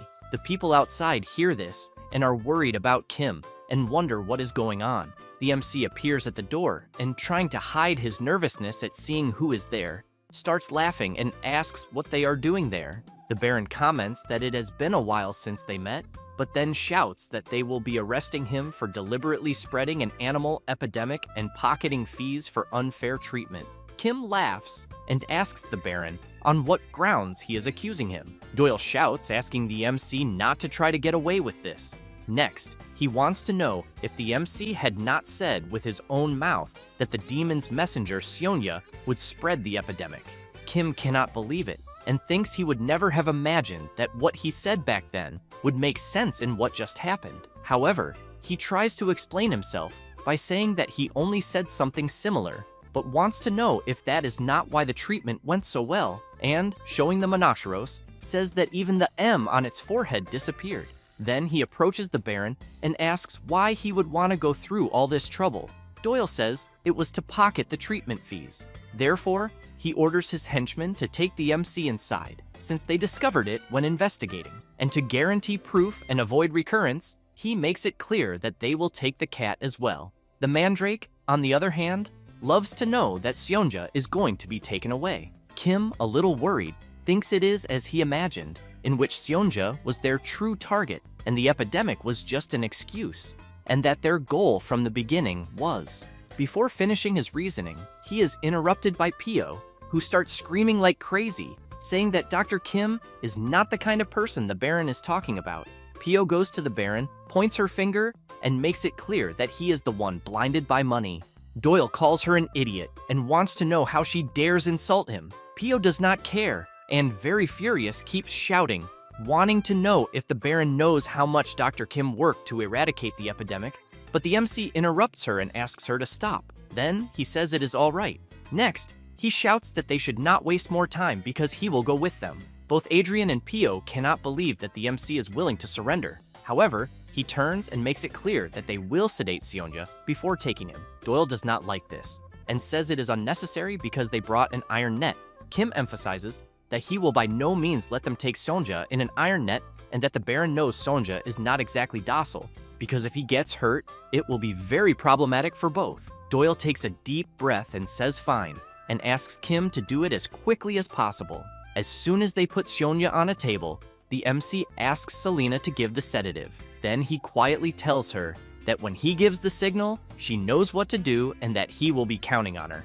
Selena snaps her fingers, and with an unfriendly face says she is already ready. Kim is a little embarrassed and whispers that it is not what she is thinking, and that she is to use magic to escape with Sionja. Selena turns saying she understands, and the MC is confused, wondering why she seemed disappointed. After sedating the black cat, Kim puts him in a transport cage and says he is ready to go. But suddenly, he activates a light from the mark he received from Mr. Kellyan and begins to blind the Baron's henchmen. Therefore, He shouts, telling Selena that it is her chance and to use the magic. However, she does not care about magic and punches one of the henchmen right in the face, and the other two with a strong elbow and a kick right on the chin of another. And as soon as they fall to the ground, she takes Seonja and runs out of the clinic. Doyle is furious and shouts, ordering his henchmen to go after her because the cat is more important than the MC. Kim says that the true face of the Baron is being revealed. Doyle goes crazy with rage, grabs the MC, and calls him scum, making it clear that he will not let him escape this. Then he asks his henchmen to destroy everything there. Pio stands in front of them and shouts that she will not let that happen. She says that the clinic is where they care for patients, and that she will not forgive them if they damage the place. One of the henchmen, very irritated, wants to know what she will do to stop him. However, Adrian stands in front of Pio and asks the henchman to stop what he is doing right now and, with a sinister look, makes it clear that if he dares lay a hand on a child, he will not let him go unpunished. Kim thinks that Adrian could have done this before. Therefore, the Baron says that there are many eyes there and orders his henchmen to just take the MC. Pio is worried, but Kim says it is all right and that he will be back soon. Then he makes it clear to her and Adrian that he is counting on them to take care of the clinic while he is away. Next, the MC keeps thinking about Selena and hopes that she takes good care of Sonia. After this confusion, two women start commenting to each other that they think that animal epidemic that was recently spreading was caused by Dr. Kim Ojin, and one of them wants to know if the other is saying that it was the doctor who was supposedly fighting a demon, and the other replies that apparently yes, until more people approach, and one of them comments that they heard the Baron will hold a public trial soon. Meanwhile, the MC, while being taken, sleeps and continues recovering his sleep after days of overtime.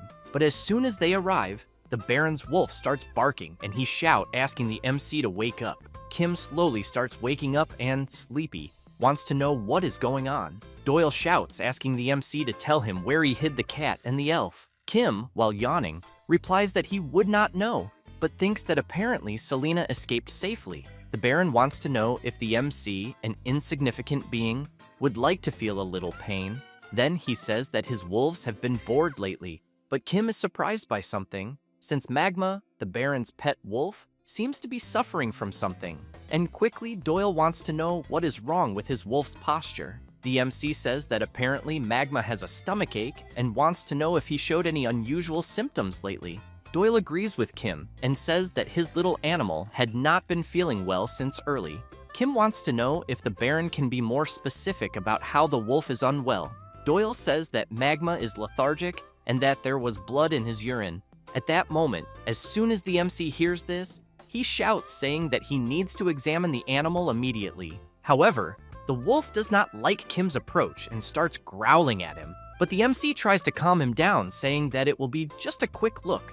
And so he calms the creature and, after touching its body, discovers that it is a hernia. Therefore, he wants to know how the Baron did not notice this. Then he turns and makes it clear that he needs to operate as soon as possible, because he thinks that Magma's life will be in danger if they do not do this.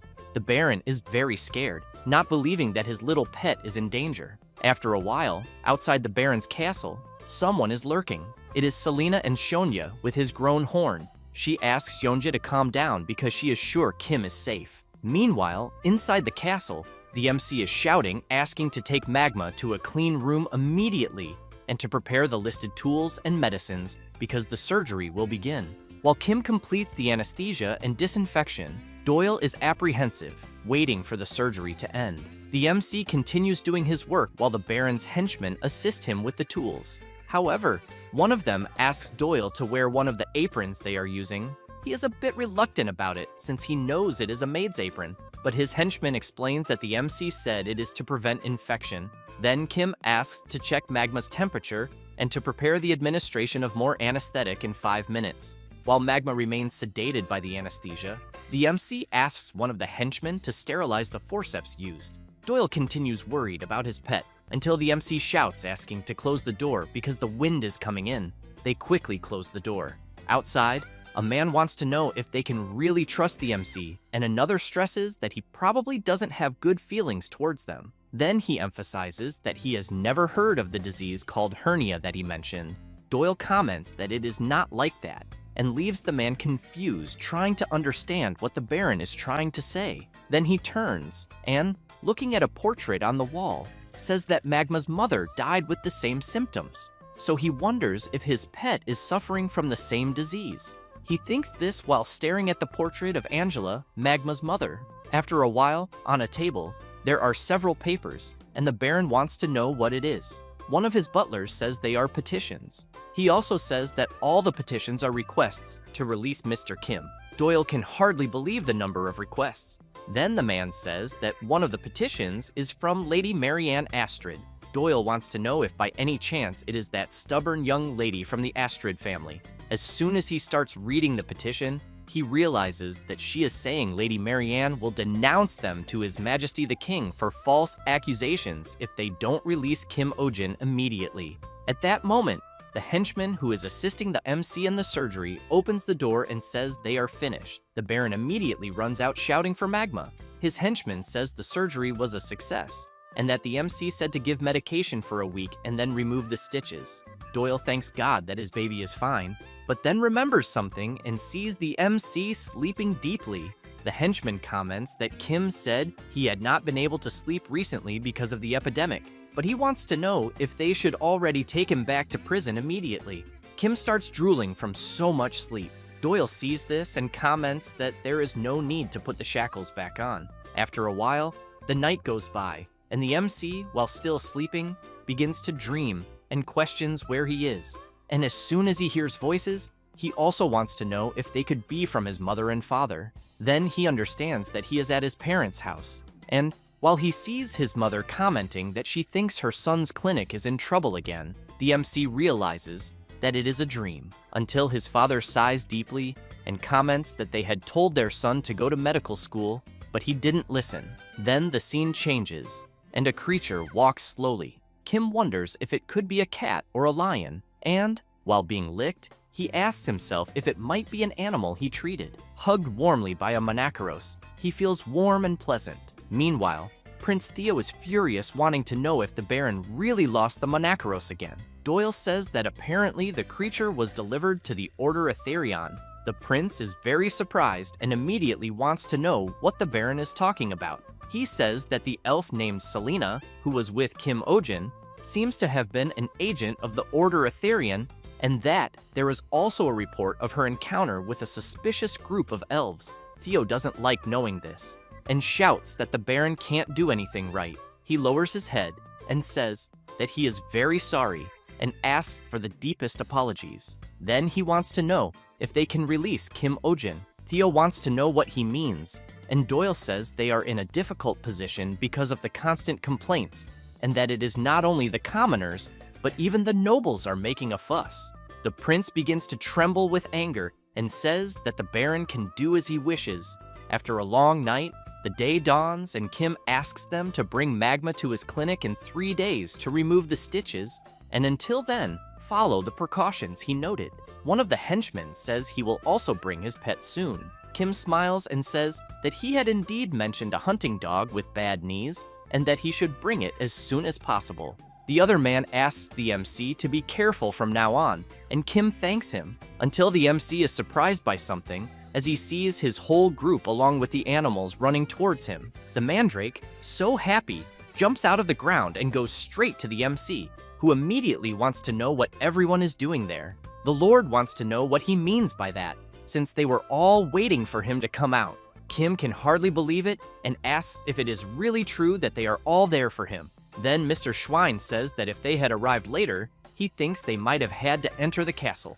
While the MC thanks everyone, something comes very quickly towards him. It is Sionja, who jumps on Kim's face, throwing Pop and the mandrake away. The MC is happy to see that the Monacaros is fine, and soon sees Selena fine too. Then Kim tells Sionja that he saw someone who looked like him in his dream the previous night. Pio asks if it was really in a dream. Kim replies yes, and, surrounded by his pets, explains that it was a dream where he thought being a veterinarian was the right choice. From the top of the castle, someone is watching the MC's group, and someone asks the Baron if they will really let him go. Doyle does not answer, but his butler says that he also saw that thing in Kim Ojin's cell the day before, and on that day, they were very surprised, just like Seonja, who quickly ran away as soon as he was seen by the humans. The Baron's butler, very surprised, continues saying that he is sure the thing they saw that day had a horn and disappeared in an instant, but that it clearly was not a common animal. However, Doyle turns and says that he has no idea what his butler is talking about, so he wants to know what really was in Kim Ojin's cell. The man cannot believe that the Baron is pretending not to understand. Doyle makes it clear that they did not see anything that day, and then thinks that Kim Ojin won. With that, a few days pass, and the Baron is extremely furious when he sees the bill for Magma surgery and shouts, wanting to know what ridiculous amount the MC charged. Then, thinking about him, he concludes that he really cannot forgive him.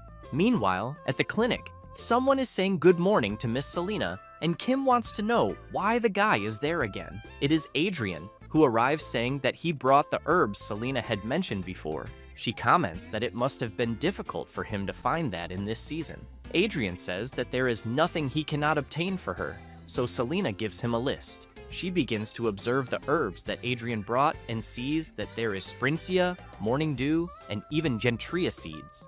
And while she comments that they are all in excellent condition, especially the Sprincia, something jumps onto Adrian's hand and quickly leaps somewhere else. He is startled, commenting to the little creature that it is not food, but a precious medicine. However, as soon as he reaches out to grab the herb, he ends up getting bitten, and then receives an attack right in the middle of his face. Then he becomes furious and shouts, saying that he heard that pets look like their owners, and that, as expected, all the creatures Kim raises have bad behavior, but Selena makes it clear that Bloop is her child, which makes Adrian a little embarrassed, commenting that it is no wonder the little creature has such a sharp eye for herbs. However, Bloop does not like Adrian much and keeps staring at him. The blonde boy wonders if the little creature actually just smiled. Selena puts Bloob in his cage, and Adrian keeps thinking about what he just saw.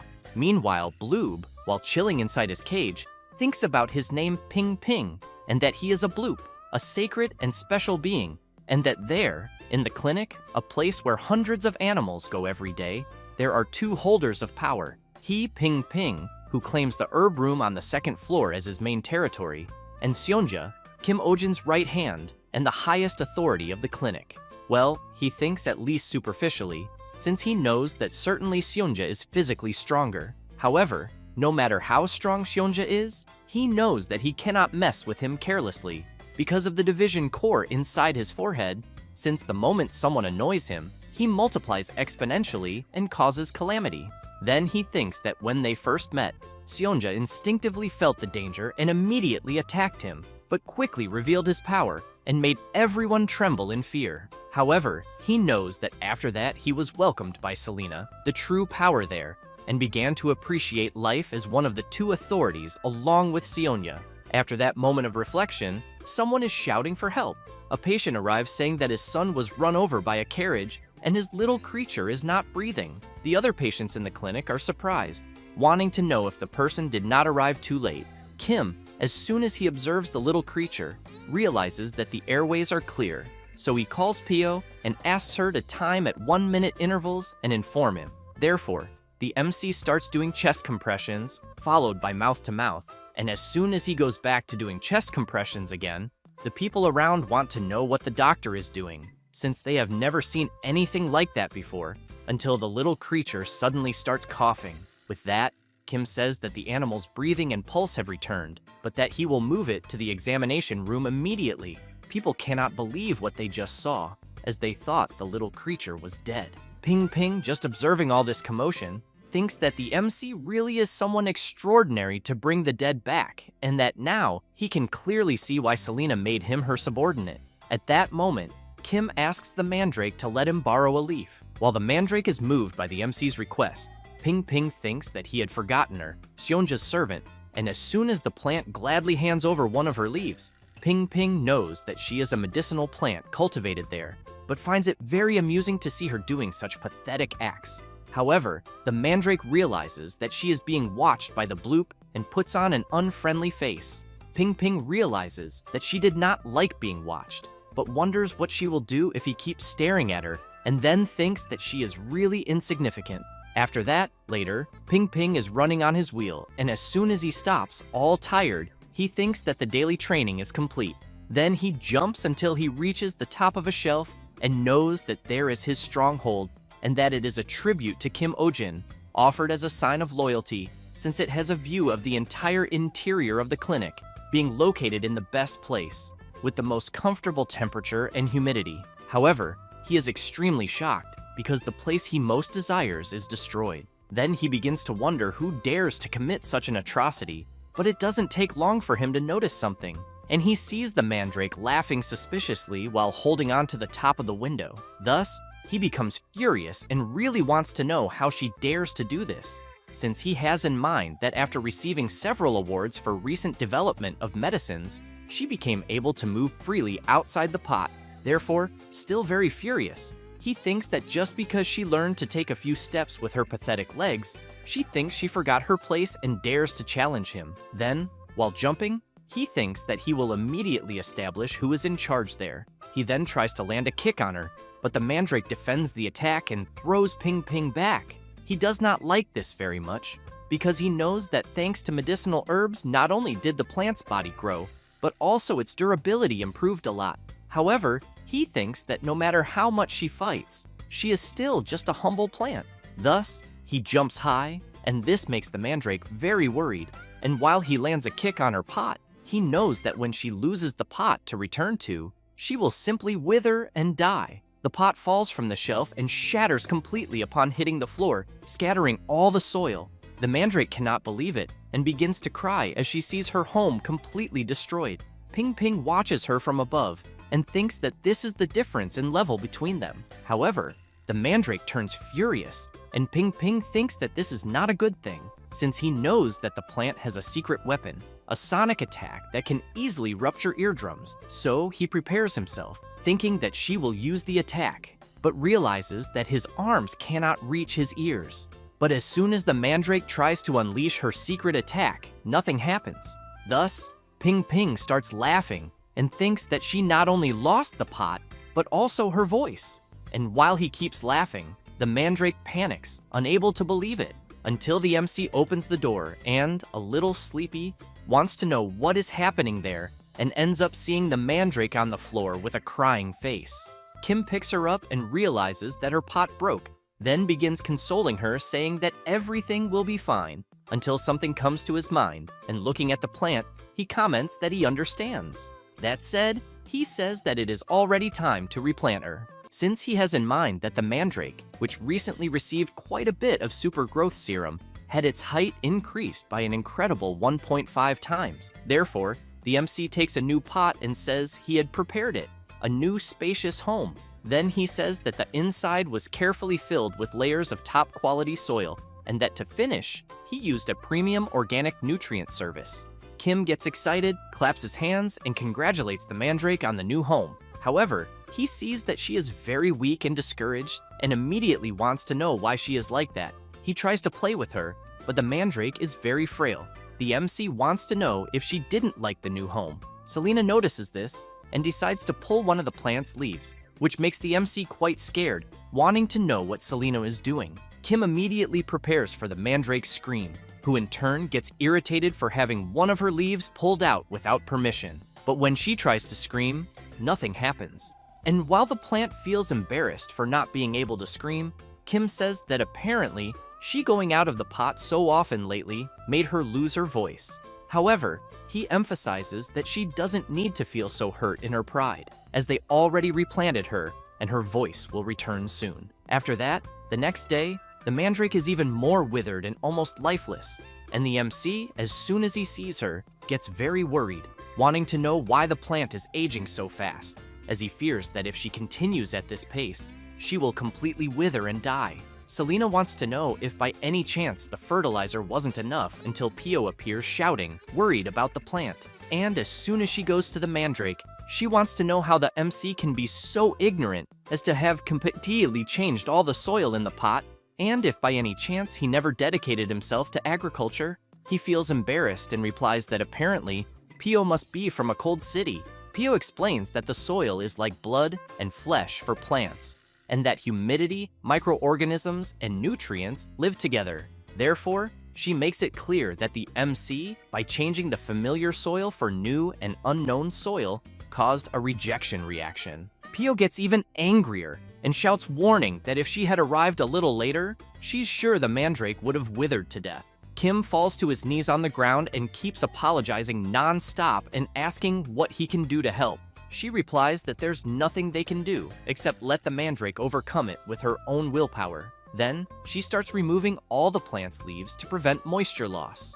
After pulling them all off, the plant looks even more embarrassed. However, Pio places the pot in a place with good ventilation but covers the area to block sunlight and prevent photosynthesis. While blocking the window to prevent sunlight from entering, the MC tells the mandrake that all of this is for her own good and that she just needs to wait a few days. Night falls, and where the mandrake is being kept, she notices that more of her leaves are falling, so she starts to cry. However, someone starts to approach very slowly, and the plant quickly notices it. It's Ping Ping, who with one of the mandrake's leaves and a mischievous look, keeps staring at the plant, who in turn gets very frightened.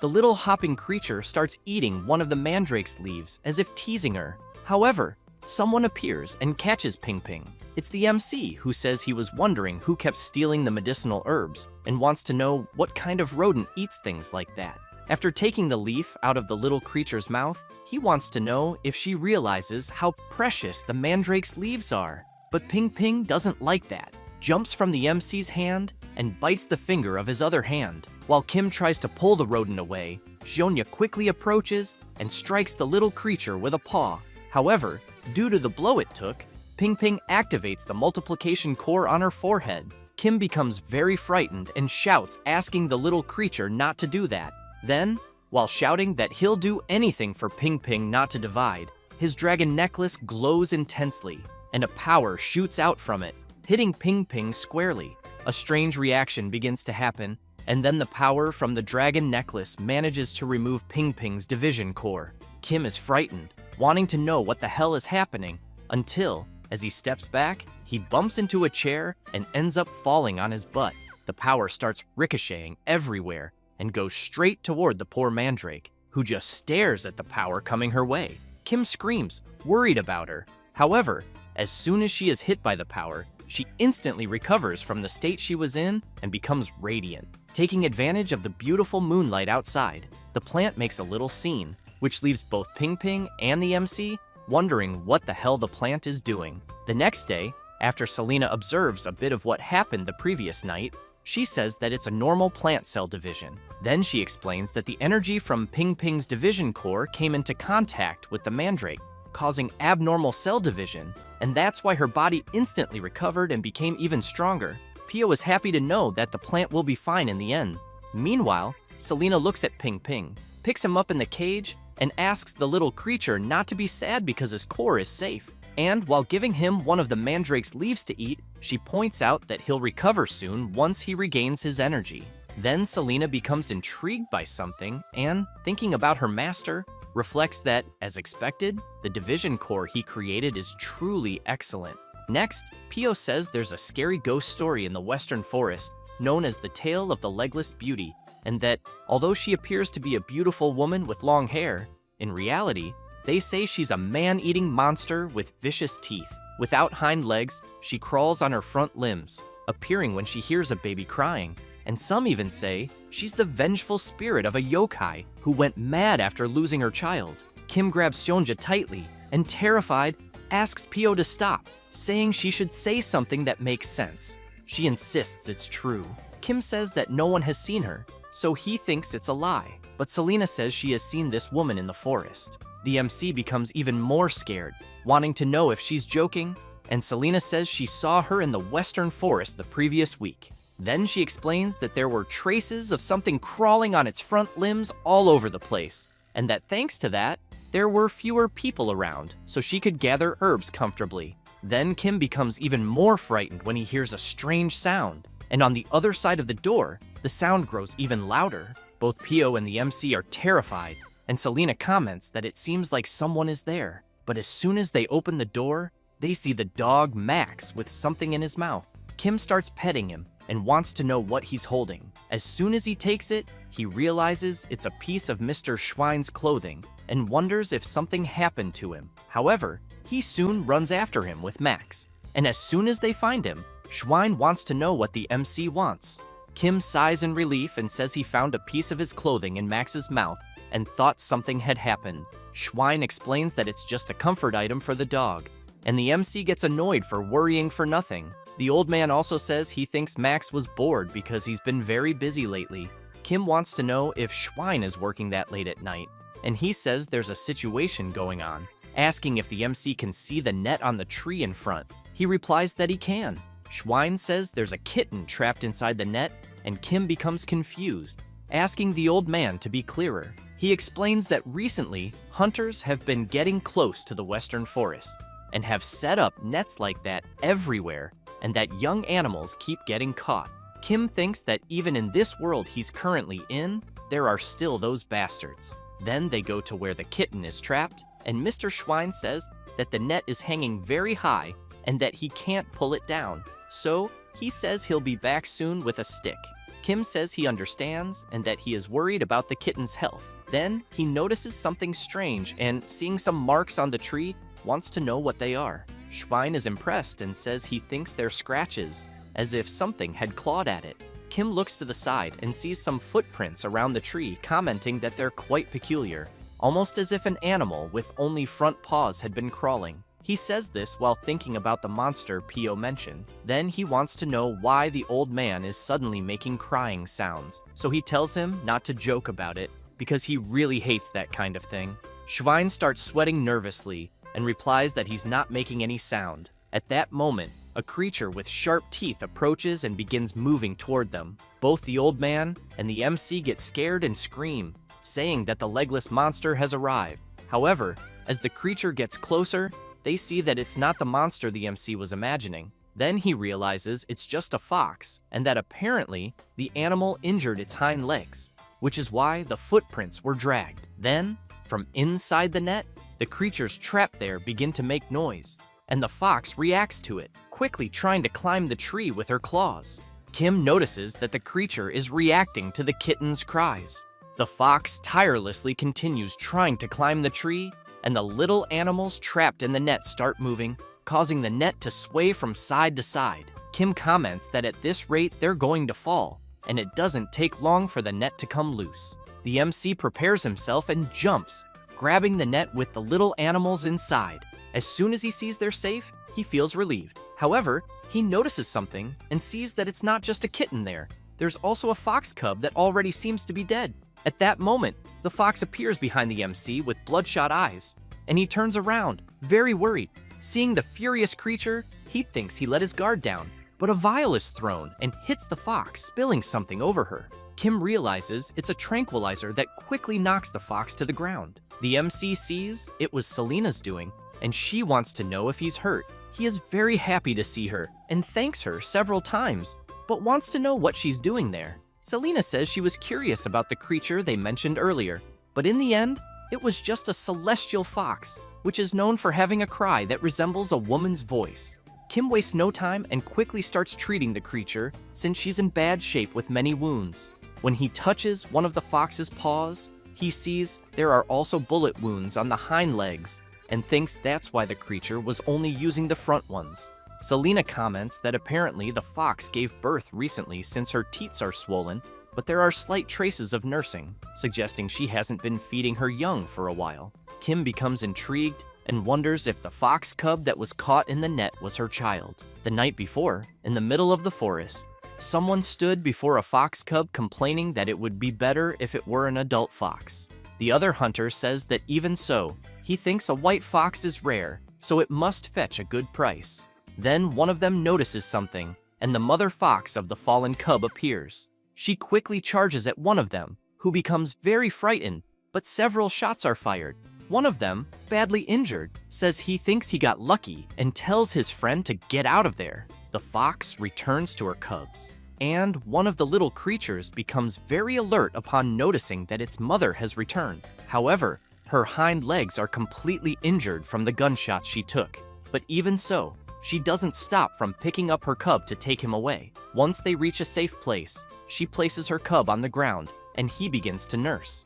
The fox feels happy to see that her cub turned out fine in the end. However, as the night went on, because of her injuries, the fox ended up falling asleep.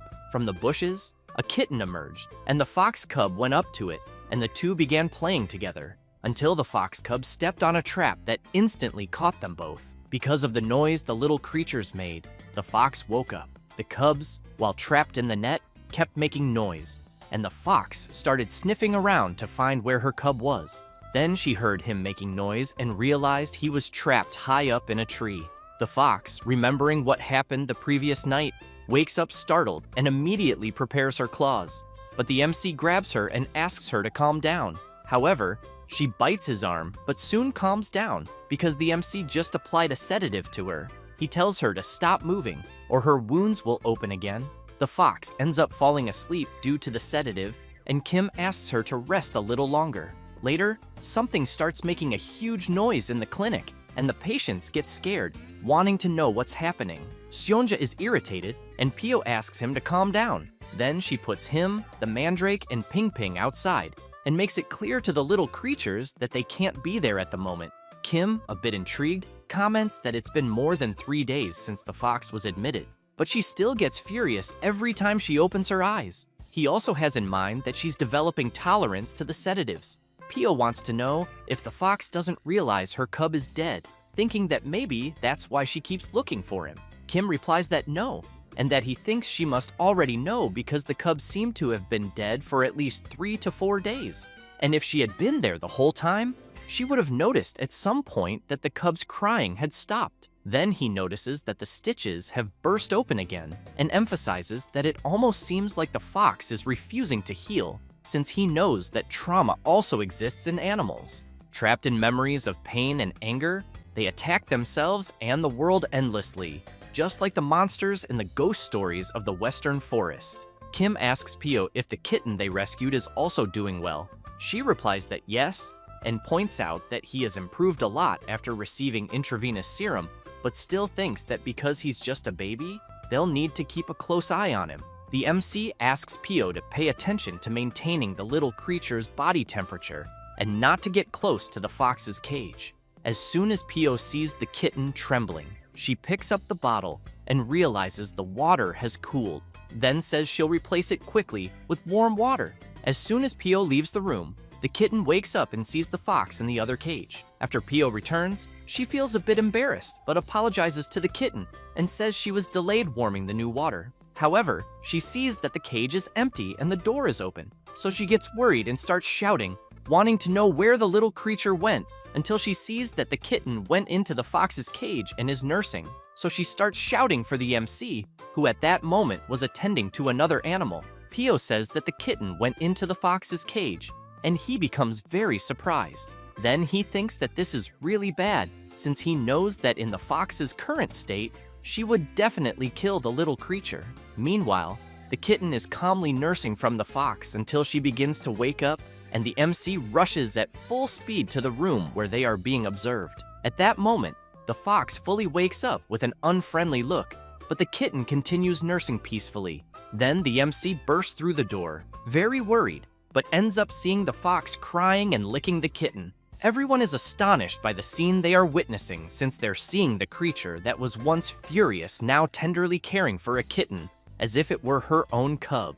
After a while, the kitten is running with something in its mouth, and Pio runs after it, shouting that the little rascal is running away with his glove again. However, the kitten goes straight to the fox, who looks at Pio with an angry face, and he awkwardly says that he will get the glove later. A little later, while watching the fox and the kitten, Kim comments that it is quite amazing, because before the fox's wound kept getting worse, but now it is starting to heal, and apparently she is no longer having nightmares either. Pio says he thought the fox would never be able to use her hind legs again. The MC emphasizes that fortunately the nerves were still alive, and that it is nothing short of a miracle. He feels very happy, thinks about her with her cubs, and reflects that he knows he cannot fully return what humans took from her, but at least he can repay her a little. Therefore, they take her and the kitten to the middle of the forest, to their natural habitat. Kim asks them to live well, and Pio hopes both will stay healthy. The MC thinks that he hopes they will never have to meet under such circumstances again. With that, the fox nodded once, as if saying goodbye, and soon disappeared. After that, the rumors about the monster in the western forest disappeared, and a new story emerged, that of a strange fox accompanied by a kitten. Back at the MC's clinic, some people are very scared because they are seeing the mandrake walking and immediately want to know what the hell is going on. Then a patient arrives and comments that apparently it is their first time at the clinic, so she explains that what they are seeing is a mandrake. She then says she heard that it is like the guardian spirit of the clinic. However, a guy interrupts and makes it clear that she doesn't know what she is saying, because as far as he knows, that clinic has a different guardian spirit. A little girl says she heard that there is a very scary cat there, and that even fierce animals don't dare move in front of the cat. The mandrake keeps listening to people talk about Sonya and doesn't like it one bit. Then it goes to where his food and water are, grabs the bowl, and throws it high into the air. While striking a proud pose, people want to know how it dares to knock over the food bowl of the true boss there. The mandrake feels embarrassed and doesn't notice something that just arrived behind it. And as soon as it turns around, it gets very scared because it sees Sonya glaring at it angrily. The plant prepares to release its scream, and Sonya takes a deep breath. However, he starts coughing like crazy, almost as if he had swallowed a ball of yarn. People get worried, wanting to know what suddenly happened to the cat. Sonya coughs so much that he ends up vomiting, and the vomit hits the mandrake squarely. While the plant lies knocked out on the ground, people wonder if the cat really vomited. Then someone comments that it is just a hairball.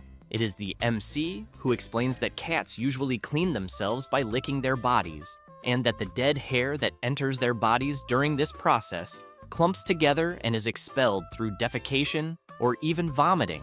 The poor mandrake feels desolate hearing about it. Then Kim grabs a brush and says that he has been too busy to brush Sonya's fur lately, as he knows he should give him a good brushing after all this time. However, an hour later, the MC, terribly tired and covered in fur, finds it very strange because it never seems to end. He then comments that at this rate, it might be possible hair loss, and that if it continues like this, Sonya might go bald. Then, when he turns the cat over, he sees a mark and says that it can only be baldness. But upon closer inspection, he thinks it can only be what he is imagining, suspecting it to be a fungal dermatitis. Kim becomes worried and thinks that he still calls himself a veterinarian, yet he didn't even notice that his own cat had a skin disease. Therefore, he quickly goes to a drawer, grabs a hair trimmer, and thinks that he prepared it for a day like this, being custom made by the best craftsman in the city. The tool in question is the world's first manual pet clipper, and while he begins trimming Sonya's fur, the MC apologizes and emphasizes that it is necessary for the treatment. However, Sonya feels something strange and jumps up, which ends up scaring the MC. Upon landing, the cat becomes furious and growls. Kim is frightened and questions whether Sonya really growled at him. Then both stare at each other, and the MC thinks that normally, in a situation like the one he is facing, a pet owner should take a step back to maintain the trust of their animal. But at the moment, he is not just a pet owner, but a veterinarian, so he knows that a doctor must never back down in a battle of wills with an animal. He then thinks that he has awakened the spirit of the brave doctor, and, while trimming Sonya's fur, says that he is doing well. However, as soon as he passes over the cat's bald spot, Sonya growls loudly in pain. The MC apologizes and comments that it will be over soon.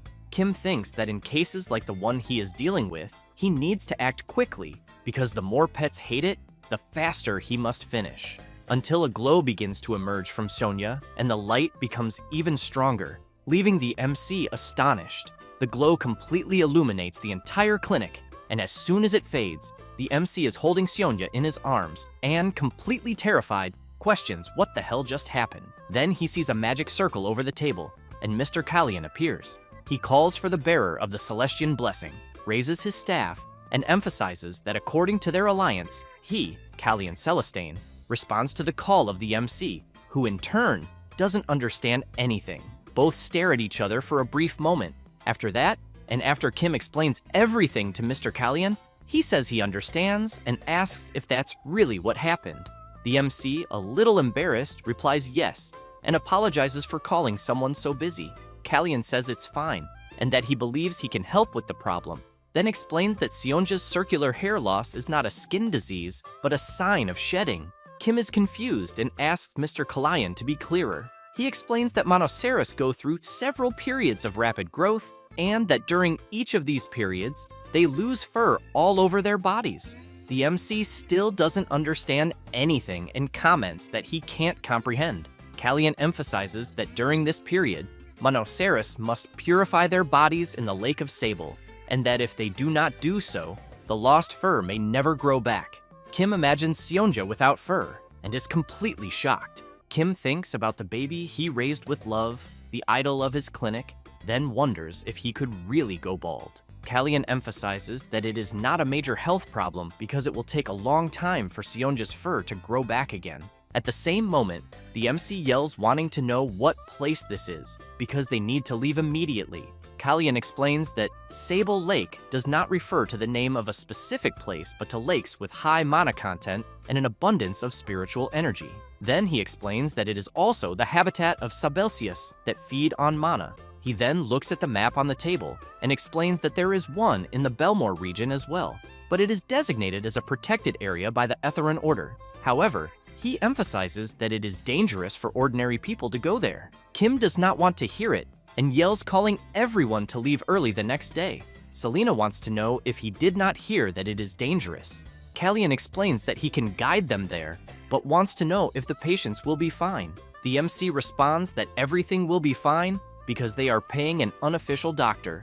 Therefore, the next day, everyone departs for the Western Forest, a mysterious place where countless legends and ghost stories coexist, along with strange occurrences that happen frequently, so people rarely go there. It does not take long before they see a red Sabelsia. Kalyan explains that it looks like the lake must be close. Kim approaches the plant, commenting that it seems strange. Selena yells, asking the MC not to touch it, and explains that the Sabelsia releases poison when disturbed. Kim immediately backs away in fear, while Selena continues explaining that there are many other dangerous creatures there, and that they must be careful. Sonja touches the MC's boot. Everyone is surprised to see the kitten with a snake in its mouth. Selena quickly uses her power, neutralizing the snake and emphasizing that it is very dangerous. A bit embarrassed, Kim wants to know if Seonja was trying to give him a gift and praises him for the good job.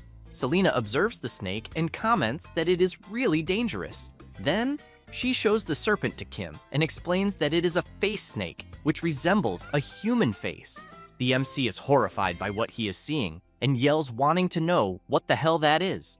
Then, Kim puts Seonja inside a cage and asks him not to touch dangerous things. Kalyan comments that apparently the kitten became angry for being put in the cage. After walking a bit more, they finally reach the lake. Kim is very impressed and seeing some Sabelsius around, comments that it is very beautiful there. However, he asks Kalyan and Selena to stay there because he will go in alone. Kalyan emphasizes again that this is very dangerous. The MC explains that when cats are vulnerable, such as during bathing, they become even more cautious. He then emphasizes that if anyone other than the owner is nearby, they become extremely stressed. Then he remembers the last time that he already caused trouble when his fur was trimmed, so he knows what can happen if it is a full bath. Kalyan comments that he understands and that he will grant the protection of the Elven Royal Guard to the MC to prevent magical beasts of the lake from approaching. With that said, he raises his staff and, calling upon the water spirits, asks them to answer the call of Celestian. Then he recites a chant in the Elven language, which leaves the MC very surprised, finding everything the Lord Kalyan is doing incredible. As soon as the chant ends, Kalyan transforms the MC into something that resembles an aquatic creature and emphasizes that now, nothing can touch him. Kim, seeing that he looks visibly ridiculous, just hopes to lose consciousness. Then, he goes to Seonja and calls him. He then takes a delicious cat treat and yells saying that it is all for him. While the kitten eats the food, Kim praises him for the good job. Thus, he begins to take him into the lake. But as soon as Seonja's paws touch the water, he gets terribly scared and jumps with full force from the MC's hands, but ends up falling into the lake. Kim yells worried about his little creature until Seonya sticks his head out of the water, which leaves the MC a little surprised. And while he watches Seonja swimming, he wonders if this is the one they say a person can only encounter if 3 generations accumulate good deeds, because he thinks Seonja is a water attribute cat since he knows such a thing is extremely rare. Kim begins to cry, thinking that his kitten is so cute and that he wanted to show him to everyone. Then the MC, while running his hand through the water, notices that there are bright particles in it. He then wonders if they are monoparticles since the sensation he feels almost resembles a hot spring. After thinking about this, his eyes fill with tears as he thinks about how much he misses his beloved civilization because there he had barbecue, his beloved draft beer, and refreshing, delicious milkshakes. But he also has something else in mind as he watches the other creatures in the lake and even Seonya having fun. He knows that, in reality, he would never be able to see a scene like the one he is seeing now in his former civilization. So without wasting more time, he grabs a brush, calls Seonya, and comments that they will stop playing and wash him now. As soon as he scrubs a little, a lot of fur comes off. He becomes scared, wanting to know if this is really good because it seems like Seonja is even shedding his skin. When he drops the soap into the lake, he quickly tries to grab it, but he accidentally places his hand on a Sabelsia because he remembers Selena saying that these plants release poison when disturbed. He quickly lets go of it, but the plant emerges from the water and sprays its toxin right in the MC's face, who then begins to scream and worry until he becomes confused about something and, looking around, realizes he is somewhere else. Then, he becomes frightened and yells wanting to know where he is and what happened. At that moment, a creature places its paw on the MC's shoulder, and he becomes even more frightened when he turns around and sees a lion beside him. Looking directly at the creature, he wants to know who it is. Kim notices that the lion has a horn, and, while scared with the lion so close, wonders if it could be the legendary Monoceros. However, the creature gives a big lick to the MC's face, who in turn tries to understand what is happening, but soon concludes that he must be dreaming. But when more creatures appear and surround him, he wants to know why the dream feels so real. While he thinks that being loved by a lion is like winning the lottery, he becomes surprised by something because he sees a Monoceros cub there. Then, he thinks that Seonja looked like that before his horn was cut off. As he pets the cub, he wonders if Seonja's horn will grow back. However, he hears someone saying that it will depend on him, so he turns to see what it is. And seeing someone hidden, he wants to know if someone is there, and if by any chance it is a person. But he ends up being grabbed by one of the creatures, which starts pulling him by his clothes. Kim wants to know why the creatures are acting like that all of a sudden. And when he notices that one of the Monoceros has black skin, he thinks that somehow it seems very familiar. Then the MC slowly wakes up, and Kallian wants to know if he is okay.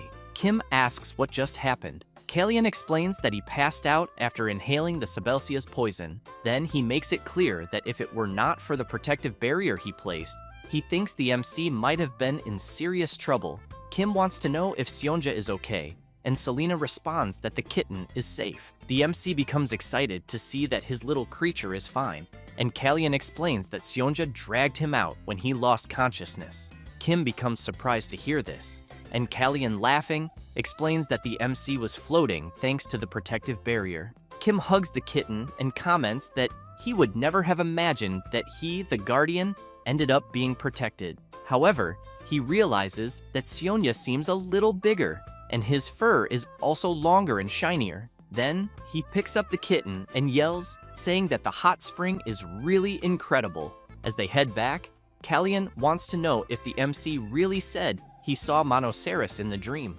Kim answers yes, and explains that it was in a place similar to an ancient castle, and that there were many Monoceros. Then he emphasizes that now that he has thought about it more, he thinks he had a similar dream in prison before, with a black Monoceros like Seonja. Selena comments that it was probably the real Seonja. Kim is surprised and wants to know if what she is implying is that it was not a dream. She responds that she somehow forgot to mention it.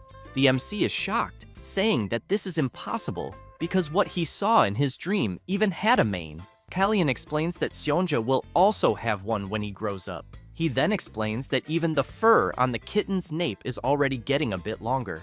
Kim asks them to wait a minute and, a bit embarrassed, emphasizes that a mane is something only males have. Selena is stunned and asks the MC if he did not know that Seonja was male. Kim is completely shocked, commenting that Seonja did not have that, because that is the one thing a veterinarian could never overlook. Kallian emphasizes that this is a characteristic of Monasheros.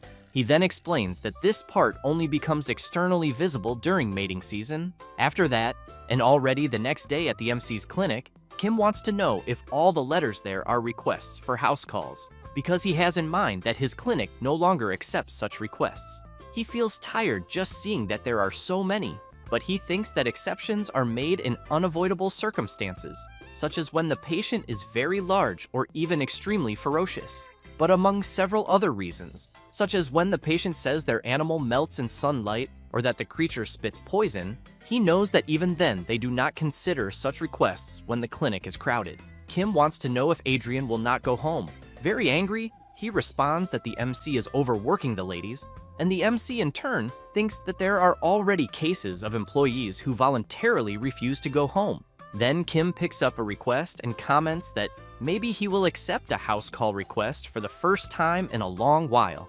In the request in question, the MC sees that it concerns the giant lop-eared rabbit, Elizabeth, and other rabbit species, and that the requested treatment is vaccination. However, at the end of the letter, he sees in the notes that there are 33 babies. Then he starts thinking that he feels a foreboding sensation. But even so, he decides to go there.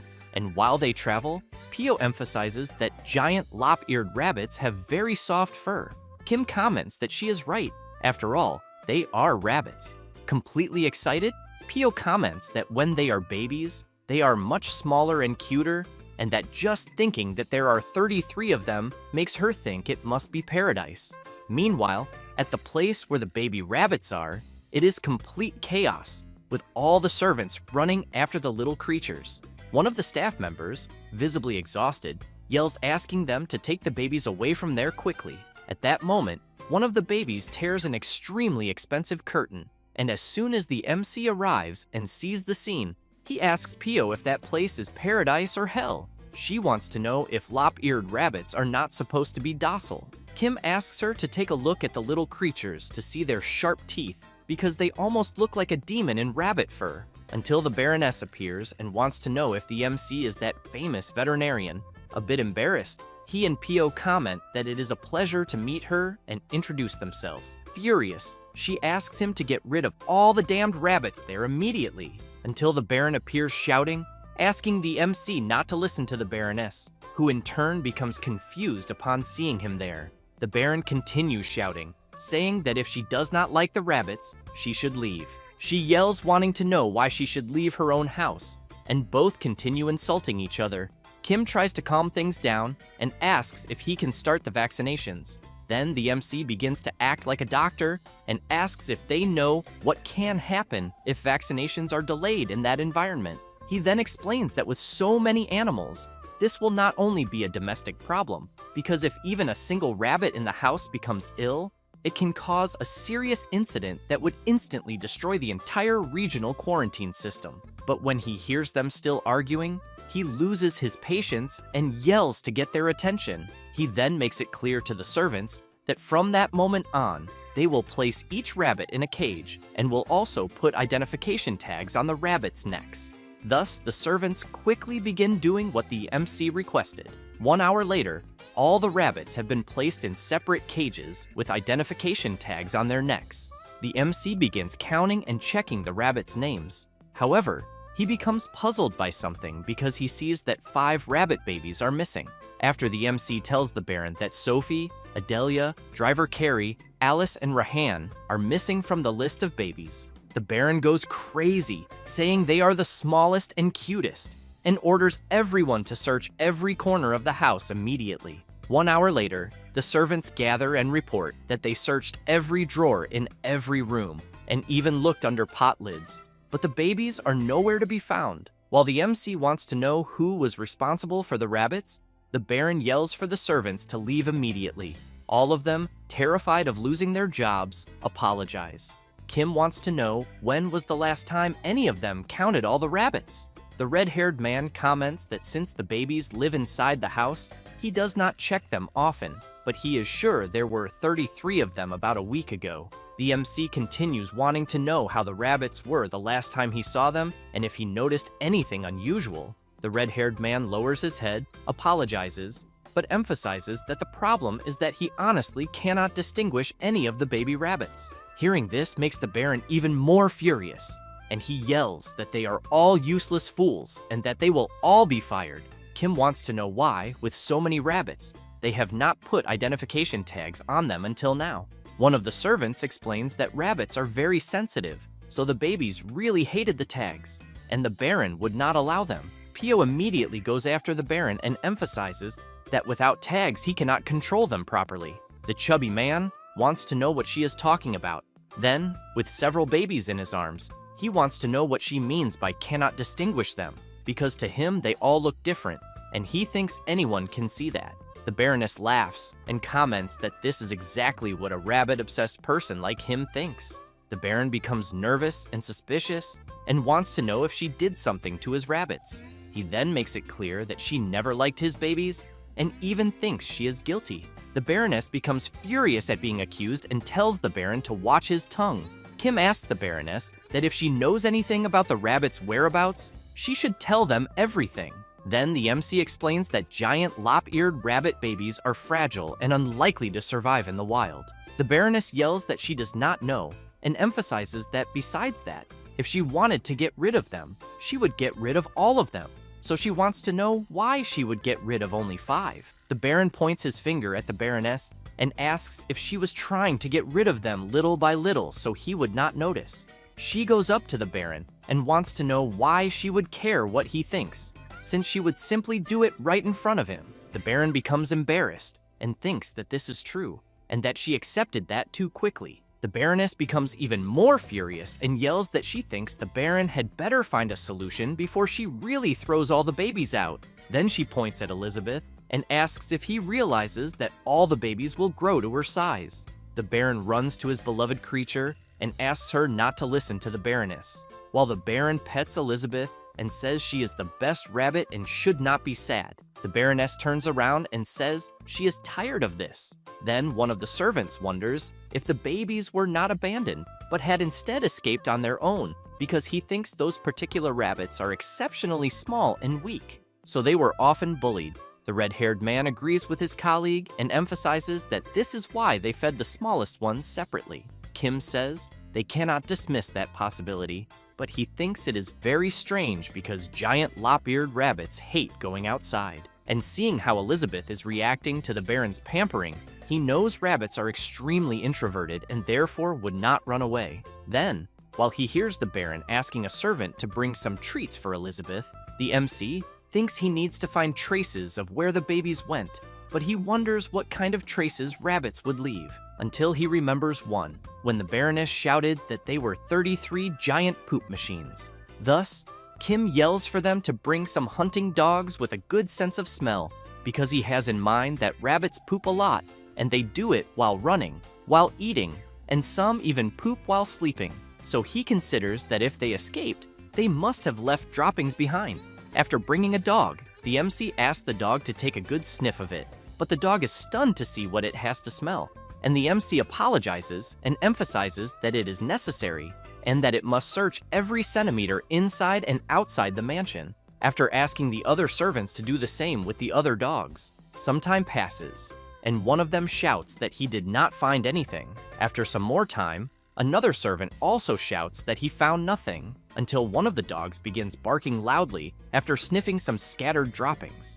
Everyone rushes to the spot, and Pio, a bit disgusted, comments that the place is a true field of crap. Kim emphasizes that he is very impressed they never noticed it before. Then the MC thinks about the droppings being outside the mansion, but wonders why large amounts of droppings were found only in the garden and what the hell is happening. The MC tries to understand and notices that there is a mixture of old dry droppings and relatively fresh ones. While the MC is observing the droppings, the Baron yells for his servants to continue searching, until he begins to cry and wants to know if the rabbit babies grew wings and flew far away like little angels. At that moment, Kim comments that of course there are no traces because the rabbits did not leave on their own. Thus, he wants to know where the servants who work in the mansion live. The Baron says they use the annex. And the MC wants to know where the married servants live. The Baron says they find houses nearby and live separately. Then Kim goes to one of the servants and wants to know if he is married. A bit surprised, he answers yes. The MC smiles and comments that it is exactly as he thought. Then he points at the servant and declares that he is the culprit. The servant is stunned to be accused. And while the Baron shouts to send a search team to the servant's house immediately, the man keeps shouting for them to wait a minute. As soon as the search team arrives at the servant's house, they find the 5 missing rabbit babies. The Baron quickly hugs the little creatures, very happy. The servant and his wife are completely embarrassed. Then the Baron turns around furiously and yells, wanting to know how they dared touch his babies. While the servant keeps his head down, the Baron continues wanting to know if they plan to sell his rabbits for profit and if the salary he pays them is not enough. Kim comments that if they had planned to sell them, they would not still be there. He then explains that he heard that giant lop-eared rabbits are more valuable when smaller, but when they grow a bit, they do not sell well. But for some reason, the rabbits there seem much fatter and bigger than when they were at the mansion. Thus, the MC takes a deep breath and asks the servant to tell what really happened. Very embarrassed, he says he had no bad intentions because he was going to keep them there temporarily and then return them to the mansion. The Baron, confused, asks why. The servant shouts that he was sure the rabbits he took would have died if they had stayed in the mansion. The Baron wants to know what he is talking about and how he could think the babies would die there. The servant says that giant lop-eared rabbits are extremely sensitive to environmental changes and easily feel anxiety, and that they are also very attentive to their owner's emotions. He then says that the Baroness was angry at the Baron, but the rabbits felt her negative emotions, and that made them anxious about the possibility of being abandoned someday. The Baron is very surprised to hear this, but the servant continues, saying that when rabbits feel their survival is threatened, they eliminate the weaker members to ensure their own survival, and that if left alone, the small ones there would have been killed by bullying. The Baron thinks this is nonsense and says it is impossible, but the MC says it was as he had suspected, and that this is why the babies there were so small, because considering Elizabeth's size, they should be about twice as big as they are now, and he thought they looked unusually small, so supposedly their growth may have been stunted by stress. Hearing this makes the Baron less agitated, thinking he would never have imagined that. Then Kim goes to the servant and asks if he tried isolating the babies in the garden at first. The servant is surprised and asks the MC how he figured it out. Kim says he saw rabbit droppings in the garden and that they looked like traces of a small number of rabbits that had briefly visited the area over several days.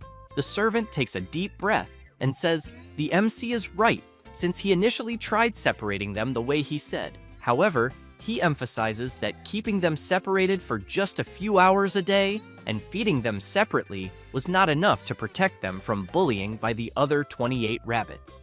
Kim says that this was why the servant took the babies home. He answers yes and explains that he was planning to bring them back when they grew a bit. The Baron wants to know why a mere servant would go to such extreme trouble. Kim responds that the Baron already knows. He then says that the servant there has far more rabbit fur on him than any other servant, and that he can distinguish the babies precisely without identification tags because he loves and cares for the rabbits just as much as the Baron himself. The Baron, embarrassed, asks the servant why he didn't say so earlier because he thinks that if he had said it earlier, he could have separated the babies and raised them differently.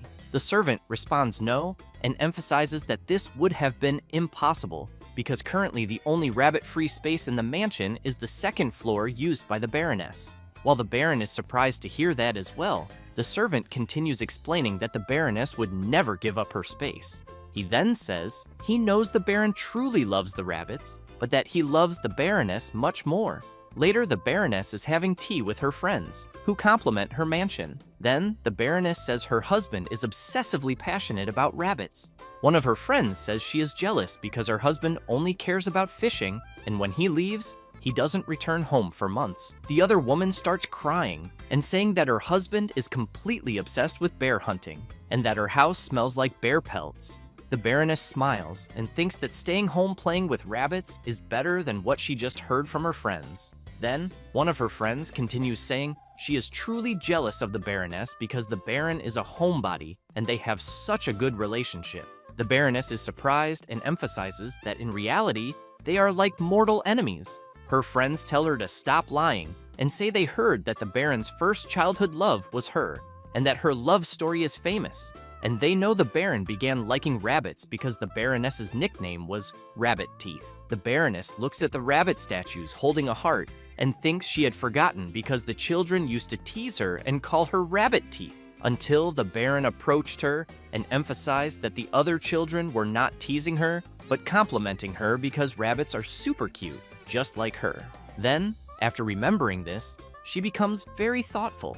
As soon as the MC and his group return to the Baron's mansion, the Baroness wants to know if they found the missing rabbits. While the MC administers the vaccine, Pio answers yes, and says they finished the health exams and vaccinations of the creatures. Then Kim emphasizes that if there are no health problems, the rabbits will be relocated as the Baroness wanted. She says that is good because she was already tired of seeing them anyway, but she wants to know if her husband is really okay with that. He replies that instead of being raised by an unqualified father, he thinks it is better to send the babies to a better place.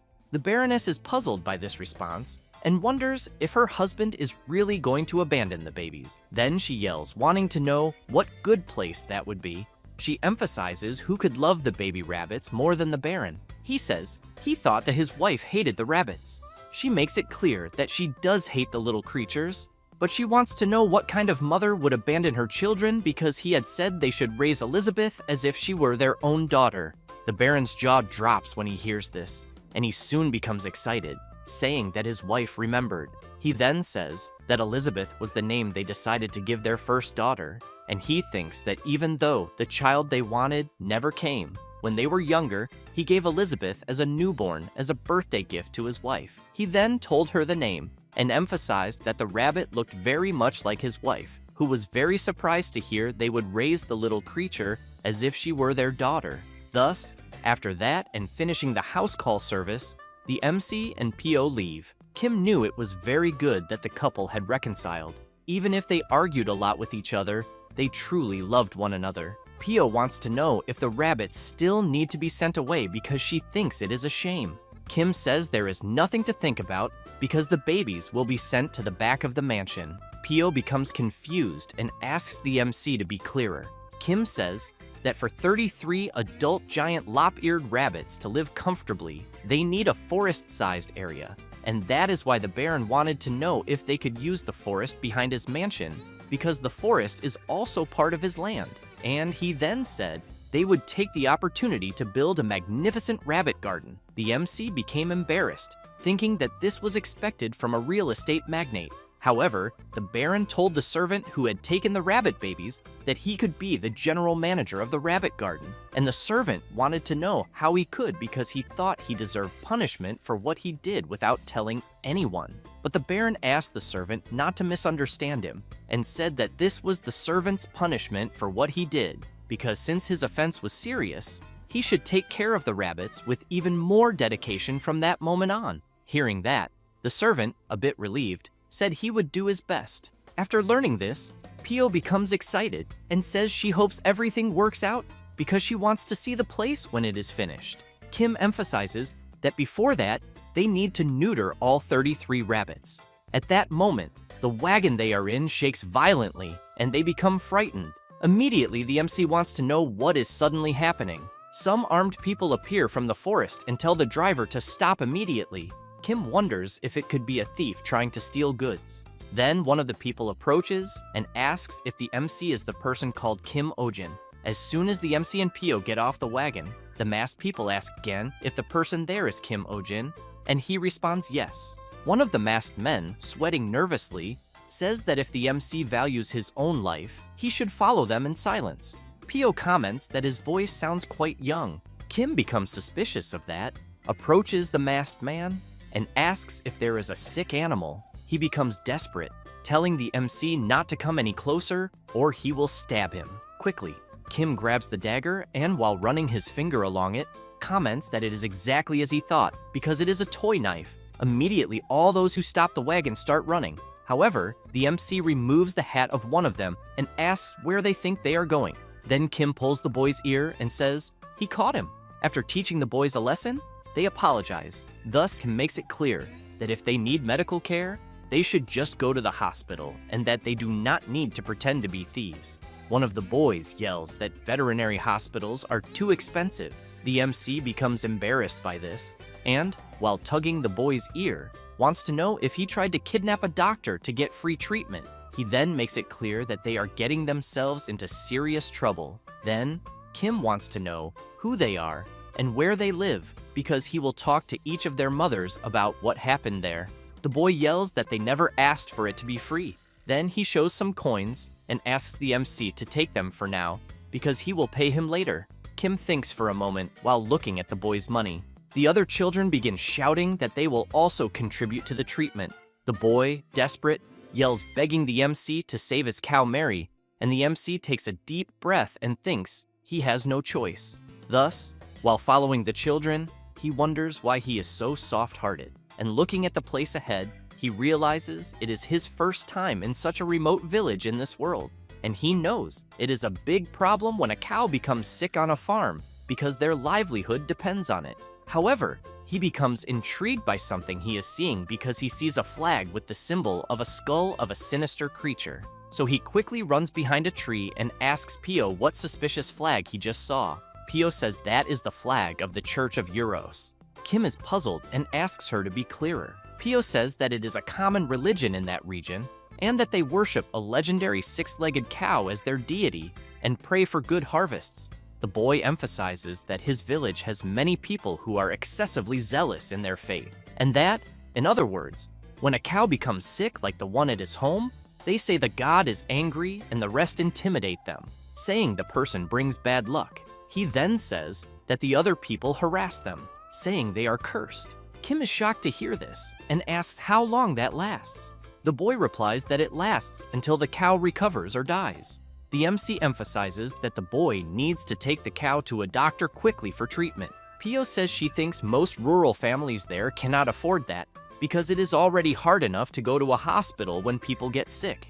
The MC thinks about this, and Pio continues explaining that usually people there use home remedies or write talismans and pray. Then Pio emphasizes that people go to the MC because his fees are affordable.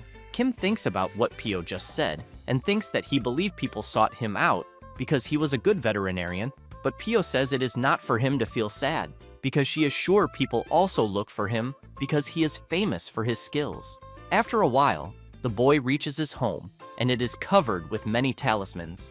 The MC sees some marks that other people made on the boy's house and wonders if it is not collective bullying. As soon as the boy's mother comes outside and sees that he brought a doctor, she quickly apologizes to the MC and says they do not have enough money for treatment, so she asks him to leave. Kim goes to her and says she does not need to worry about the treatment fee because he wants to take a look at the cow's wound first. As soon as the woman leads the MC to where the cow is lying, she says the animal has been sick since before giving birth, that it delivered earlier than expected, and since then, the cow has had a high fever and emits a foul smell. While examining the animal, Kim wonders if it could be what he is thinking, until the boy's father appears, and upon realizing that the MC is a veterinarian, he becomes furious and tells him to leave. The boy tries to explain to his father, but he does not want to hear it and keeps telling the MC to get out of there. Then the boy's father calls his son and tells him to give up because he is sure Mary will die anyway. But Jack keeps shouting, saying Mary will not die. Seeing this scene, Kim remembers a similar story at his old clinic in the real world and ends up feeling very bad about it. Thus, the MC places his hand on the boy's shoulder and says it is too early to make such a judgment. He then says that Mary does not have a fatal disease and that he has already received advance payment. Jack's father is confused upon hearing that the veterinarian has already been paid. He then asks his wife if the MC is perhaps a scammer. She asks her husband to calm down and says she thinks the MC does not seem like a bad person. With that said, Kim begins treating Mary. As soon as he finishes examining the animal more closely, he says he believes the symptoms indicate brucellosis. Then the MC asks Jack if he had said the cow gave birth prematurely and how the calf is doing. The boy replies that the calf also became sick after drinking milk, but says that when he gave the calf some prepared morning growth tea, its condition improved. Kim knows that morning growth is an antibiotic herb, so he comments that it must have been difficult for the boy to give it to a calf. He explains that he mixed the prepared herb with milk from another healthy cow. Kim says that what he did was a good method. However, Jack makes it clear that the herbs did not seem very effective for Mary.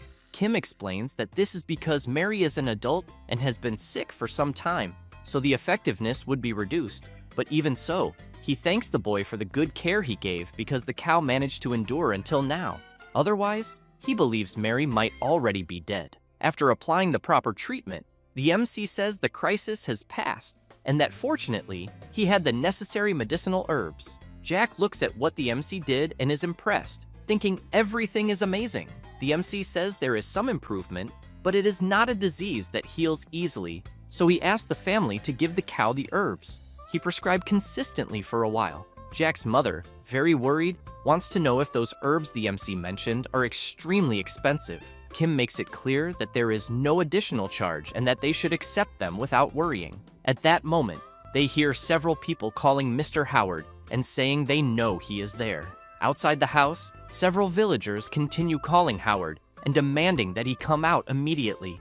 People keep calling out to Mr. Howard, saying they know he is hiding a doctor there and that he should send him out immediately. Kim is intrigued and soon wants to know what is going on. Jack says he is the village chief and talks about the villagers. He then comments that he thinks Thomas must have told them that he called a doctor. The MC says he will go outside, since it seems they are looking for him. As soon as he goes outside, the villagers are surprised. Kim does not want to hear excuses and immediately asks what the problem is. The villagers hide and, very afraid, ask the MC not to come any closer, because he could bring bad luck. Then the village chief wants to know if Kim is the doctor who came from outside. Howard becomes nervous and shouts, asking whether it was not enough to torment only his family and why they are causing trouble even there. The village chief replies that they are only doing this because they are worried about him, since they think all doctors are the same, and that they take all the money under the pretext of treatment. Kim does not like hearing this at all, and makes it clear that he is not the kind of person they are thinking of. He then says that the treatment fee has already been paid and there will be no additional charges. At that moment, one of the villagers comments that this is not true and asks how Howard can have so much money. The MC remains nervous and says that if they do not believe him, he wants to know whether they have any receipt. The villager whispers to the village chief that he thinks the doctor does not seem to be lying. Still intrigued, the village chief says that if the priestess finds out, she will be very furious. Then another villager comments that the MC might really be able to cure the cow. Kim hears them talking among themselves and soon wants to know what this is about, since it seems they are openly conspiring.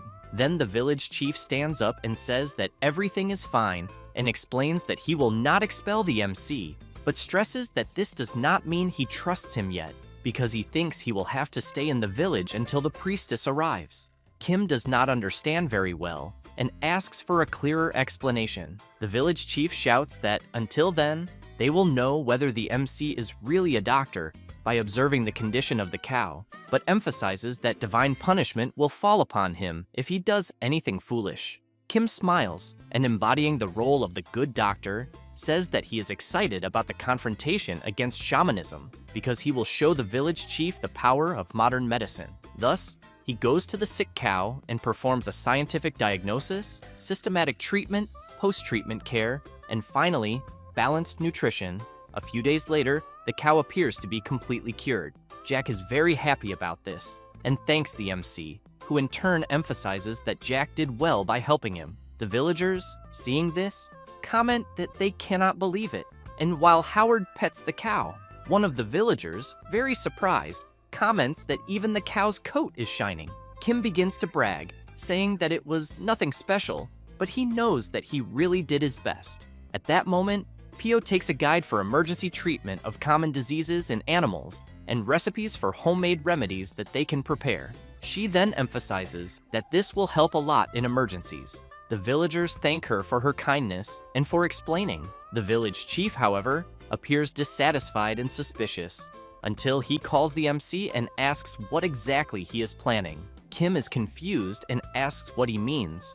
The village chief wants to know what the MC wants from them and says he should tell everything. Kim asks why the village chief cannot trust people. The blonde man replies that it is because doctors do business with lives. He then says that for decades villagers have sought countless doctors whenever animals fell ill, but no doctor was willing to take care of the animals of poor people like them, and that even when animals were dying in large numbers, they only cared about the pets of nobles. He then says that no one was willing to go to a rural place like where they lived there. Kim feels somewhat awkward about responding to this, but emphasizes that those people the village chief mentioned were not qualified doctors, and that he thinks there is nothing wrong with the medical profession. Thus, he makes it clear that what he said before about not planning anything is the purest truth, because as a doctor, he cannot refuse an animal that can be treated because of money. Having said that, he emphasizes that this is his belief. Jack keeps watching the MC and is impressed, thinking that he wants to be an adult like him. At that moment, someone opens the door, wanting to know if this is the place. The village chief turns around and is surprised. The person who has just arrived, holding a strange staff, comments that the place is full of impure energy and soon asks everyone to step back. Kim is surprised by this, since he is finally meeting the priestess. While the village chief is frightened to see that she has already arrived, one of the villagers comments that they were just accompanying her. The MC, in turn, watches the old woman and wonders if she is really the village priestess, who then says that the divinity personally ordered her to be there. Kim thinks that the old woman seems familiar in some way, because the profession she claims to have has similar dress codes everywhere. Then the priestess wants to know if what she is seeing is the cow that received divine punishment, and the village chief replies that it is. Thus, the priestess makes a bizarre face and then starts dancing and speaking in a very strange language. The villagers immediately comment that they believe, and the MC, surprised, wonders if this really works. After the priestess finishes, she shouts saying that the divinity cured the cow's disease and that everyone should thank the merciful divinity. Kim and Pio hear the villagers thanking the divinity for curing the cow, and Kim becomes very nervous, wanting to know who cured what.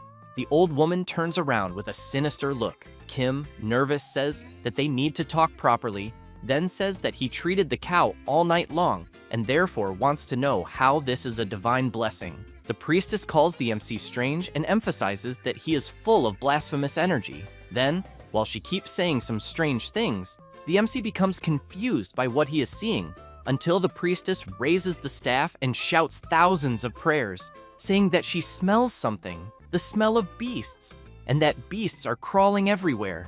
Kim is quite stunned hearing this, but the old woman continues what she is doing and ends up leaving the villagers frightened. Then the priestess shouts even louder and, pointing her staff at the MC, says that in the name of the divinity, she will punish him. The MC begins to remember his past, when every year during the national exam season, the department let them get involved in occult practices, and a woman commented that she was in her unlucky phase that year, and that, because of that, she had 2 talismans.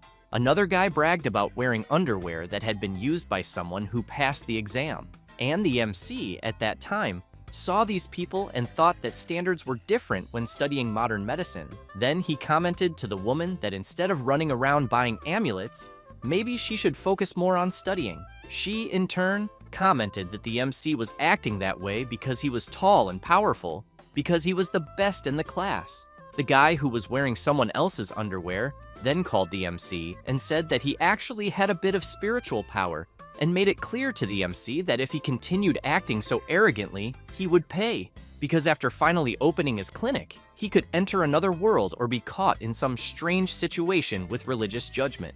Kim was just stunned listening to all that nonsense and simply laughed at it. However, now he finds himself in this dilemma he had heard about before in his life, and, at that moment, with talismans all over her body and strange garments, he thinks that it was really real. The priestess continues shouting that in the name of the gods she will punish the MC and other strange things, and Kim, not knowing what is going on, wants to know what the old woman is talking about and whether it might happen to be some Indian dish. Jack, very frightened, says that it is a ritual to punish those who have angered the gods. He then explains that they would make the person who angered the gods sit down and perform a ritual asking for forgiveness.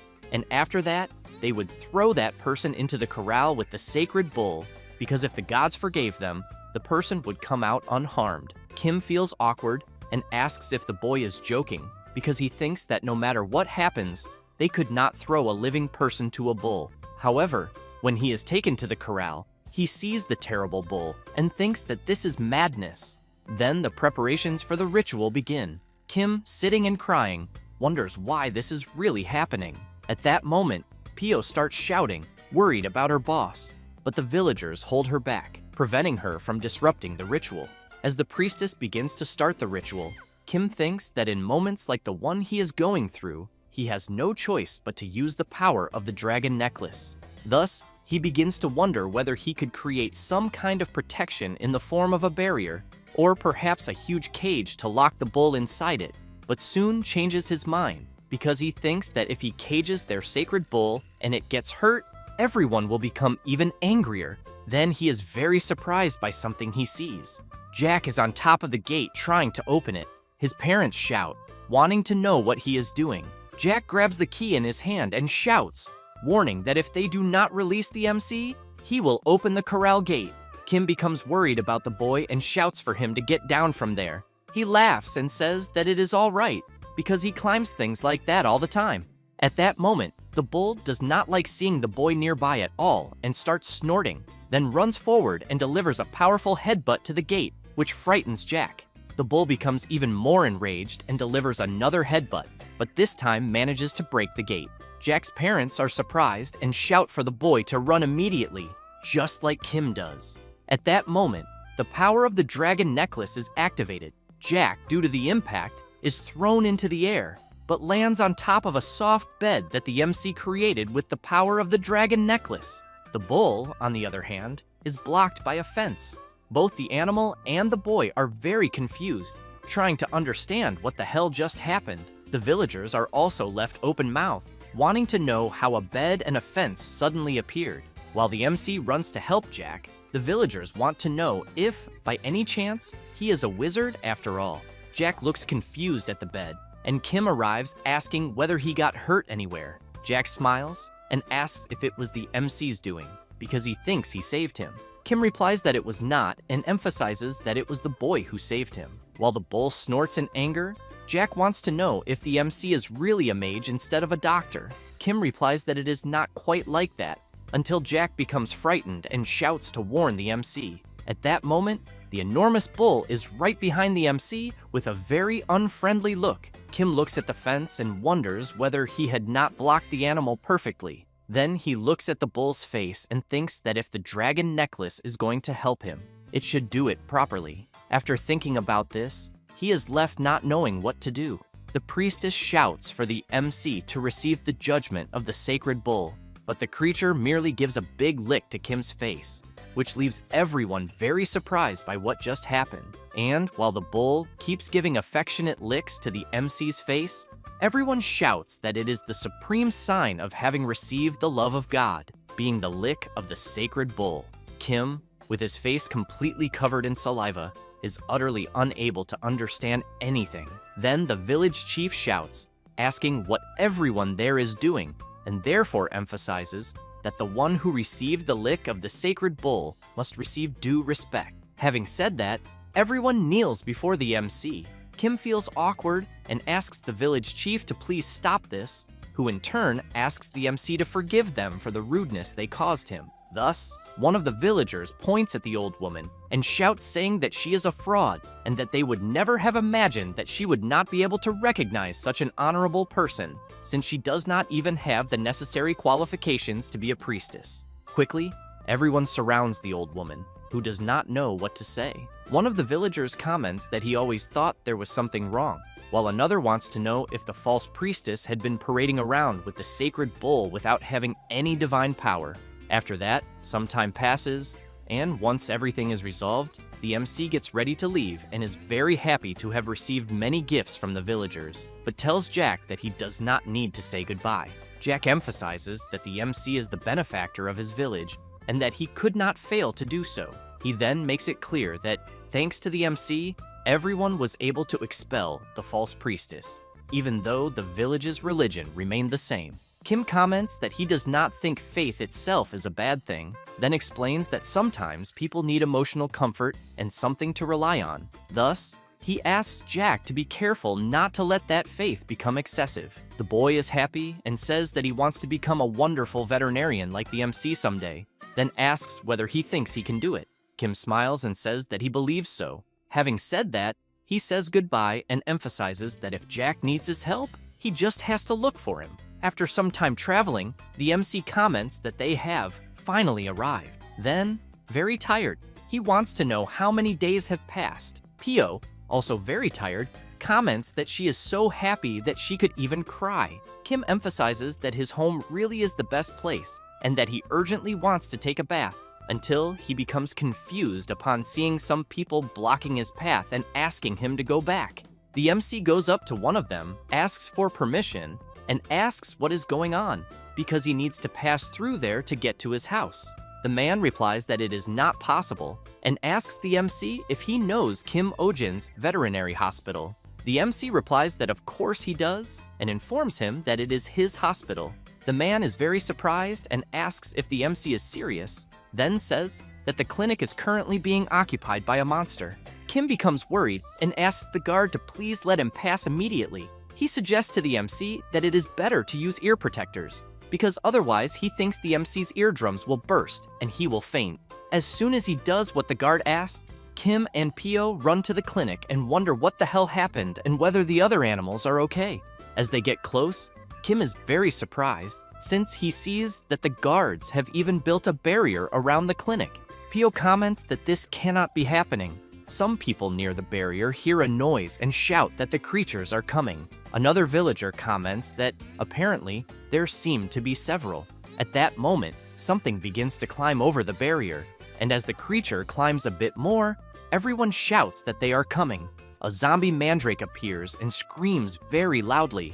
The MC is frightened and confused at the same time, trying to understand what the hell is going on. The villagers try to contain the advance of the creatures at all costs. Kim comments to Pio that it seems the mandrake has multiplied too much. Pio emphasizes that the color of the creatures is very strange and that the voices are different as well. One of the villagers comments that the MC and Pio must be seeing the creatures for the first time. Thus, he says that their singing is not the only scary thing.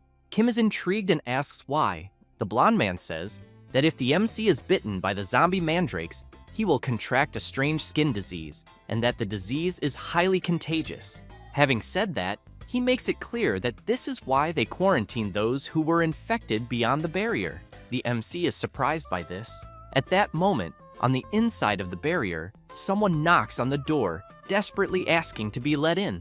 The blonde man informs them that they cannot allow infected people to enter. The person inside says that his skin disease has completely disappeared.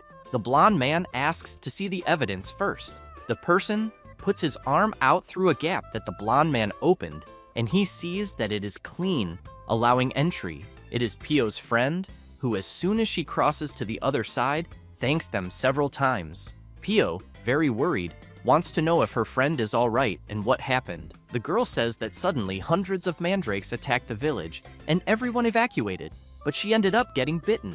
Pio asks if she is fine at the moment and whether her eardrums are normal. She replies that yes, they are, and informs that Selena and Adrian are distributing medicine to the people.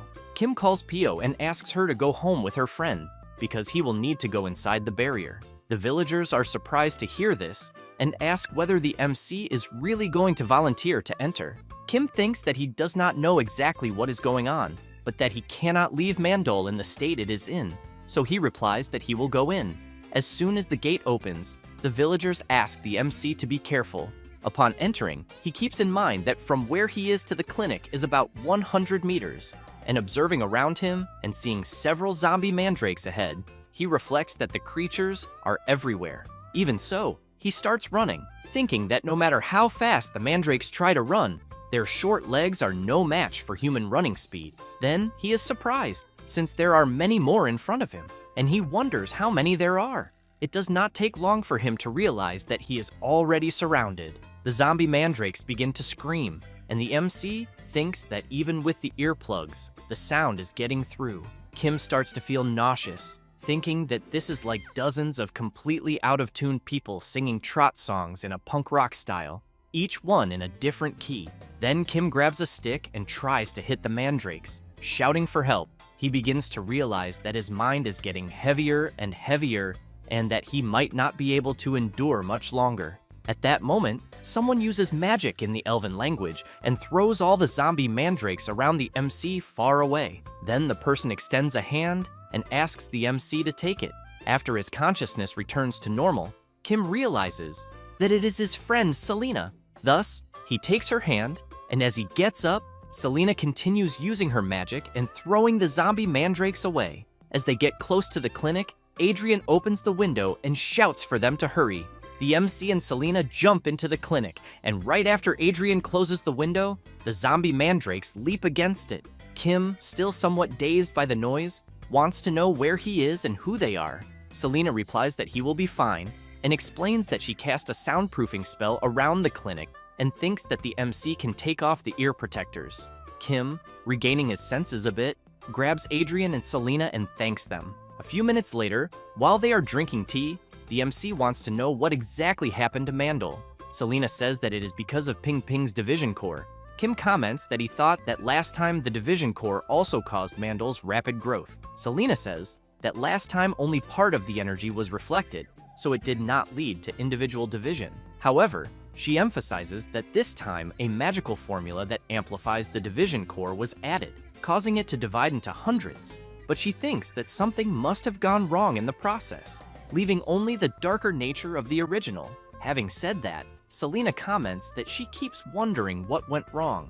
Kim asks her to wait a moment and asks what exactly is happening on the panel being displayed. Selena replies that it is showing Mandel falling into the magic circle.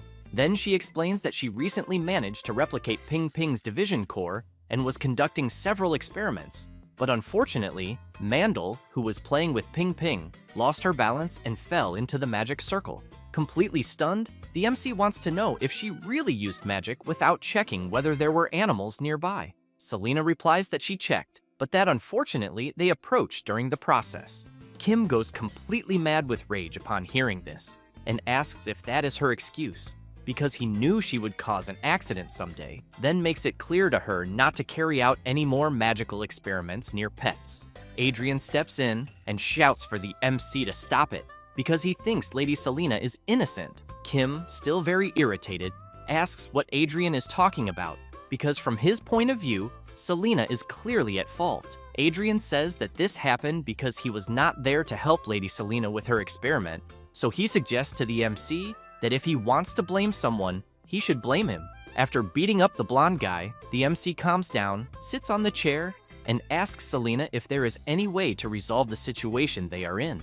She replies that there is, and says that they can use the same method they used to deal with Bloop's infinite multiplication. Kim becomes thoughtful about this. Selena emphasizes that among the hundreds of cloned Mandels, there is a single specimen with the division core, and that they just need to find the real Mandel. Kim asks how they will find the core when all the mandrakes look identical. Selena says that ordinary people cannot find it, since the main component of the division core is highly concentrated mana. But she thinks that someone trained in magic should be able to detect it, because when Ping Ping divided before, they were able to find it immediately. However, she points out that now there are many specimens, and they are spread everywhere, making the search difficult. The MC comments that, thinking about it more carefully, Selena had mentioned this in the past, when a village was devastated when Bloop multiplied. Having said that, he asks how she resolved it. Selena says that it was not easy, since Bloop's division speed far exceeded her expectations, and that even with the Master's excellent magic, it was difficult to immediately locate the specimen with the core. Kim is intrigued by Selena mentioning a Master, and thinks there seems to be a story behind it, but believes he probably should not ask about it. Adrian is also intrigued by her story. Selena also says that after not giving up and working for several days, they managed to find it, then makes it clear that they also managed to resolve it quickly and that Seonja, who left home, will return soon. Kim is very surprised to learn that Seonja left home. Then he slams his hand hard on the table and shouts, wanting to know if this is really true. Selena replies that it is, and the MC becomes even more furious, wanting to know why she is only telling this now. She asks him not to worry, because Seonja is a unicorn, and besides, the cloned mandrakes do not have teeth, so they are not threatening. Kim is confused and asks her to be clearer. Selena explains that the saliva, or rather the sticky liquid from the mandrakes' mouths, only causes skin diseases, and people suffer from terrible itching as soon as they are bitten, but that apparently, this does not seem to affect furry animals. Kim makes it clear that even so, he cannot stay sitting there while Seonja is outside, since they need to find him immediately. Then he turns upon hearing a strange sound. Selena shouts that apparently the soundproofing spell is about to break.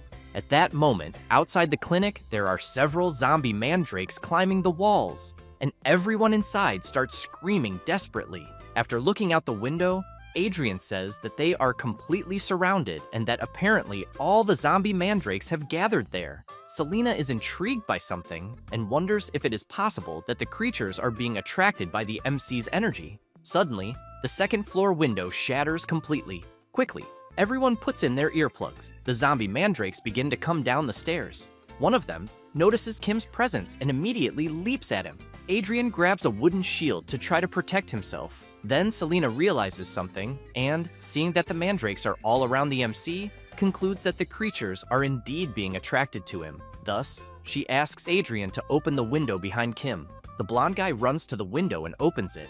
Selena activates her elven magic and begins to throw the zombie mandrakes that are around the MC outside. As soon as they all pass through the window, Adrian closes it immediately. Kim takes a deep breath and thinks they managed to survive, but he does not notice that there is one hiding very close by, which then jumps at the MC, who shouts saying that there was still one left. At that moment, the power of his necklace is activated, and a piece of adhesive tape blocks the zombie mandrake's mouth, preventing the creature from letting out its scream. Everyone watches the mandrake trying to reach the tape to remove it, but it cannot because of its short arms. Until after several attempts, it falls face first onto the table. Kim grabs the creature in his hand, and Selena comments that she needs to examine it. The MC places the zombie mandrake in a pot with soil and asks the creature not to make a fuss and just rest. And it does not take long for the mandrake to fall asleep. Kim laughs and comments that the creature is as eccentric as Mandel. After that, the very next day, they notice that the creature's face has disappeared. The MC, very sad, comments that the zombie mandrake turned into a normal plant, even though it was already a plant. Selena comments that apparently the cloned mandrakes consume all their mana after one day and turn into common medicinal herbs. However, their number is not decreasing, which means that the original body continues to divide and that they urgently need to capture the original. After a few hours, Selena says that the potion she made is complete. She then explains that drinking the potion prevents the skin disease for about an hour. Having said that, she asks the MC to drink it. He becomes suspicious and asks why he has to drink it. However, having no choice, Adrian and Selena somehow tie the MC up outside, and he starts shouting, asking for help. But Selena emphasizes that in order to find the original, they will need to gather all the clone mandrakes in one place and will use the MC, whom Mandel likes, as bait to attract them. Kim starts crying and saying that this is violence. It does not take long for the cloned mandrakes to sense the MC's presence outside and quickly rush toward him. Kim starts screaming desperately since he is being attacked from all sides and emphasizes that he is already feeling a lot of itching. Selena comments that apparently the effect is faster than she expected, while Adrian cheers for the creatures to bite the MC harder. With every passing moment, Kim is attacked by more and more mandrakes. Selena closes her eyes, thinking that she needs to find it and that she believes it must be among the others, and that she can feel it and that it is very close, until she is surprised, since the real one is right next to the MC. At that moment, something approaches from the sky at high speed, and a clawed paw reaches toward the real mandrake. Selena is surprised because she sees that Seonja has appeared and, on top of that, has grabbed Mandel. Selena thinks that, like a hero from mythology, Seonja flew and captured Mandel, and that judging by the mandrake's fighting style, she believes it is definitely the real one. Kim shouts, asking the two to stop fighting in his face. Selena activates her magic and restrains the mandrake. As she brings the plant closer, Adrian and the MC celebrate. Selena wastes no time and already prepares another spell. A spell to undo the mess she made with the Ping Ping core experiment. After the conclusion, the core on the mandrake's forehead is undone, and, because of that, the plant returns to normal, leaving her completely relieved. After extracting the mandrake's core and placing it inside a vial, Selena comments that it was a success. The other zombie mandrakes begin to lose strength, and soon all of them fall to the ground. Adrian shouts that the plants are finally sleeping. The MC, on the other hand, wants his friends to just let him go because he can't stand staying there anymore. After that, they gather all the zombie mandrakes on top of a cart. Adrian, visibly very tired, comments that there were so many that he can't take it anymore. Kim points out that it's a good thing they isolated the area, because that made the job easier. Then, he picks up one of the creatures in his hand, and comments that the roots of the plants still seem to be alive, so he wants to know if they should plant them in the ground. Selena comments that she thinks it's not a bad idea, but emphasizes that they will need to create an environment similar to Mandel's pot. Adrian hears this, and soon feels a bad premonition, since, looking at the pile of mandrakes in front of him, he wonders if they will need to plant each one individually. A few days later, a cozy environment for the mandrakes was created, with special and efficient organization, in addition to the magical nutrient serum developed by the clinic's chief researcher, Mrs. Selena. While Adrian is very tired on the ground after planting several mandrakes for days, Kim shouts that he is happy to have created the world's first smart farm of organic mandrakes. Then, the MC asks Selena when she thinks they will harvest them, since he has in mind that, with the mass cultivation of rare mandrakes, they could become the world's first medicinal herb magnates. However, Kim becomes completely dejected upon hearing Selena say that the plants there will not have the same medicinal potency as Mandel. Selena explains that Mandel's body accumulated mana over time, and that, thanks to this mana, when used as medicine in other organisms, it shows magical effectiveness through powerful vital activity. Then she emphasizes that she can barely sense any mana from the copies of the original mandrake, but that, even so, she thinks they have basic medicinal properties and can be used just as well as common herbs. Kim, at that very moment, remembers the chief of the village of the boy Jack, saying that there wasn't a single doctor who treated animals for poor people like them. Therefore, when he picks one of the mandrake leaves there, he ends up having an idea. Then, a few days later, Kim goes to a house and calls for someone. After the person comes outside, the MC, a bit awkwardly, says that he is the veterinarian Kim Ojin. The man wants to know what he wants, and Kim says that he is there to offer a small gift as an apology for the recent inconvenience. The resident becomes intrigued by what he is seeing and asks what it is. The MC says that it is an ointment for wounds and oral painkillers. Meanwhile, Pio is at another house explaining to people that if they adjust the dosage, animals will also be able to take it, but asks them to check the instructions first to get more details. Adrian, who is no fool, does the same thing, but includes a beautiful rose, which makes the woman very grateful. And after an entire day distributing medicines to the villagers and explaining the instructions, they finish the job. As soon as everyone gathers, Kim thanks everyone for the help. Then he points out that, thanks to them, they managed to resolve this incident without problems, but thinks that if it were in his modern world, he would have already been sued into bankruptcy. Schwein laughs and comments that it's not as if magical creatures causing trouble were anything new. Kim hears this and starts questioning what kind of life they were living. However, Schwein wants to know if the MC remembers that incident in which herds of Flopier multiplied enormously. Kim wonders if the old man is talking about the bloops. Schwein says that not a single village survived after getting involved in those incidents, and that he was even worried they would end up the same way, but emphasizes that he is very happy that everything was resolved safely. Kim lets out an awkward laugh and replies that indeed yes. But the old man becomes intrigued by something and asks what the boxes there are. Kim says they are mandrake seedlings, As soon as he opens one of the boxes, he explains that there is a nearby village with proper facilities for animal care and that, because of that, he thought it would be good to cultivate and supply herbs there, since they are already there. Schwein is left open-mouthed and asks if they really are going to send these precious herbs, since he thinks they must be worth a fortune. Then, he wants to know if the plants really scream like demons. Kim replies that no, but explains that the ones they have there are all cultivated and that, unlike wild ones, they have no consciousness and are less potent, being more similar to ginseng. Kim asks the resident to take the box and the letter to the boy named Jack. Schwein is impressed, saying that the MC is truly an incredible person. Selena, on the other hand, thinks that she was convinced Kim would commercialize all the plants, since she knows he is manic about money, but by observing him closely, she concludes that he really is a true doctor who cares about animals. He, in turn, turns around, calls Selena, and asks her to continue focusing on the smart farm for business. She becomes intrigued and asks him to be clearer. Kim approaches her and makes it clear that Selena needs to compensate for the damage caused to the hospital.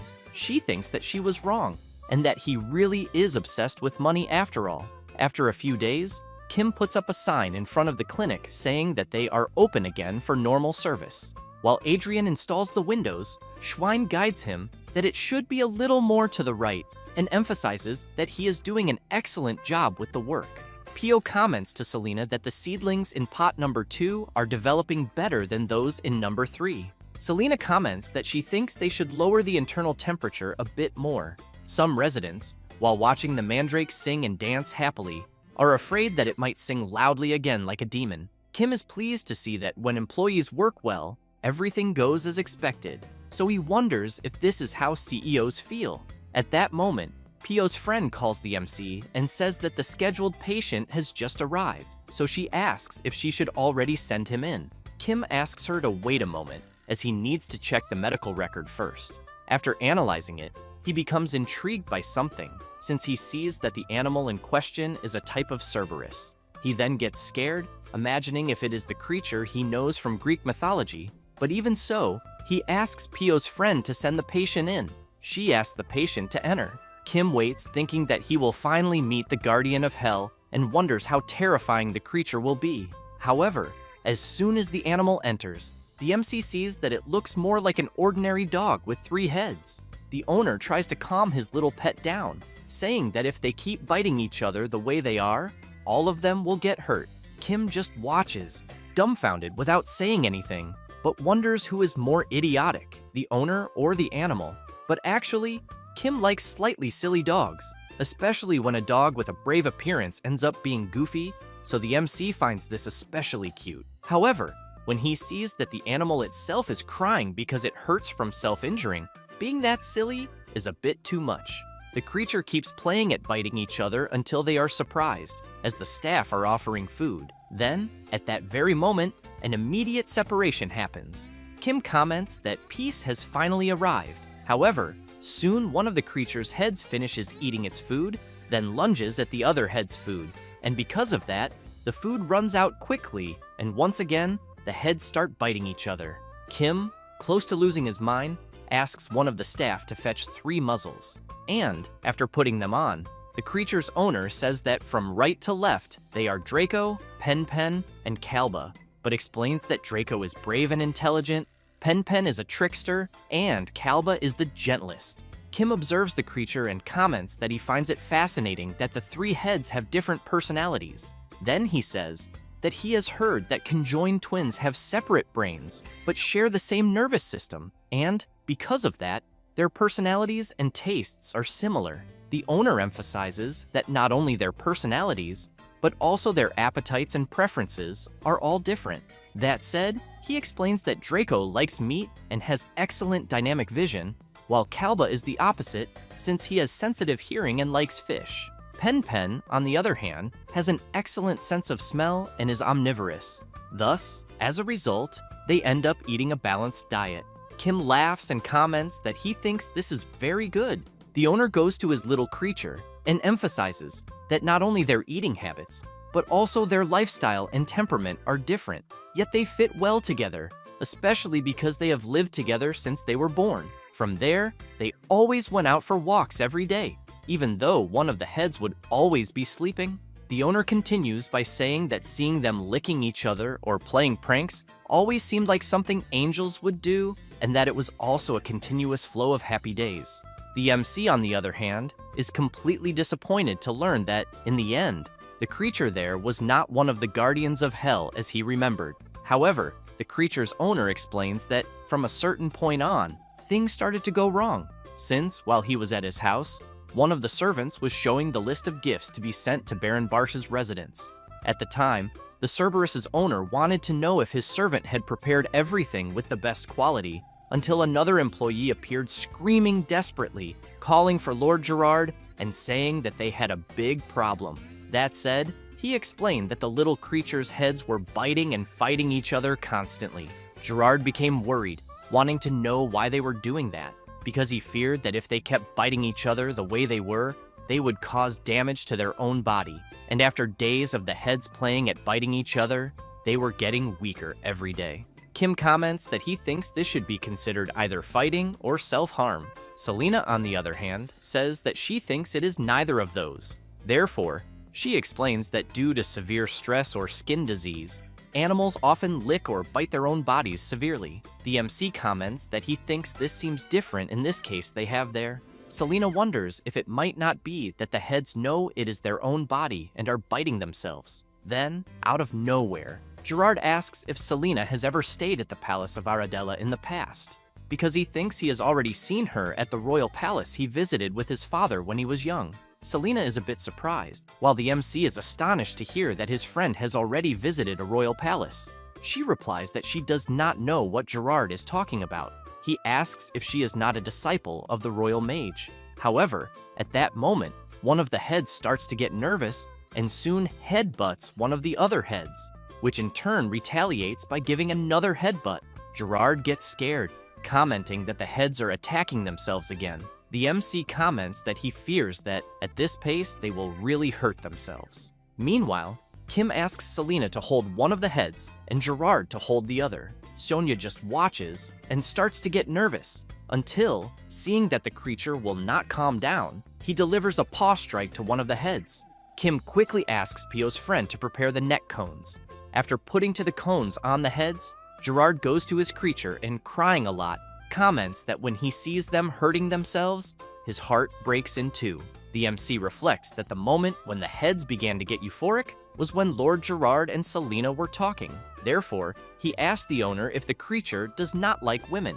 Gerard replies that he does not think that is particularly the case. Then he remembers something and comments that his creature does not particularly like his fiancée, but takes a deep breath and emphasizes that this happened even though they had never met. Kim asks him to be clearer.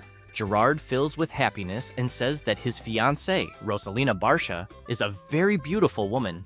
Kim is taken aback and points out that he did not ask that. Gerard continues by saying that his fiancée is a very beautiful person, but that does not mean she only has a pretty face. Kim keeps saying that he has no curiosity about that, but Gerard insists on explaining that he knew there had been an arranged fiancé by the family before, but that he naturally intended to ignore such things. At that moment, the heads, hearing this, begin to groan, and then all of them fall to the ground. Kim asks Pio's friend to remove the cones and the muzzles immediately. After removing them, the MC feels the pulse of one of the heads and says that it is normal, but when measuring the breathing, he finds something strange. Therefore, he tells Gerard that he thinks they will need to hospitalize the creature. The owner becomes worried and wants to know if it is very serious, as he has never been separated from his animal before. Kim goes up to Gerard and whispers to him that he will use his ear for a moment. Then, after listening, the animal's owner, a bit surprised, says that he understands and that he will do as requested. Having said that, he turns around crying and telling his animal that he will come back the next day and that they will be well taken care of by Dr. Kim Ojin. As soon as Gerard passes through the door, Cerberus immediately stands up. They are startled and run to the door, howling very loudly. Seeing this, Kim is stunned and calls for the creature's owner. Gerard opens the door and shouts that he is there, which leaves Cerberus very startled. Then the owner hugs his creature and says that, in the end, the heads were just pretending to be sick. Kim smiles and says that there was nothing wrong with them from the beginning, but he wants to know when Gerard said the heads started fighting. He replies that it was about 5 to 6 months ago. Kim asks when Gerard started meeting his fiancée. Surprised, he replies that it was also around 5 to 6 months ago.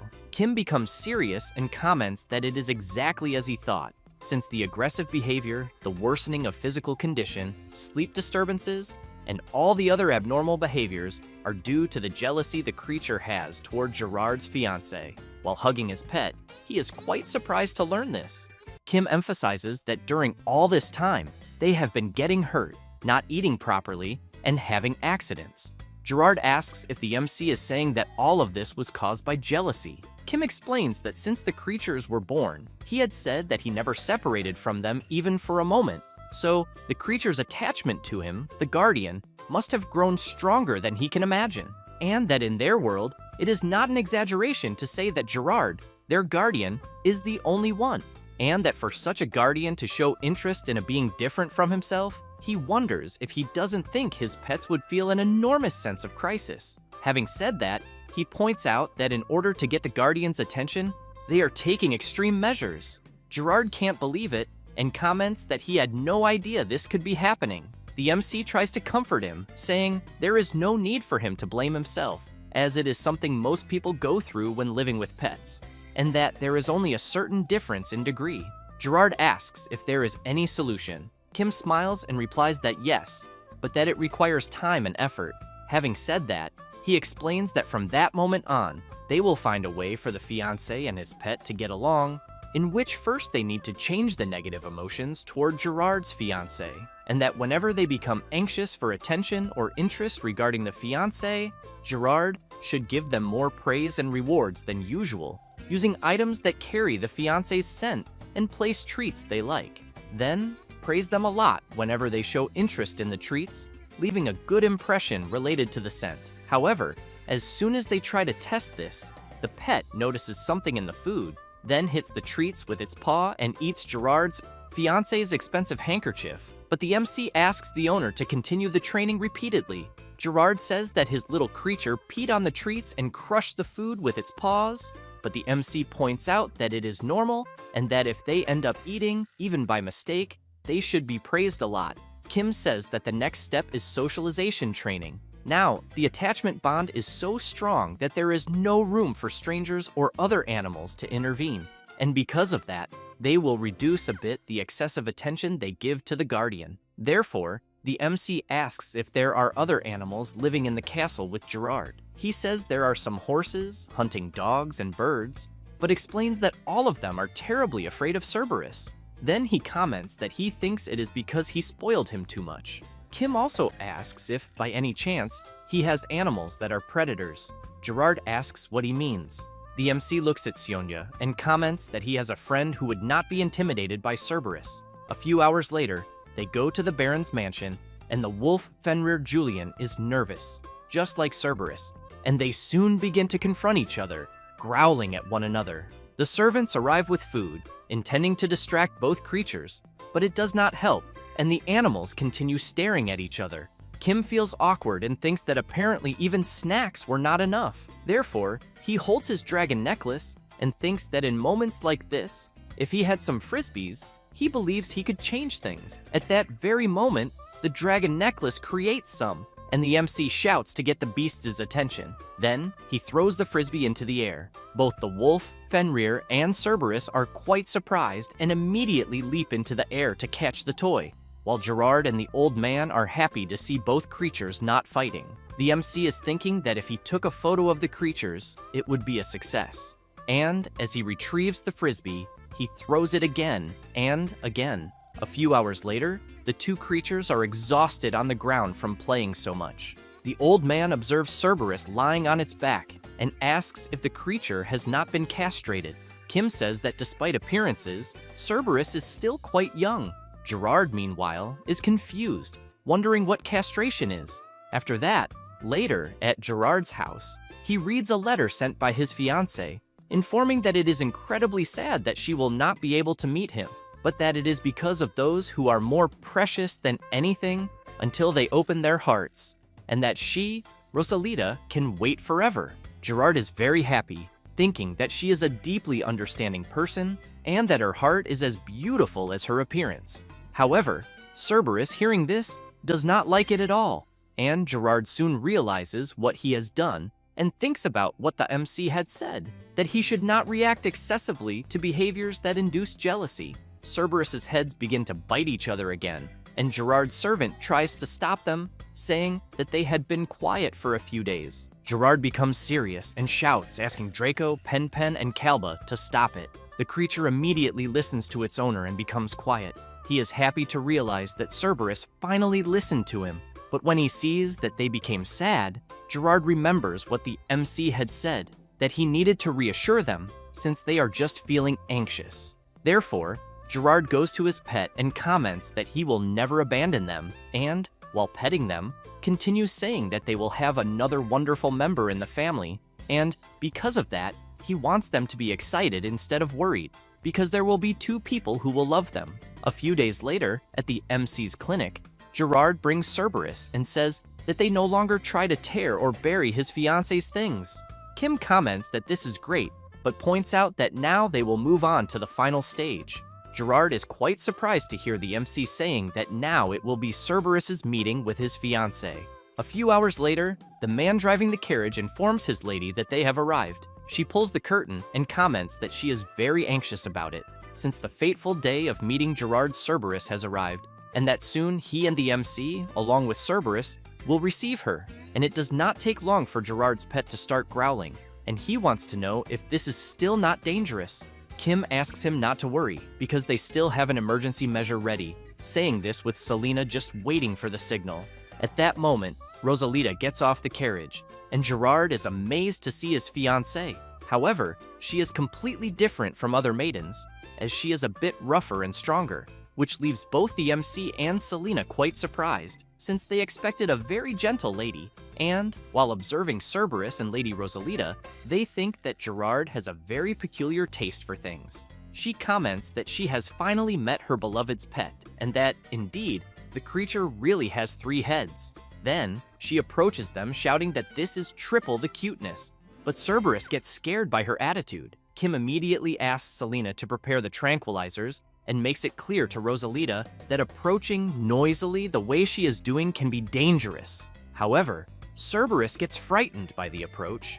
With her monstrous strength, Rosalita hugs all the heads at once, which makes Gerard very happy, saying that his pet is calmly snuggling in the arms of his beloved and that it is a miracle. Then, Cerberus accepts the lady's treats, and Gerard comments that Dr. Kim Ojin's method worked in the end. Meanwhile, he is thinking that both of them have just resolved the hierarchy, where the pet will serve its master out of fear. Therefore, the MC takes a deep breath and comments that if he had known they would get along so well, he would have introduced them earlier. Selena emphasizes that, fortunately, Gerard's fiancée seems to be a great dog lover. Kim is happy, and observing the 3 together, comments that they make a wonderful family, but that, looking at such a scene, he suddenly feels a chill down his spine.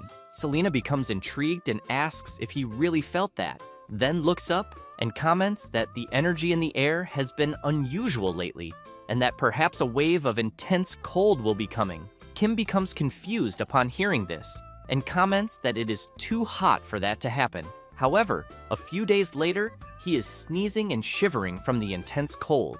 While trembling from the cold, he comments that it is even interfering with his sleep. But what he really wants to know is whether he caught a cold. Then, when he looks out the window, he sees a very strong wind and asks if a cold wave is really going to happen. Selena explains that it is a climatic anomaly caused by a mana deficiency, since due to the scarcity of mana in the atmosphere and the soil, the world tree has begun to wither, and the north is getting colder while the south is getting hotter, and strange weather phenomena are appearing. The MC, sitting next to a bonfire and drinking very hot chocolate, asks why there is a climate crisis in a world without carbon emissions. Selena suggests that he should get used to it quickly. Then she says that the cold waves there are short but very intense, and that the cold will get much worse than it already is. Kim is left speechless upon hearing this and shouts that this is truly insane and that he really wants to go back home to his world of global warming because he is already very cold and it could get even worse. Selena grabs him by the head and starts dragging him, saying that he is already talking nonsense because of the cold and that they need to buy thick clothes. Then they go to the city center, and as soon as they enter a shop, the seller shows a thinner scarf made of Norheim mountain goat wool fabric. Kim picks up the tag of the scarf and is astonished by the price and thinks that he should never have listened to that guy, as he remembers Adrian saying that he had made a reservation at his usual shop and that there would be many clothes that would suit him and Miss Selena. At that moment, the seller puts the scarf around the MC's neck and says that it looks great. Kim apologizes and says that he is not interested in buying luxury clothes, but ends up feeling the softness and warmth that the scarf provides and almost lies down because he feels so cozy. As soon as he buys it, he leaves the shop completely amazed by the scarf and saying that expensive things really are better, until when he looks to the side, he is surprised by something as he sees an old man wearing very thin clothes in the cold. At that moment, a little ear comes out from under the old man's clothes, and the MC notices it. The old man comments that it is very cold outside and that his creature must stay inside his clothes. Kim throws a gold coin into the old man's hat, and he becomes very surprised, wondering who would give so much money. Then, the MC places the scarf he just bought around the old man's neck and says that when it is cold, he needs to protect his neck. Having said that, he explains that the blood vessels that supply the head are concentrated in the neck. The old man becomes even more surprised upon hearing the boy in front of him asking him to take care of his pet so it does not catch a cold. Kim, while shivering from the cold, calls Selena so they can leave quickly because now he is freezing. And as soon as they arrive at the clinic, they light a bonfire, and Pio comments that the old man they saw is quite famous on the streets, as he is a skilled Durka musician who used to perform with an Eldor monkey, a region south of Belmore. Kim comments that, as far as he knows, an Eldor monkey is difficult to tame. Selena says that the monkey's dance is not trained, which leaves the MC confused. Selena explains that the Durka is a traditional instrument from the southern regions, famous for its incredibly sad and beautiful sound, and that when a skilled musician performs, they say that not only humans, but even animals gather around. Pio comments that Selena is right and emphasizes that when the old man played the Durka, even the marmosets that were sleeping would wake up and dance, and they seemed extremely happy. Kim comments that animals sometimes respond to certain sounds, and that where he lived, there were camels that would vent when they heard the sound of the madugum. However, he wants to know why such a talented artist like the old man would become a beggar. Pio says that after a certain accident, the old man could no longer perform. A few hours later, the old man goes to a cabin and asks his little companion to come out from inside his clothes. Then, the old man comments that thanks to meeting a very kind person, he was able to buy firewood and milk, and, while preparing to light the fire, makes it clear to his little companion that he will be warm soon. The monkey comes out of the scarf, and the old man laughs and comments that his little animal must be smelling the milk. The monkey stretches, and as it fully comes out of the scarf, it is possible to see that the little creature has one of its paws amputated. After that, later, at the MC's clinic, several people are coughing a lot and, along with their pets, are wearing masks. At that moment, the old man who owns the monkey arrives, and the people who were already there immediately recognize him. And as soon as the old man sits down, one of the people asks if he is not the guy who was asking for a job at the market. Some women feel disgusted by the old man and ask if he even has money for the exam. Then, Pio's friend calls the person responsible for Toto and asks him to enter the examination room. The old man, very tired, goes to the room and, upon removing his hat, is surprised by who he sees. Just like the MC, the old man immediately thanks him and says that he was truly grateful the other day. Kim comments that he does not need to thank them, as he was just helping. Then, he comments that the little creature the old man was keeping inside his clothes the other day is the one he is seeing.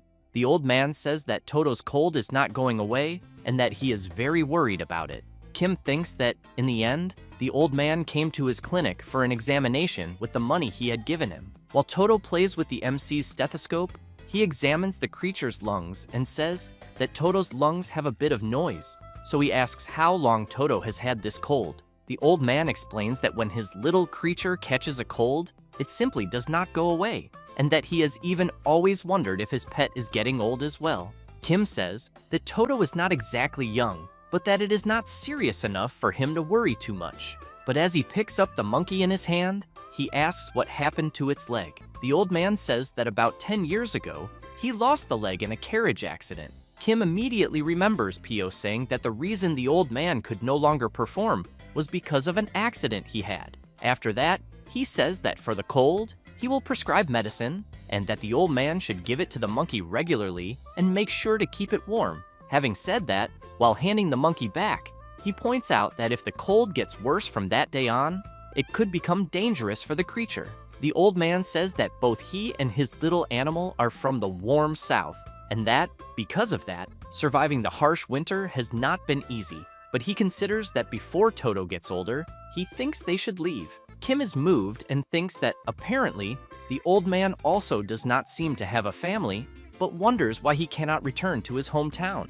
Then Selena appears, saying that it is because of the migration tax. Kim becomes confused and asks her to be clearer. Selena explains that to move to a different region, a person has to pay a high tax to the lord of that region, and that the greater the distance, the more expensive the tax becomes. And that the reason the old man lives in poverty is probably because he is trying to save up for the immigration tax. The MC is left speechless upon hearing this and comments that this is indeed absurd. Later, the old man arrives at his cabin and comments to his little companion that the doctor gave him a good discount on the examination fee, and that, thanks to that, he was able to buy his little companion's favorite apples.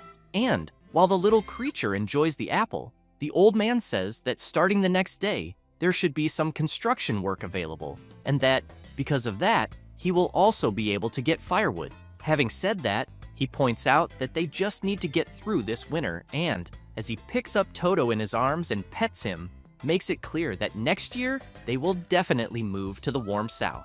A few days later, the harsh cold increases, and Toto appears to be a little sicker, and waits for his owner to return, until he becomes surprised as the old man has just arrived. The monkey gets excited and stands up to go to his owner, but the old man starts coughing heavily, to the point of coughing up a bit of blood. Then he falls to the ground, and Toto becomes worried, and seeing that the old man does not get up, runs from side to side trying to wake him, until he thinks of something, goes to the door and looks outside. But as soon as he steps out, he feels a terrible cold, and, because of the strong wind, is thrown hard onto the ground. However, he gets up, shakes his head to remove the snow, and continues walking. A few hours later, in the village of Belmore, people are feeling cold and wondering why it is snowing so much. Then a man is surprised by something, as he sees a small monkey very tired and shivering from the cold. So he immediately wonders why the animal is there, and whether the owner abandoned it. Toto tries to gather some strength, and as he stands up, begins to shout and gesture as if asking for help, but the woman does not understand and asks if the little creature is hurt. The man turns and comments that the owner will probably come back looking for the animal soon. Meanwhile, the woman thinks it is better not to get involved. Suddenly, Toto feels something and then begins to remember some events, including when he danced while the old man played the durka. And after remembering this, even with his whole body trembling, he tries to keep moving forward to get help for his friend. A few minutes later, after walking a bit further, he tries to stand up to get attention. The people around try to understand what the monkey is doing, until someone, after observing the creature more carefully, suggests that it might be the little animal of the old man who stays in the square. At that moment, Toto loses his strength and falls to the ground. Slowly, he begins to lose consciousness, until the MC appears and, while helping him, comments that he already had a bad feeling and asks why he is alone. As soon as he picks him up, he is surprised, as Toto's body is burning with fever. So he knows he needs to inform the old man as soon as possible. But the MC has no idea that the old man is not doing well either. Meanwhile, the old man is thinking that he was once a renowned musician, and that his music made countless people cry and smile, and that he even drew animals that danced joyfully to the sound of the melody. However, one day, a fire took his beloved family and everything he owned, and his life collapsed in an instant. And when he was awake, he he was tormented by pain and fear, and when he slept, he was haunted by nightmares. So naturally, his music became a mess, and making a living became impossible, until one day, while working manually to survive, he became sick with a high fever, and his pet went to the window and saw a creature screaming. Then the monkey, very curious, wanted to know what it was, and when he realized that it had left, he went after it to find out where Toto was, until he became frightened when he heard someone shouting that a monkey had been run over by a carriage. Therefore, the old man concluded that Toto had gone out the window and was run over, and while crying and apologizing for what happened, he thought that he was living in despair and realized that he had almost lost the only family member he had left. And since then, he decided to live again for the sake of his little creature, because he knew that it was the last hope of his life, and that he would make sure that it would be happy, and that, somehow, he would manage to save up the migration tax and go to his cozy hometown and be happy. At that moment, the old man hears someone calling him, and as soon as he opens his eyes, he sees the MC asking if he is okay. The old man gets up startled, wanting to know where he is, but Kim tries to calm him down by saying that he cannot get up and explains that he had acute pneumonia and emphasizes that if they had found him later, he thinks it could have been much worse. The old man wants to know if Toto is okay, since he is alone at home. The MC asks the old man to stay calm and says that Toto is receiving intensive care, then explains that they found the little creature on the market street where they met before. Kim emphasizes that since Toto was already sick, he had hypothermia for so long that his condition was critical, but fortunately, he has already passed the danger point, since he thinks that if they had taken a little longer, it could have been terrible. The old man feels embarrassed, thanks the MC, but says that he does not think he will be able to repay him, besides the fact that he is taking care of a beggar and even saved his pet.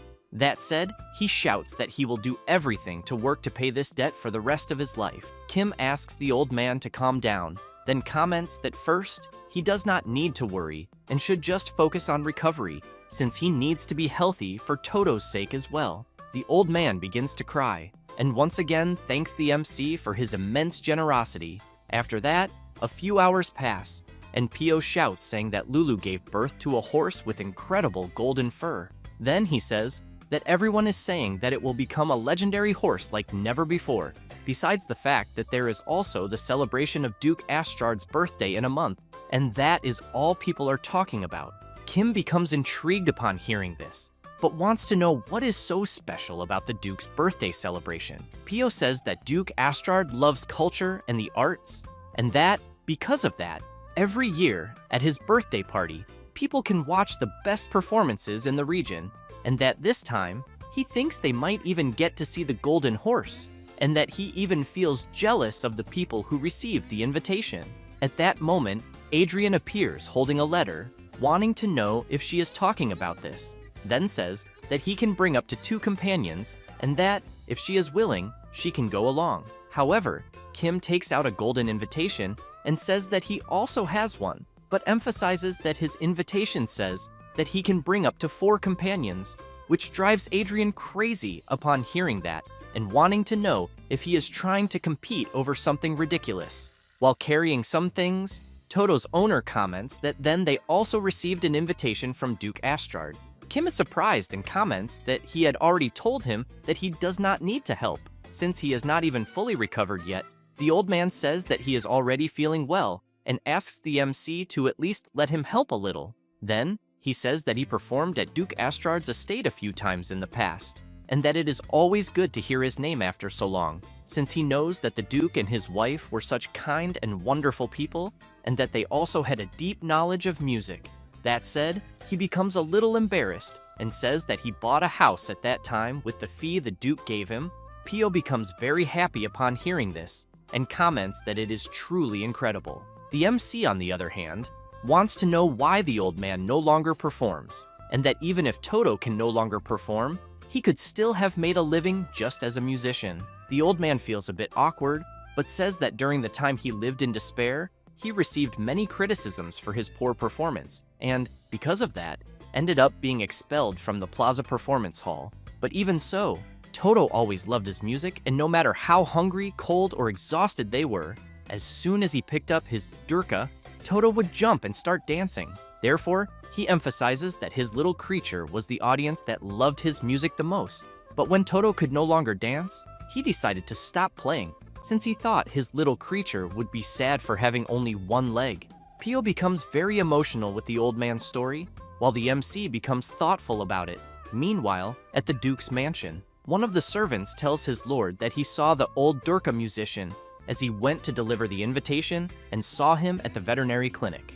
Astrard comments that this is indeed wonderful news, since he had not heard from the old man for so long that he thought he had gone to another region. Then, he becomes excited and comments that this means he will be able to hear him again, and that even after all these years, he cannot forget his skill. However, the servant points out that the monkey that used to accompany the old man dancing seems to be injured and that they said he can no longer dance. The Duke is surprised to hear this and comments that it is indeed a pity, but even so, he loved the old man's performance, even more than the monkey's dance, and even if the old man had extravagant techniques, there was still something that touched people's hearts, and that he truly wants to hear him again. After that, a few hours later, the old man is quite surprised, wanting to know if it is really true that Duke Astrard wants his performance at his birthday party. The Duke's servant replies that yes, and that the Duke already knows about the monkey's injury, then says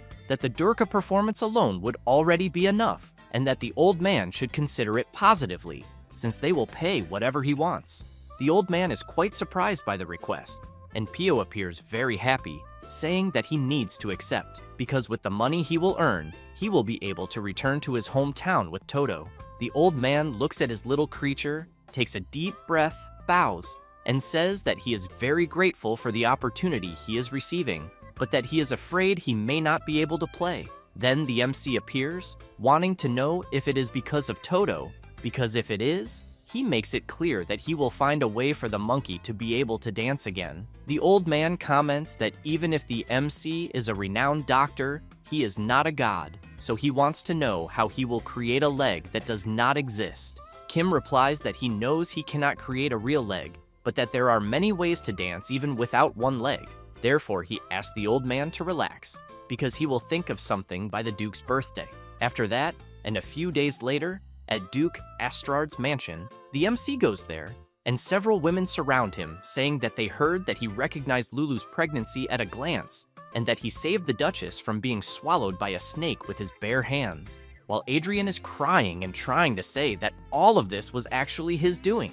At that moment, Lady Marianne appears greeting the MC. Then she pulls him and says that she will show him where he will stay. Meanwhile, the entrance of the Duke and his wife is announced, and everyone congratulates him. He thanks them and emphasizes that he is very happy that they came to his birthday. That said, he comments that he hopes they all have a great time. The servant informs that, to celebrate the Duke's birthday, they will begin the prepared performance, and that the artist of the day is the Durga player. People are surprised when they see who the player is, and, upon taking a closer look at the old man, they wonder if he is not the guy who used to ask for work at the market. Some women comment among themselves that a beggar at such a prestigious occasion is quite strange, and that they even heard that the monkey is missing a leg.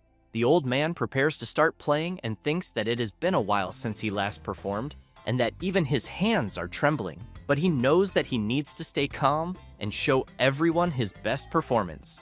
And as soon as he starts playing, the MC is pleased to see the old man performing, as is the Duke's wife, who finds the melody she is hearing beautiful.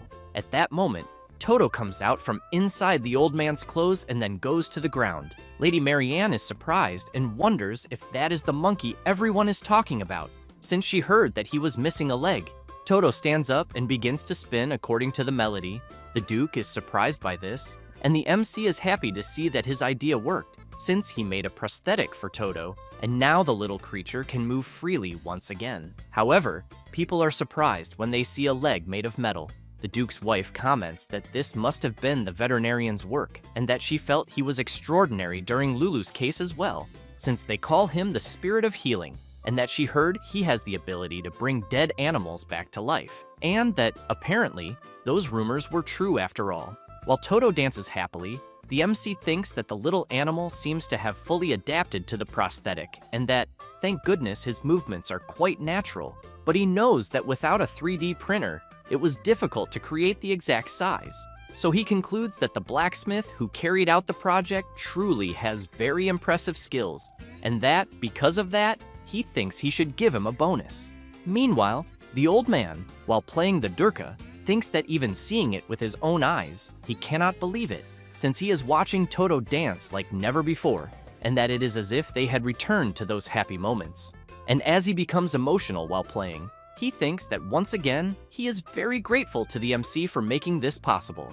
At that moment, a man begins to cry, and his beloved wants to know why. He replies that he does not know why he is acting like this, since clearly the music he is hearing is joyful, and while watching the old man playing and the monkey dancing, he wonders why tears are falling from his eyes without him wanting them to. 1 hour later, the old man finishes his melody and thanks everyone. The crowd goes wild and begins to applaud him non-stop, as do the MC and PO. Duke Astrard comments that it was the best performance he has ever heard. Then, Toto jumps onto his owner, and both he and the old man are even more surprised, as the applause and cheers continued for a long time, and the performance was a huge success. And thanks to that, Mr. Aulas and Toto were able to depart for their hometown. But before leaving, the MC was showing the plans for Toto's prosthetic leg and said that if there were any problems, he should show the design to a skilled blacksmith. That said, he emphasizes that if that also does not work, the old man should come find him. Aulas comments that he will never forget his kindness for the rest of his life. After that and later, Pio is quite happy and comments that the MC is truly an incredible person, since he did not accept a single coin from Mr. Aulas in the end, even though he knows that producing the prosthetic must have cost a lot, and with the recent expansion of the Mandrake Barns, he wonders if his finances are struggling. Selena comments that she thinks he does not need to worry about that, until, out of nowhere, a man appears carrying his pet, shouting and wanting to know if that is where there is a doctor who can create legs for animals, because his little animal lost its hind legs during the war. Kim places the animal on the table to examine it, and comments that, for this case, he thinks they can try attaching a wheelchair to the lower part of the creature's body. The owner becomes ecstatic upon hearing this, and shouts that if Troy can run on his own again, he will give anything the MC wants, even a grand castle or the most beautiful woman. Kim feels embarrassed, asks the man to calm down, and says that he will try first, but that he will make a budget beforehand. The man wants to know what the hell a budget is, and if it is some kind of book with forbidden magic written in it. Pio, upon hearing this, comments to Selena that indeed they do not need to worry about finances. Later, the freezing air becomes even stronger. Kim, while shivering, wants to know when the harsh winter will end. Selena replies that it normally should have already ended, but that this year it is unusually long, and because of that, she thinks it will last another 2 or 3 weeks. The MC goes outside, and upon grabbing a cart full of wood, comments that he needs to add more firewood to the fire, otherwise the roots of his precious mandrakes will freeze. However, as he approaches the greenhouse, he becomes intrigued because he is hearing several different noises, and as soon as he enters, he cannot believe the number of strange animals inside. Meanwhile, in a forest, a portal opens, and Mr. Callion and another elf appear. Callion is surprised by the place, and his companion asks if he knows the area they are in.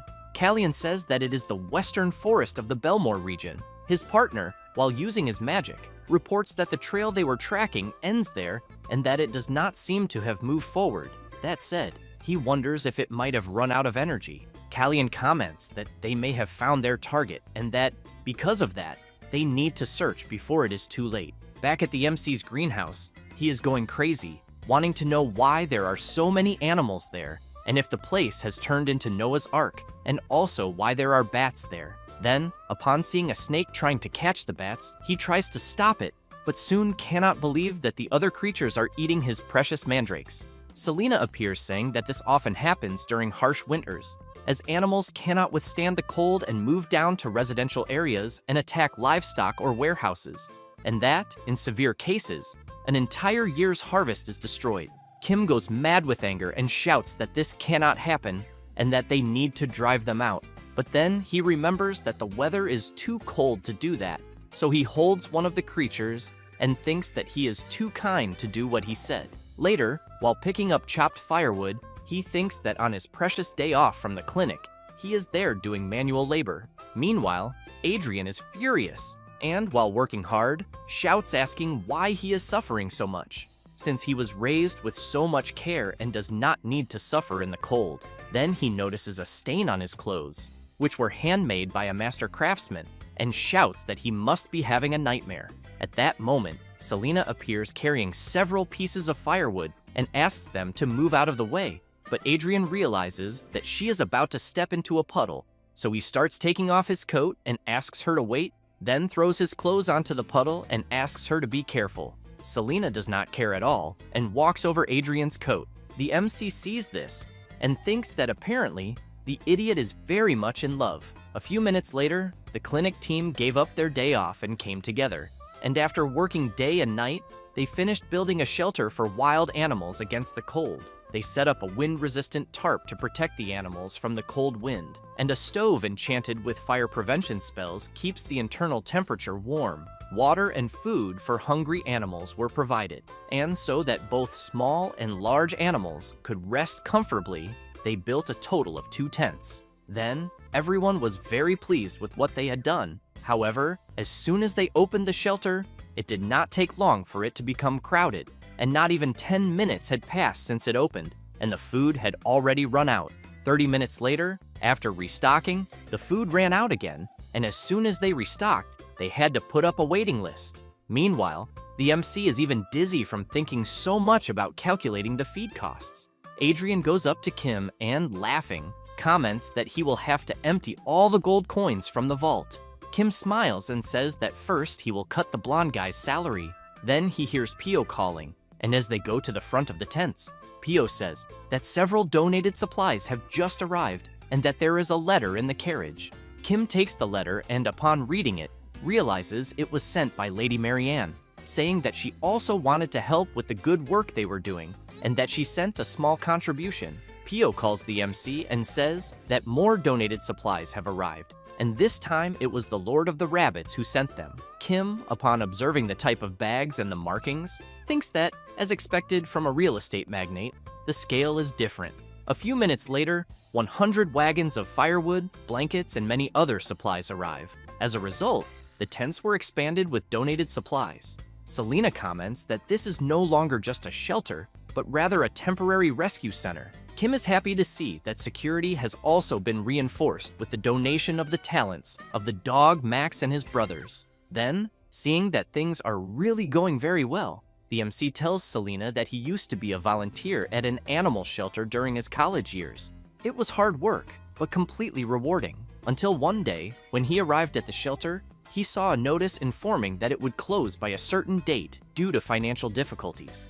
At that time, there was nothing he could do but watch, but he swore that one day, when he became a veterinarian, he would open a shelter for animals with nowhere to go.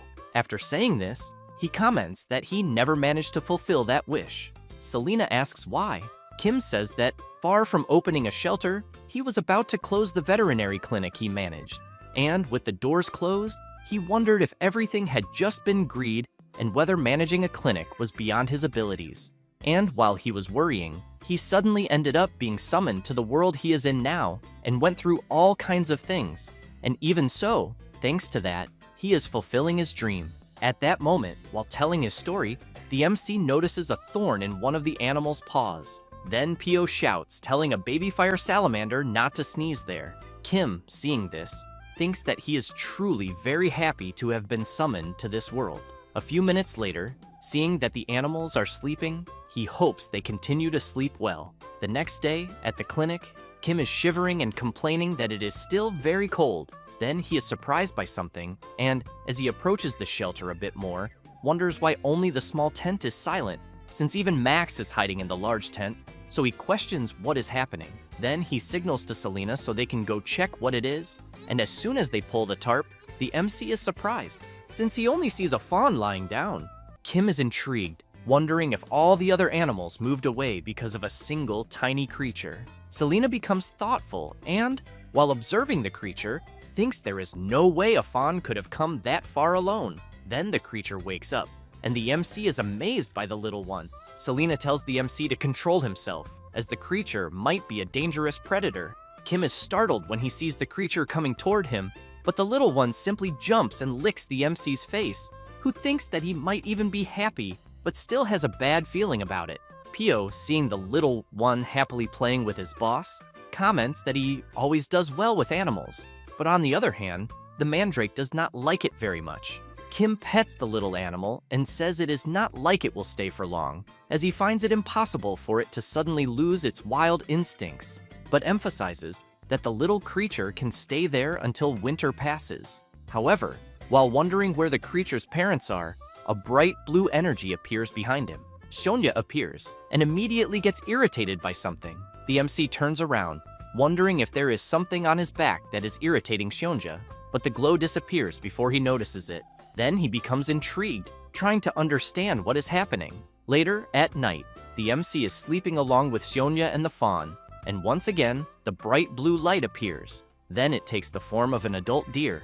The glow grows stronger, and the MC, while sleeping, wonders what this sudden feeling is that he is experiencing, until in his dream, he stands before the adult white deer. But upon observing the creature more closely, he realizes it is something different, and that he can even understand what it is saying. Thus, he tells the white deer not to worry, as he will take good care of its child. The creature nods in agreement, but the MC wants to know where it is going.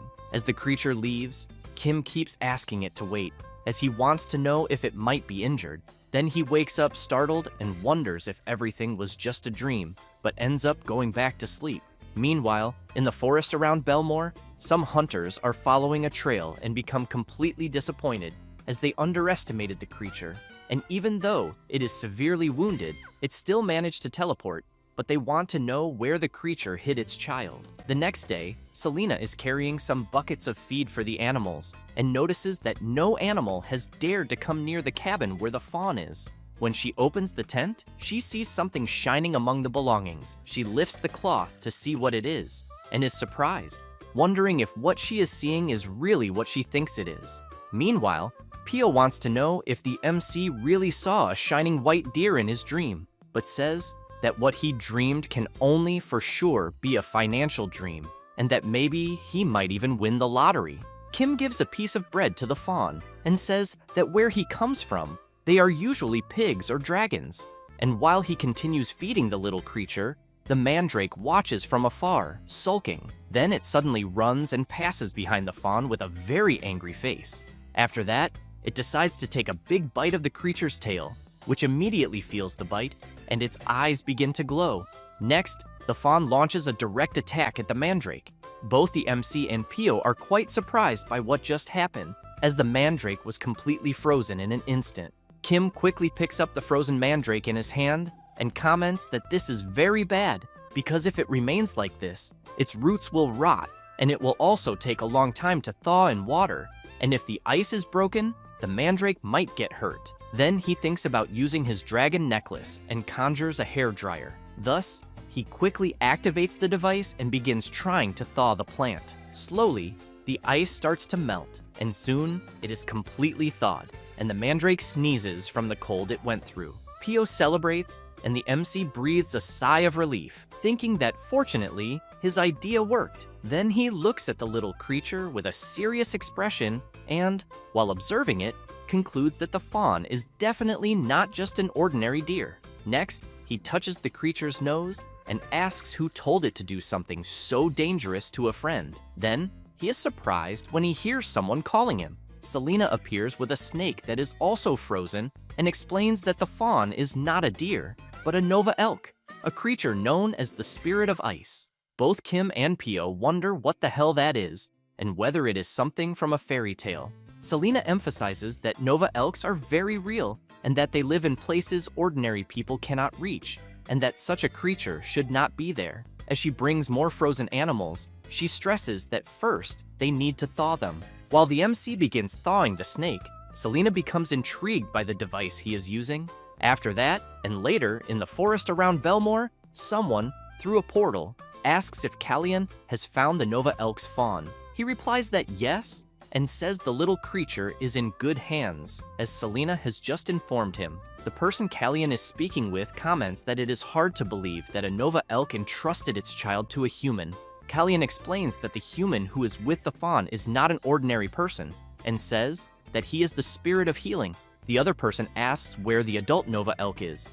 Callian explains that the creature is currently badly injured and wandering through the western part of the forest, and that apparently, the Nova elk is trying to lure the kidnappers from earlier away from its child. The person speaking with Callian says they will monitor the adult Nova elk from there, and that they will only need to focus on the fawn, as the survival of the entire continent is at stake. Callian tells the person not to worry, as he will bring the fawn back safely, and that the spirit of healing will accompany them as well. And thus ends the first season of our beloved Veterinarian in a world full of strange animals.